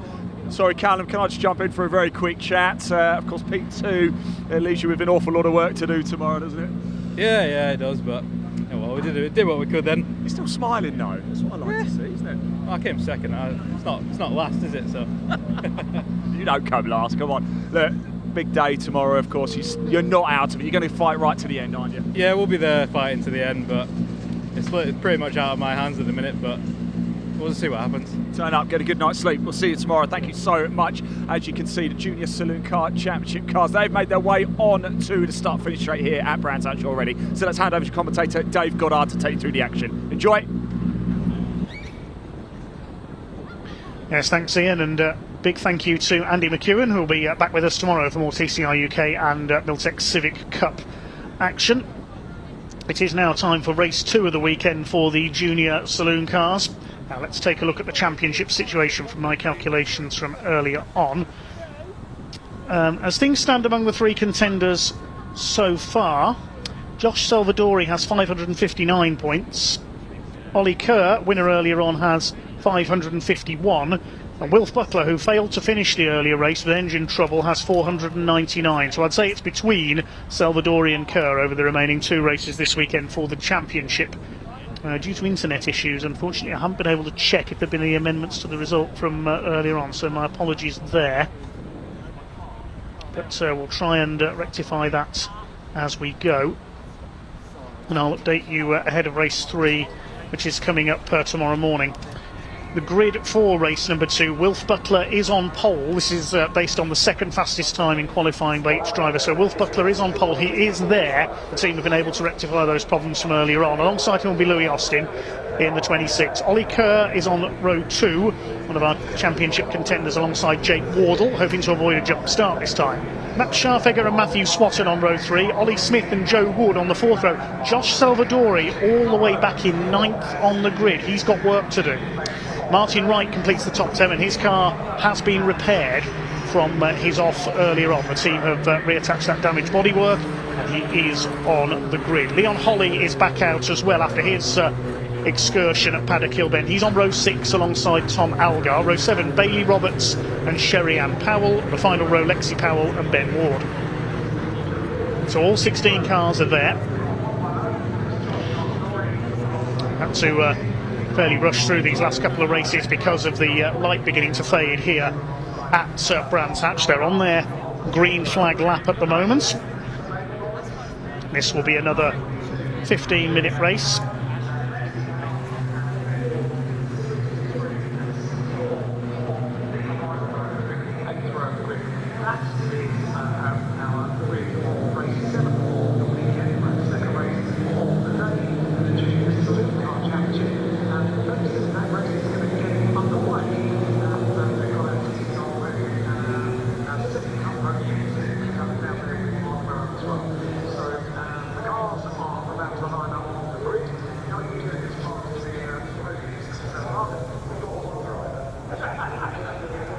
The cars come up to the grid then. The white and black car of Wilf Butler will be in pole position. Green, white and black is Louis Austin on the outside of the front row, looking for his first win in the championship. The white car with the red sponsorship, that's Oliver Kerr, with the Simpson Race exhausts backing. The black and green car of Jake Wardle, very strong qualifying for the local man. And then on row 3 of the grid, we have the grey and Dayglow yellow car, it's Max Scharfegger, and alongside him it is the Kersley Motorsport car of Matthew Swatton. Back on row 5 we have the red machine, that is Josh Salvadori. Watch for him coming through, the Lightning McQueen look-alike, and as they get underway he's going to have to go like Lightning McQueen. A good start by Matthew Swatton trying to come through the middle there in the red, white, blue. He could get 4th position here with a bit of luck. It is Wilf Butler who leads them away for this 15-minute race for the Junior Saloon Car Championship. Just managed to glance at the results of race 1. No change to the result there, so it looks like there is provisionally 8 points dividing the top 2 in the championship heading into this one. They go round Druids for the first time then. They've all made it through okay. Wilf Butler already in the clear. Louis Austin in 2nd place. Ollie Kerr is in 3rd. Max Scharfegger's got away well. He's in 4th. And Salvadori's already made up 3 places. He's up into P6. Jake Wardle, much more circumspect, you'll see from the start. He's a bit further back in the order, the black and green number 3. He's behind Leon Holly in the number 87, the man from the West Country, from Cullompton in Devon. At the inside there, Martin Wright, another West Countryman, leans on Ollie Smith in the number 80. Oliver Kerr attacking Louis Austin, trying to go through for 2nd place, and he's done it as they complete lap number 1. So Butler and Kerr, 2 of our title contenders coming into this weekend, but that retirement for Butler in race 1 has pretty much written him out of the championship, sadly. But he's determined to make up for lost ground. Don't forget it's double points this weekend. 50 points are in, and off goes Martin Wright, exactly the same place as he lost it in race 1. He's spun it, he's avoided the gravel this time, and hopefully can get going again at the tail of the field. Look at the way Matthew Swatton's going, attacking the championship leader, Josh Salvadori. Now, where's he up into? Now, he's up to 5th. He's gained another place there. Austin 3rd, Scharfegger is 4th, Salvadori is up into P5, so Matthew Swatton has calmed down now after that very fast start. He was initially ahead of Salvadori, but now the Lightning McQueen look-alike has got him back. Through to complete lap number 2 then. Over the line they go. Wilf Butler leads the way by 1.5 seconds. He's really on the attack here. Going to the inside is Max Scharfegger. He's on the attack. He wants a podium here, having a go at Louis Austin for 3rd place. He's almost alongside, but not quite, as they head into Druids. This half dozen have broken away from Ollie Smith in 7th place. Then Joe Wood, Leon Holly and Jake Wardle round out the top 10 places. Martin Wright, I can tell you, has got going in at the back of the field. Let's try and see what's happened. He may have yes, he did bounce off Ollie Smith there coming into Paddock Hill Bend. That's what sent him spinning. Smith lucky not to get beached in the gravel. Martin Wright has got going again. He's quite a way behind. Here's Scharfegger attacking Austin. It's the battle for P3. They've got to be mindful that Josh Salvadori is up there behind them, trying to get into the podium places. Ollie Kerr in 2nd place has got his headlights on. Maybe necessary as the light starts to fade here, but he'll try and intimidate Wilf Butler if he can catch him. So over the line they go. 1.8 seconds now the gap between our leaders. So Wilf Butler has checked out fairly well in front, hoping for no return of the problems that befell him in race number 1 earlier on. Kerr is on the attack in 2nd place. Then there's this group battling for 3rd place. Matthew Swatton's not far behind these 3. Wants to make it a 4-way battle for the final podium place. Along the Cooper Straights they come. Louis Austin coming under fire from Max Scharfegger. We see a podium for Scharfegger. Is Louis Austin going to be able to hold on here in 3rd place? Through to complete 4 laps this time.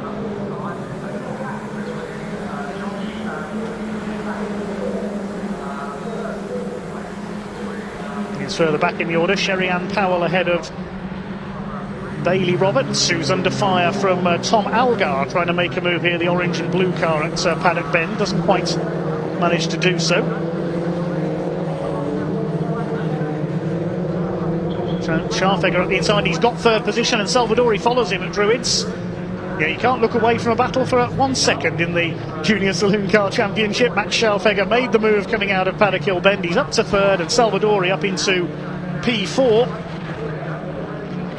Now down to the business of trying to capture 2 leaders. Scharfegger's the spoiler in the pack at the moment, staying ahead of Josh Salvadori. Still your leader is Wilf Butler. Over the line he goes to complete his 5th lap. The lead is up to nearly 3 seconds now. He is really pulling away from Ollie Kerr out in front. There's the fight for third into Paddock Hill Bend. Scharfegger has it at the moment. From a family that have raced everything from Caterhams to Citroen C1s, the Scharfeggers over the years. Seen Caitlin Scharfegger race in the junior saloons as well. Can Josh Salvadori get through into a podium place? Throws it into Graham Hill, behind him Louis Austin.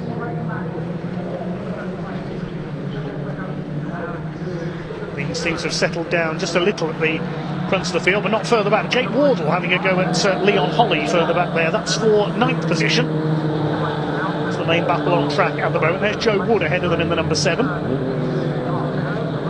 The Jam Sport racing car swings his way through. It's Jamie Going's team. Of course, we saw Jensen O'Neill going in the TCR UK race driving for them. Wardle has got that place away. P9 from Leon Holly.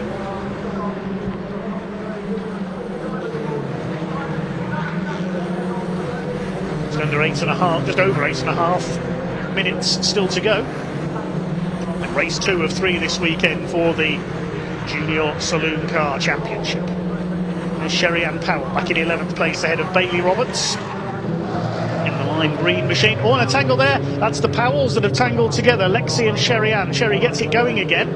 Good recovery. And Tom Algar has to go off down the grass in avoidance. He was heading for the old rallycross course there.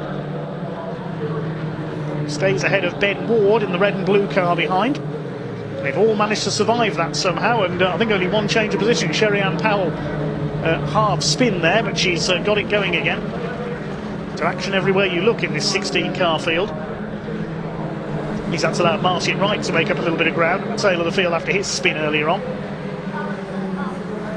Lexi Powell, the treble 3 car there, sporting the colours of Neil Yates Recovery, the truck racer. Her father, of course, is Stephen Powell, truck racer based within earshot of Brands Hatch. So can Josh Salvadori move himself into the top 3?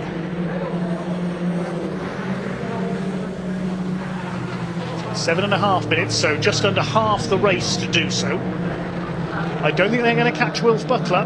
He leads by over 4 seconds now. Eager to make up for earlier on. He's got the fastest lap as well, 58.236 for Wilf Butler. And this will close him back up again in the championship.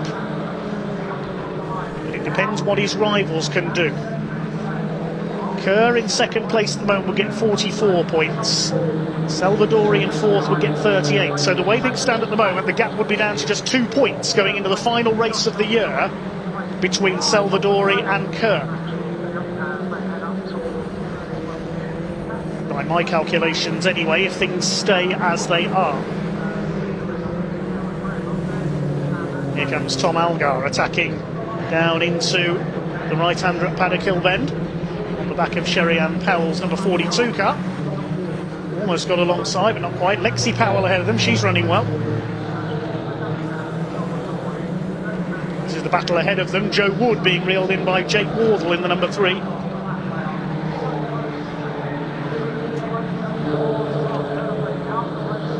Minutes of the race to go. Battles all the way down the order, but not for the race lead. Wilf Butler is away and gone. 5 seconds ahead now.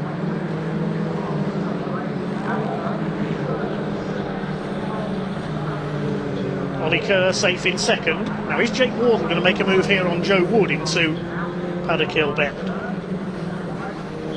Leon Holly's closing up on them as well in the 87 in P10.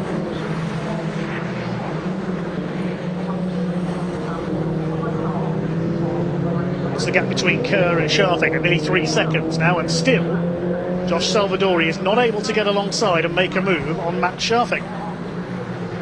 Leon Holly, meanwhile, has got himself back ahead of Jake Wardle. Very forceful young racer is Leon Holly. Almost on the bumper of Joe Wood there as they head along the Cooper Straights to Surtees. Wood holds the place.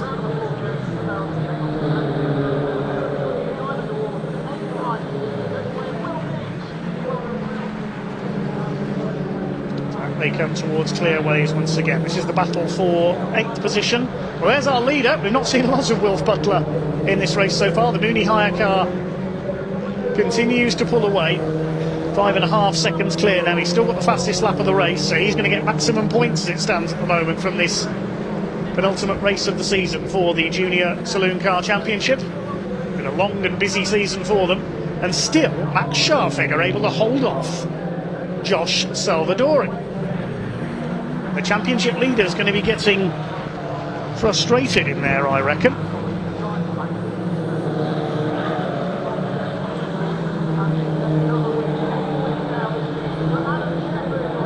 Needs to summon up a bit of ka-chow here to attack Max Scharfegger for the 3rd place. Not too much, he doesn't want to overcook it and end up needing a visit from Tow Mater to get him out of the gravel.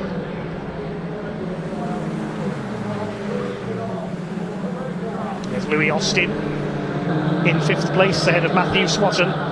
Here's the battle between Sherry-Ann Powell and Tom Algar. Sherry-Ann having recovered from her half spin earlier on Druids.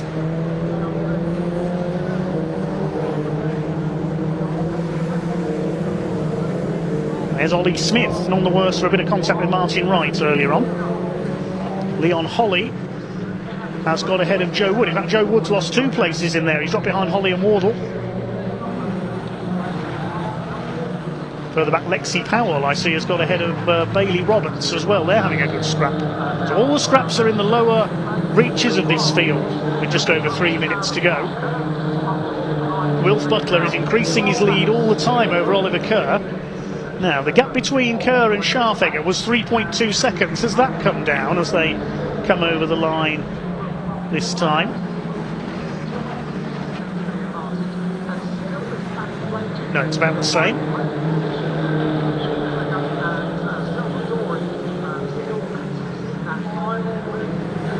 Battle on between Algar and Powell. This is the 3rd place battle. Max Scharfegger is driving a superb defensive race here. Continues to frustrate the championship leader, Josh Salvadori. Now he's turning up the weak. You saw him get closer there through Graham Hill Bend. Their lap times are identical last time through.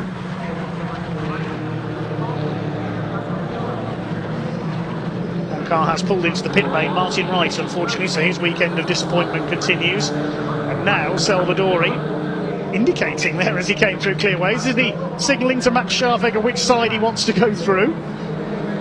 Scharfegger won't notice, he won't be looking in his mirrors too much, I don't think.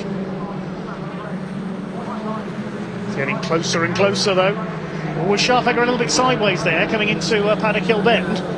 Very slightly, I think, but he's held the place. The top 2, I think, are safe, barring any mechanical maladies, Butler and Kerr. It's all about this 3rd place fight as they come down towards Graham Hill Bend. Still Scharfegger holds off the championship leader. As things stand at the moment, there's only going to be 2 points in it. With Ollie Kerr in 2nd place, it's going to be Salvadori on 5.97 and Kerr on 5.95 by my calculations. He'll want a bit more of a cushion ahead of this final race of the year coming up tomorrow.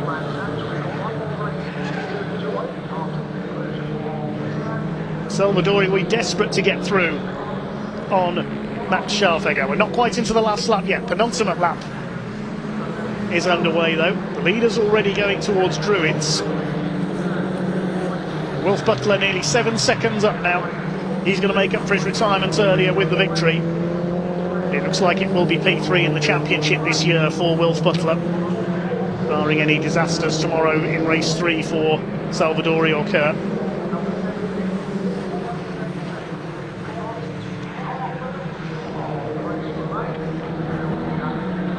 Still Salvadori can't catch Max Scharfegger. Leader is now coming round to begin his final lap shortly. Still got one more truck race to come, of course.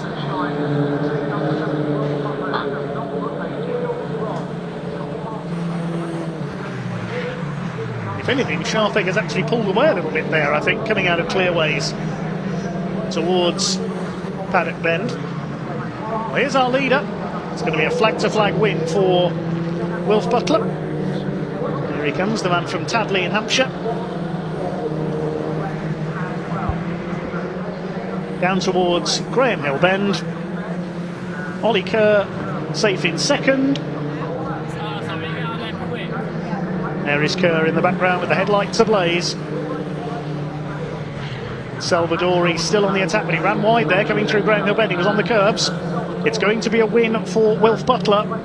Here he comes through Clearways for the final time. It's going to be flag to flag for the number 70, making up for the disappointment earlier on of a non-finish. But extinguished his championship chances. Wilf Butler wins race 2 of the weekend here for the junior saloon cars at Brands Hatch. Oliver Kerr will come over in second place, and that very much keeps his championship challenge alive because Max Scharfegger takes third place. Salvadori, the championship leader, only fourth. Louis Austin is fifth, ahead of Matthew Swatton. Ollie Smith in seventh, and this battle for eighth is going to go all the way to the line. Leon Holly just hangs on ahead of Jake Wardle. Joe Wood is 10th. And then further back, it looks as though Lexi Powell is going to top the battle for 11th. Good drive by Lexi, ahead of Bailey Roberts, Sherry Ann Powell. Behind them, it's Tom Algar. And Ben Ward will be the final finisher.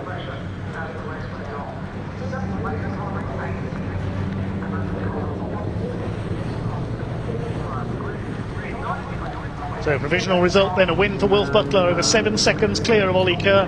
He's pulled away into the distance from pole position, and Josh Salvadori down in fourth. Now he gets 38 points. So Wilf Butler, the winner, gets 52, having taken fastest lap, and Ollie Kerr will score 44. So provisionally, Josh Salvadori has a lead of 2 points going into the final race of the year tomorrow, with Wilf Butler a further 44 points back in third place. So that's how things stand at the top of the championship. Louis Austin completing the top 5 there ahead of Matthew Swatton, then a gap back to Ollie Smith, Leon Holly, Jake Wardle and Joe Wood. Good battle between those three, and Lexi Powell a good 11th place ahead of Bailey Roberts, Sherry Ann Powell and Tom Algar. Fine battle between them. It's Ben Ward who completed the finishers, and of course we lost Martin Wright into the pits.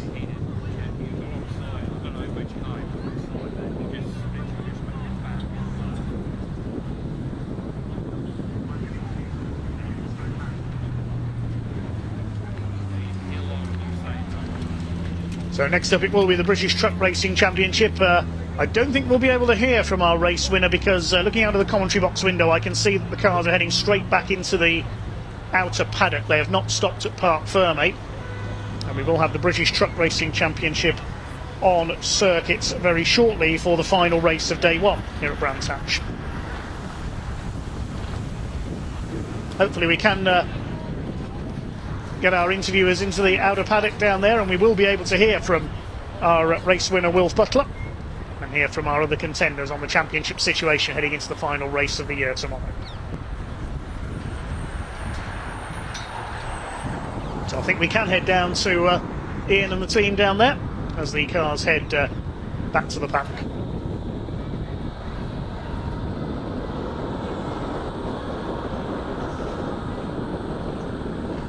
Well, welcome down to Parc Fermé, everybody. I'm just trying to see the whites of Wilf Butler's eyes there, and I think he might be a little bit emotional actually after that one. Well-deserved race as well. It has been a bit of rotten luck of late, but not anymore for Wilf Butler. I'll let you get your helmet off, Wilf, because we'll have a quick chat.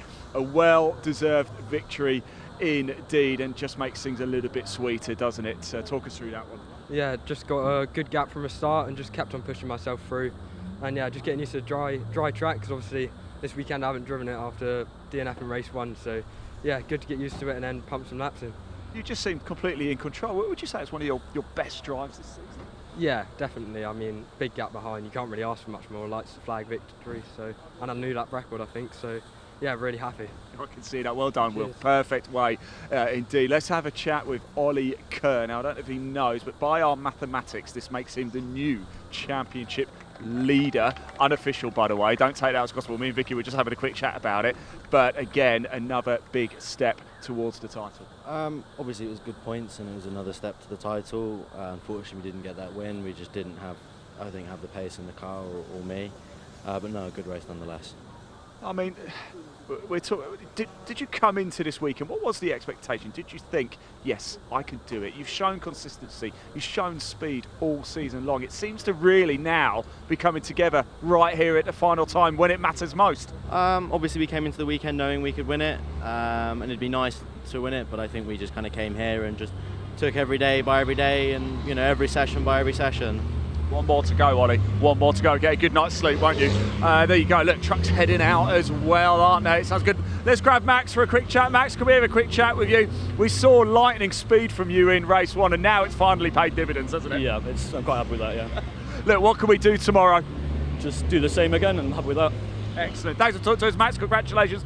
Josh, can we just grab you for a very quick chat if we can? You were hassling Max right at the end, weren't you? Still in the title, although it's going to go down to tomorrow. Are you excited? No, not really. No, no, I'm not happy with myself. I didn't extract the most I could out of the car. Just yeah, we need to review it and see what we can do tomorrow. Don't be too hard on yourself. Double points again tomorrow. One last chance, Josh. Go smash it. Have a good night's sleep, won't you, as well? We'll see you tomorrow. There we go. Right, stay with me, everybody. As you can see, here we go. One more race to go today here at Brands Hatch. What has been a spooky weekend, hasn't it? Yes, Halloween yesterday. We've seen plenty of action today. The drivers have plenty of tricks up the sleeves, but who is going to end the weekend with the ultimate treat of the championship? The British Truck Racing Championship. Commentator Dave Goddard to take you through the action.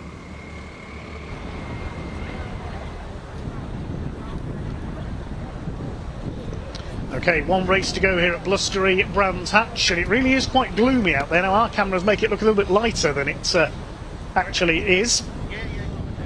So the grid will be forming up very shortly then for a second race of the weekend for the British Truck Racing Championship. We'll hopefully have all 19 trucks back out there. As we say, we are missing one of the original entry of 20. No Simon Cole due to commitments with his new business.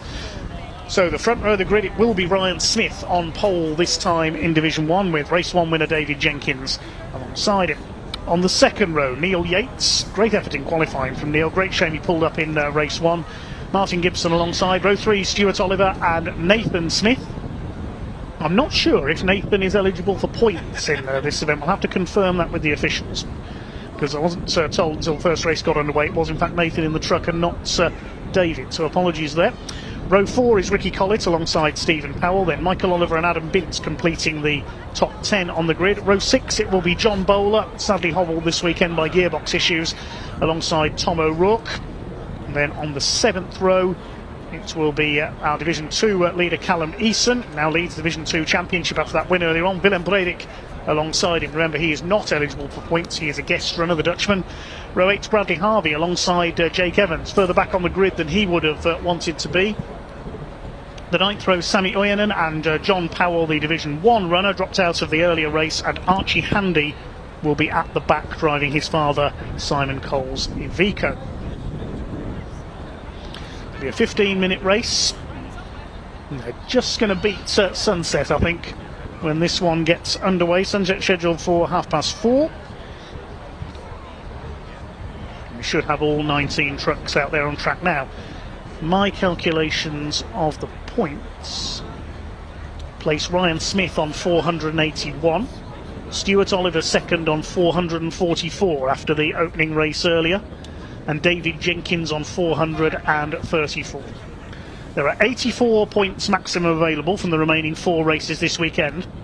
John Bowler and Michael Oliver are now out of title contention. John Bowler only 8 points in the first race. He's 100 points behind. Michael Oliver's 9 points behind him, so they cannot now win the Division 1 Championship. In Division 2, there's just 1 point between Callum Easton and Jake Evans. I believe Jake Evans got the Division 2 fastest lap in race number 1. I'm going to try and bring up the result now so I can confirm that in just a moment.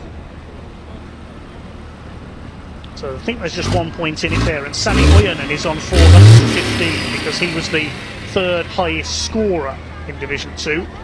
Of course, he didn't finish in the top 3, but Willem Bredick is not eligible for points.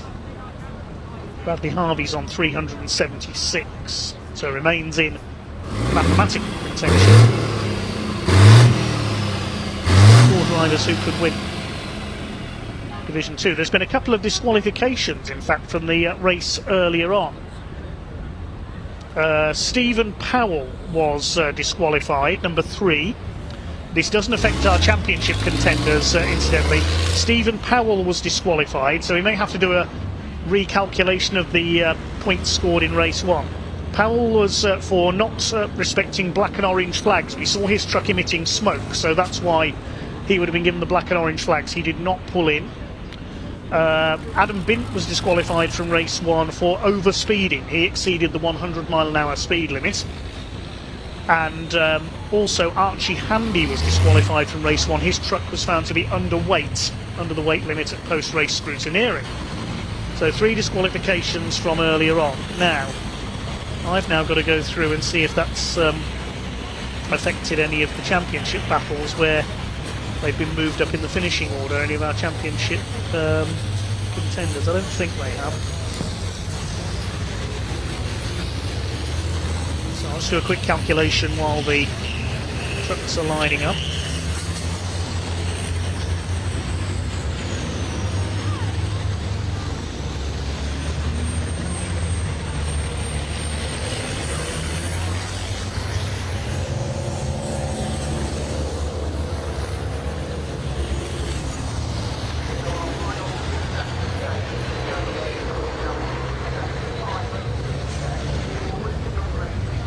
John Bowler gets a couple of extra points, that's the only effect there, but it still puts him 98 points behind Ryan Smith, so he's not in championship contention now. So onto the grid then for race number 2 of the weekend. Mentioning fastest lap for the extra point in Division 2 in race 1, it was Willem Bredick. That doesn't help, so I'm going to work it out again because Bredick's not scoring points. I think it was, yes, Jake Evans was the fastest lap for a point-scoring driver. Anyway, we'll go back to the mathematics later on because the GT Tyres MAN is leading them round. Ryan Smith on the pole this time alongside his arch-rival David Jenkins.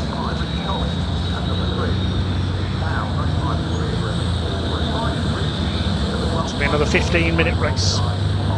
Neil Yates and Martin Gibson on row 2. I would imagine they won't stop on the grid this time. They will just probably keep going to get this race underway. Now I know the trucks raced at Le Mans this year, but that certainly wasn't a 24-hour truck race. But we're racing into the night. Racing into the night is meant to be the event at Brands Hatch next week for the Brit Car Endurance Championship. Oh, they are going to stop on the grid, I think. The pace truck is slowing them. They've all got their headlamps on, including that light bar we saw on the top of John Powell's truck. The only exception, I think, is Adam Bint. I can't see any lights on his Mercedes.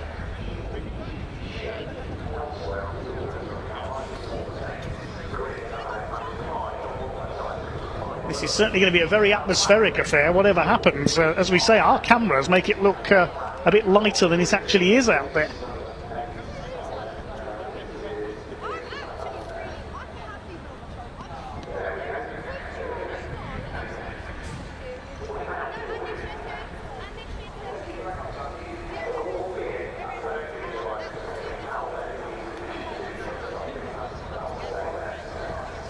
Grid is formed up then. Ryan Smith, the championship leader, alongside David Jenkins. Watch for Stuart Oliver from the 3rd row.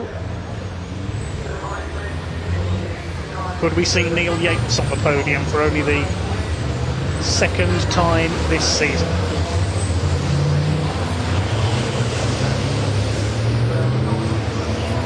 Callum Eason leads Jake Evans by a single point in Division 2.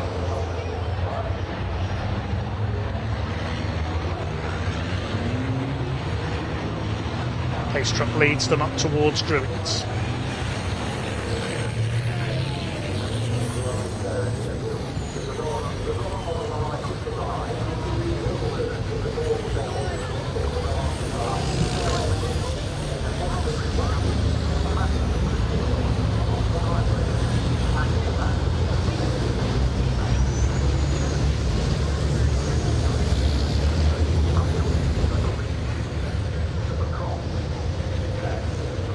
Good to see Nathan Smith well up there in 6th, the white and blue MAN, raced for the rest of the season by his father David. See Nathan hopefully in for a full campaign in next year's championship in that truck. Ricky Collett always strong here at Brands Hatch, the yellow MAN. That's alongside Stephen Powell. Racing into the darkness here at Brands Hatch. We've got all 19 trucks out there for round 31 this year of the British Truck Racing Championship. 5-ton, 1,000 horsepower beasts about to be unleashed. Will Ryan Smith take his first win of the weekend? No grid penalty for him this time.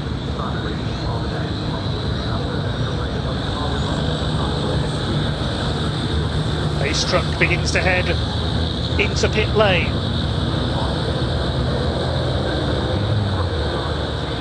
Smith and Jenkins on the front row. Ryan Smith going for his 10th consecutive title this year. Unprecedented feat in British motorsport.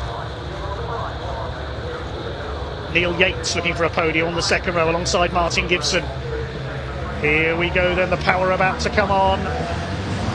The revs are up and away we go. The pack is unleashed down towards Paddock Bend. The front row have got the jump ahead of the rest of the field. It's side by side between Smith and Jenkins. Into Paddock for the first time. There's problems further back. That's Tom O'Rourke.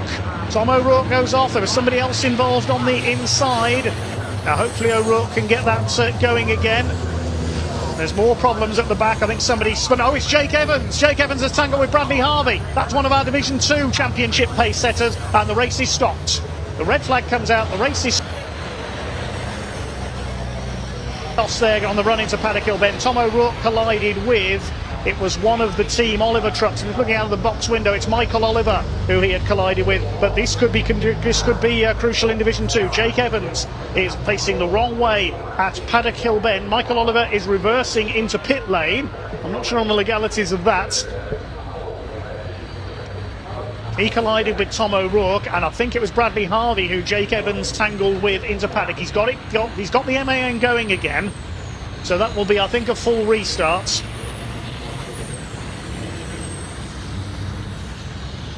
While there is still daylight enough.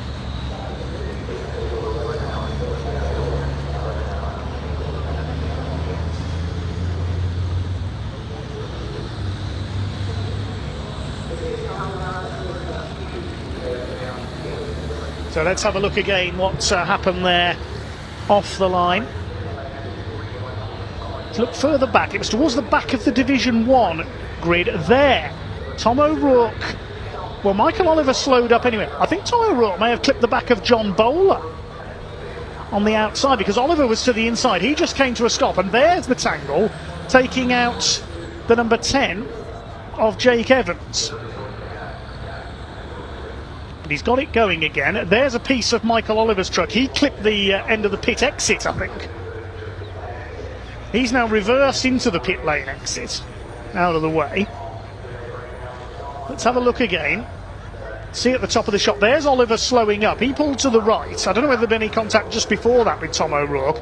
But then further round, let's see if we can see what happened to Jake Evans. Oh, he just got walloped by Bradley Harvey. Now Archie Handy goes round them in the gravel. And we know who that belongs to. Jake Evans is in the pit lane. And this could literally put a big dent in his Division 2 Championship hopes.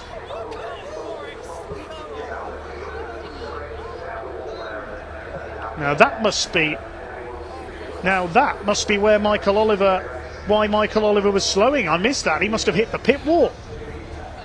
Goodness me. And that is why, when the trucks get underway, nobody is allowed to stand in pit lane.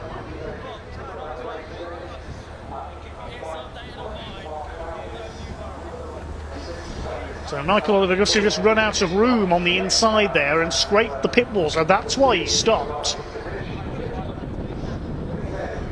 Now, if there is damage to the pit wall there, this race could be prevented from restarting, because there's not much daylight left.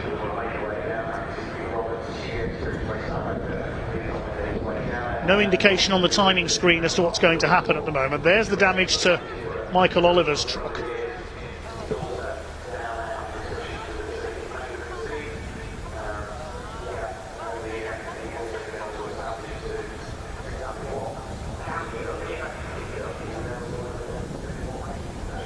So, pit wall is being checked by the officials from Motorsport Vision at the moment, the owners of Brands Hatch,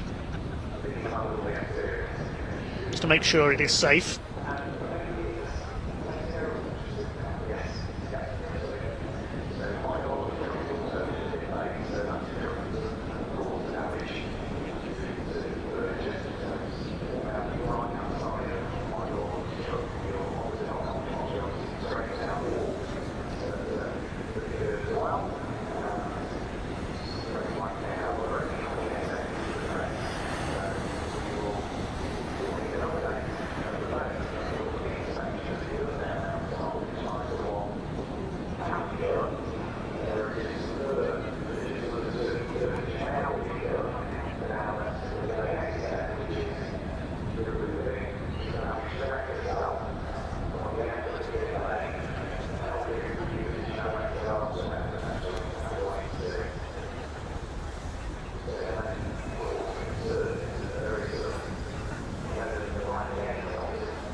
So Jake Evans' truck we can see being checked in pit lane.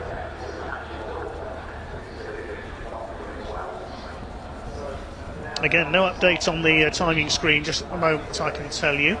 The rest of the trucks are waiting on the grid. So I think we're going to get a restart.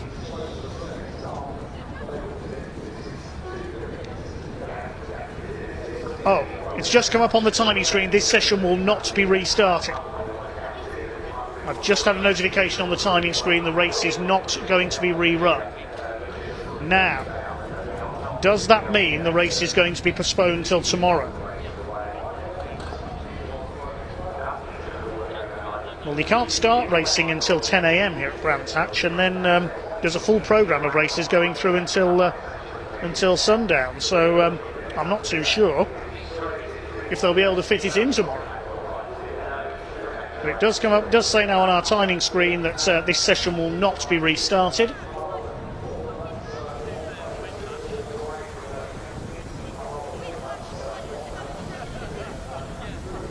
So I think that is end of play for day one here at Brands Hatch. There is just, I think, not enough daylight left to rerun this race.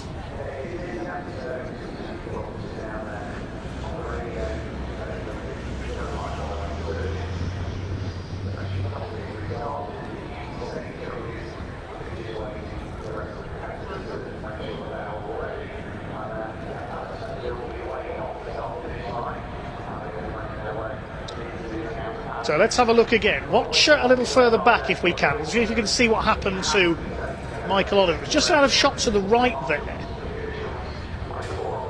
He must have got squeezed. I reckon he got squeezed towards the pit wall, possibly by Adam Bint. There we see him go off, and he clips the end of the pit exit there as well. Meanwhile, Tom O'Rourke went off to the outside, and then further round the Division 2's just tangled up as well.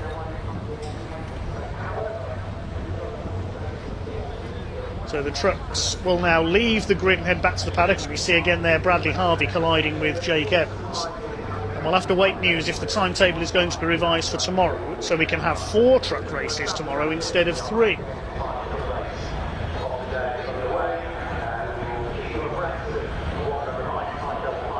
Well, the schedule as it stands at the moment for tomorrow, we open at 10 AM. We start with the second race of the weekend for the Track Action Racing Club. That's followed by the British Truck Racing Championship, the second race for the Virtue Mini Challenge Trophy, then the finale for the Junior Saloon Car Championship, and then the British Truck Racing Championship will follow TCR UK. Virtue Mini Challenge Trophy, the Civic Cup, and the British Truck Racing Championship round out the day's racing. maybe another truck race to fit into all that. We'll have to wait and see if there's room on the timetable.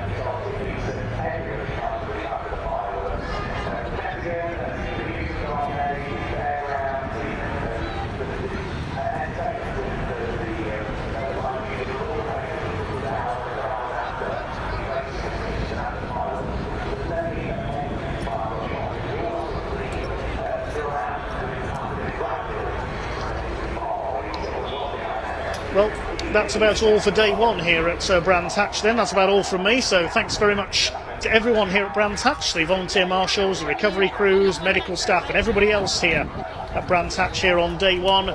I'll see you at 10 AM tomorrow morning for the start of the action on day two. That's about all from myself, Dave Goddard. I'll head down shortly into Parc Fermé to Ian and Pointy to close off for today.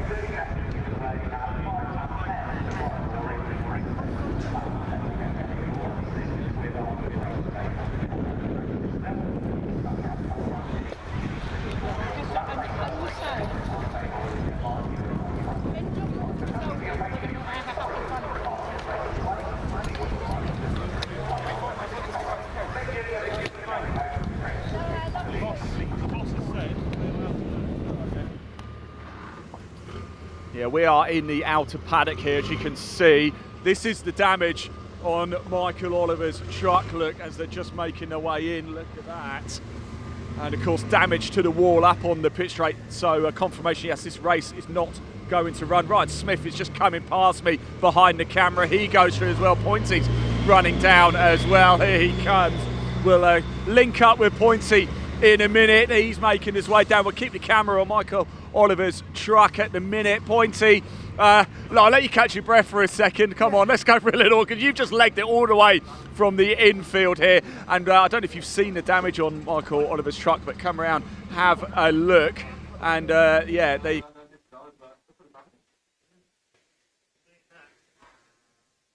That's happened to that. That is absolutely destroyed. The cab has been peeled back. We've lost panels here, which would have been a window on a standard cab. The door, of course, we've seen is still at the end of the pit lane. Yeah. I think the only thing left intact is the wheel and the transponder flashing away on the chassis under there. We've got broken windscreen. The front pillar is bent. This is going to be not out tomorrow, I would have thought. What an absolute shame, travesty for Michael Oliver, who's had a pretty good year, really, all in all. Yes, let's move around here, because it's getting quite active down here, isn't it, Pointy? Yeah, confirmation then. The race, well, what will happen now, Pointy? I mean, you're a little bit more in the know, because we've been down in the outer paddock waiting for the trucks after the race. We were due to interview them up in the outer paddock, but of course the race cut short. You've been in the inner paddock. Do you have a clue as to when this race is going to take place? Because it's not going to be today. It certainly is not going to be today. So, I mean, in the past, it's been a situation where if a race does get abandoned at this stage of the day, as long as it's within curfew, they'll fix it up and we'll get going. Tomorrow's race package is very, very tight already. And of course, we've also got the fireworks at the end of the night as well. Noise and light curfew at this time of year is going to be a lot earlier also. So I don't even know whether we will get to see race 2 here at Brands Hatch. Well, we will let you know as soon as we know. You mentioned fireworks. It was 27 seconds of fireworks there, wasn't it? Wow. So yes, that sadly ends the day here at Brands Hatch. It doesn't end the weekend though. We will be back tomorrow for, fingers crossed, 4 races for the British Truck Racing Championship. Maybe 4, yeah. Maybe 4. We have the season finale, 1 final race of the season to go for the TCRs. We've got Civics back in action, 1 final race for the Junior Saloon Car Championship as well. Track action will be decided, and of course the Mini Challenge Trophy as well. All to come up live tomorrow with the British Automobile Racing Club, with the British Truck Racing Championship, and of course TCR UK. Wherever you're watching, please hit that like button, please hit that subscribe button. Thank you to you for tuning in today. Thank you to the marshals as ever and the crew around you bringing you these live pictures as well. Pointies, thank you to you as well. And if anybody out there watching this online happens to see or find any footage of what actually happened, because no one's got a clue. Even the marshals were like, why is that part there? Don't know. So let us know. Comments it below. Send it to us on Instagram, British Truck Racing Championship Official. We'd love to see what on earth just happened. Yes, dare I say it was Halloween yesterday and there was a bit of a horror show right there, but we will be back live tomorrow from just before 10 o'clock. Make sure you come back, tune in. It is going to be a firecracker of a day, and also we're also going to be bringing you the fireworks right at the end too to round out the season. So thank you for watching today. We'll be back tomorrow. Take care, everybody. Goodbye. We'll see you then.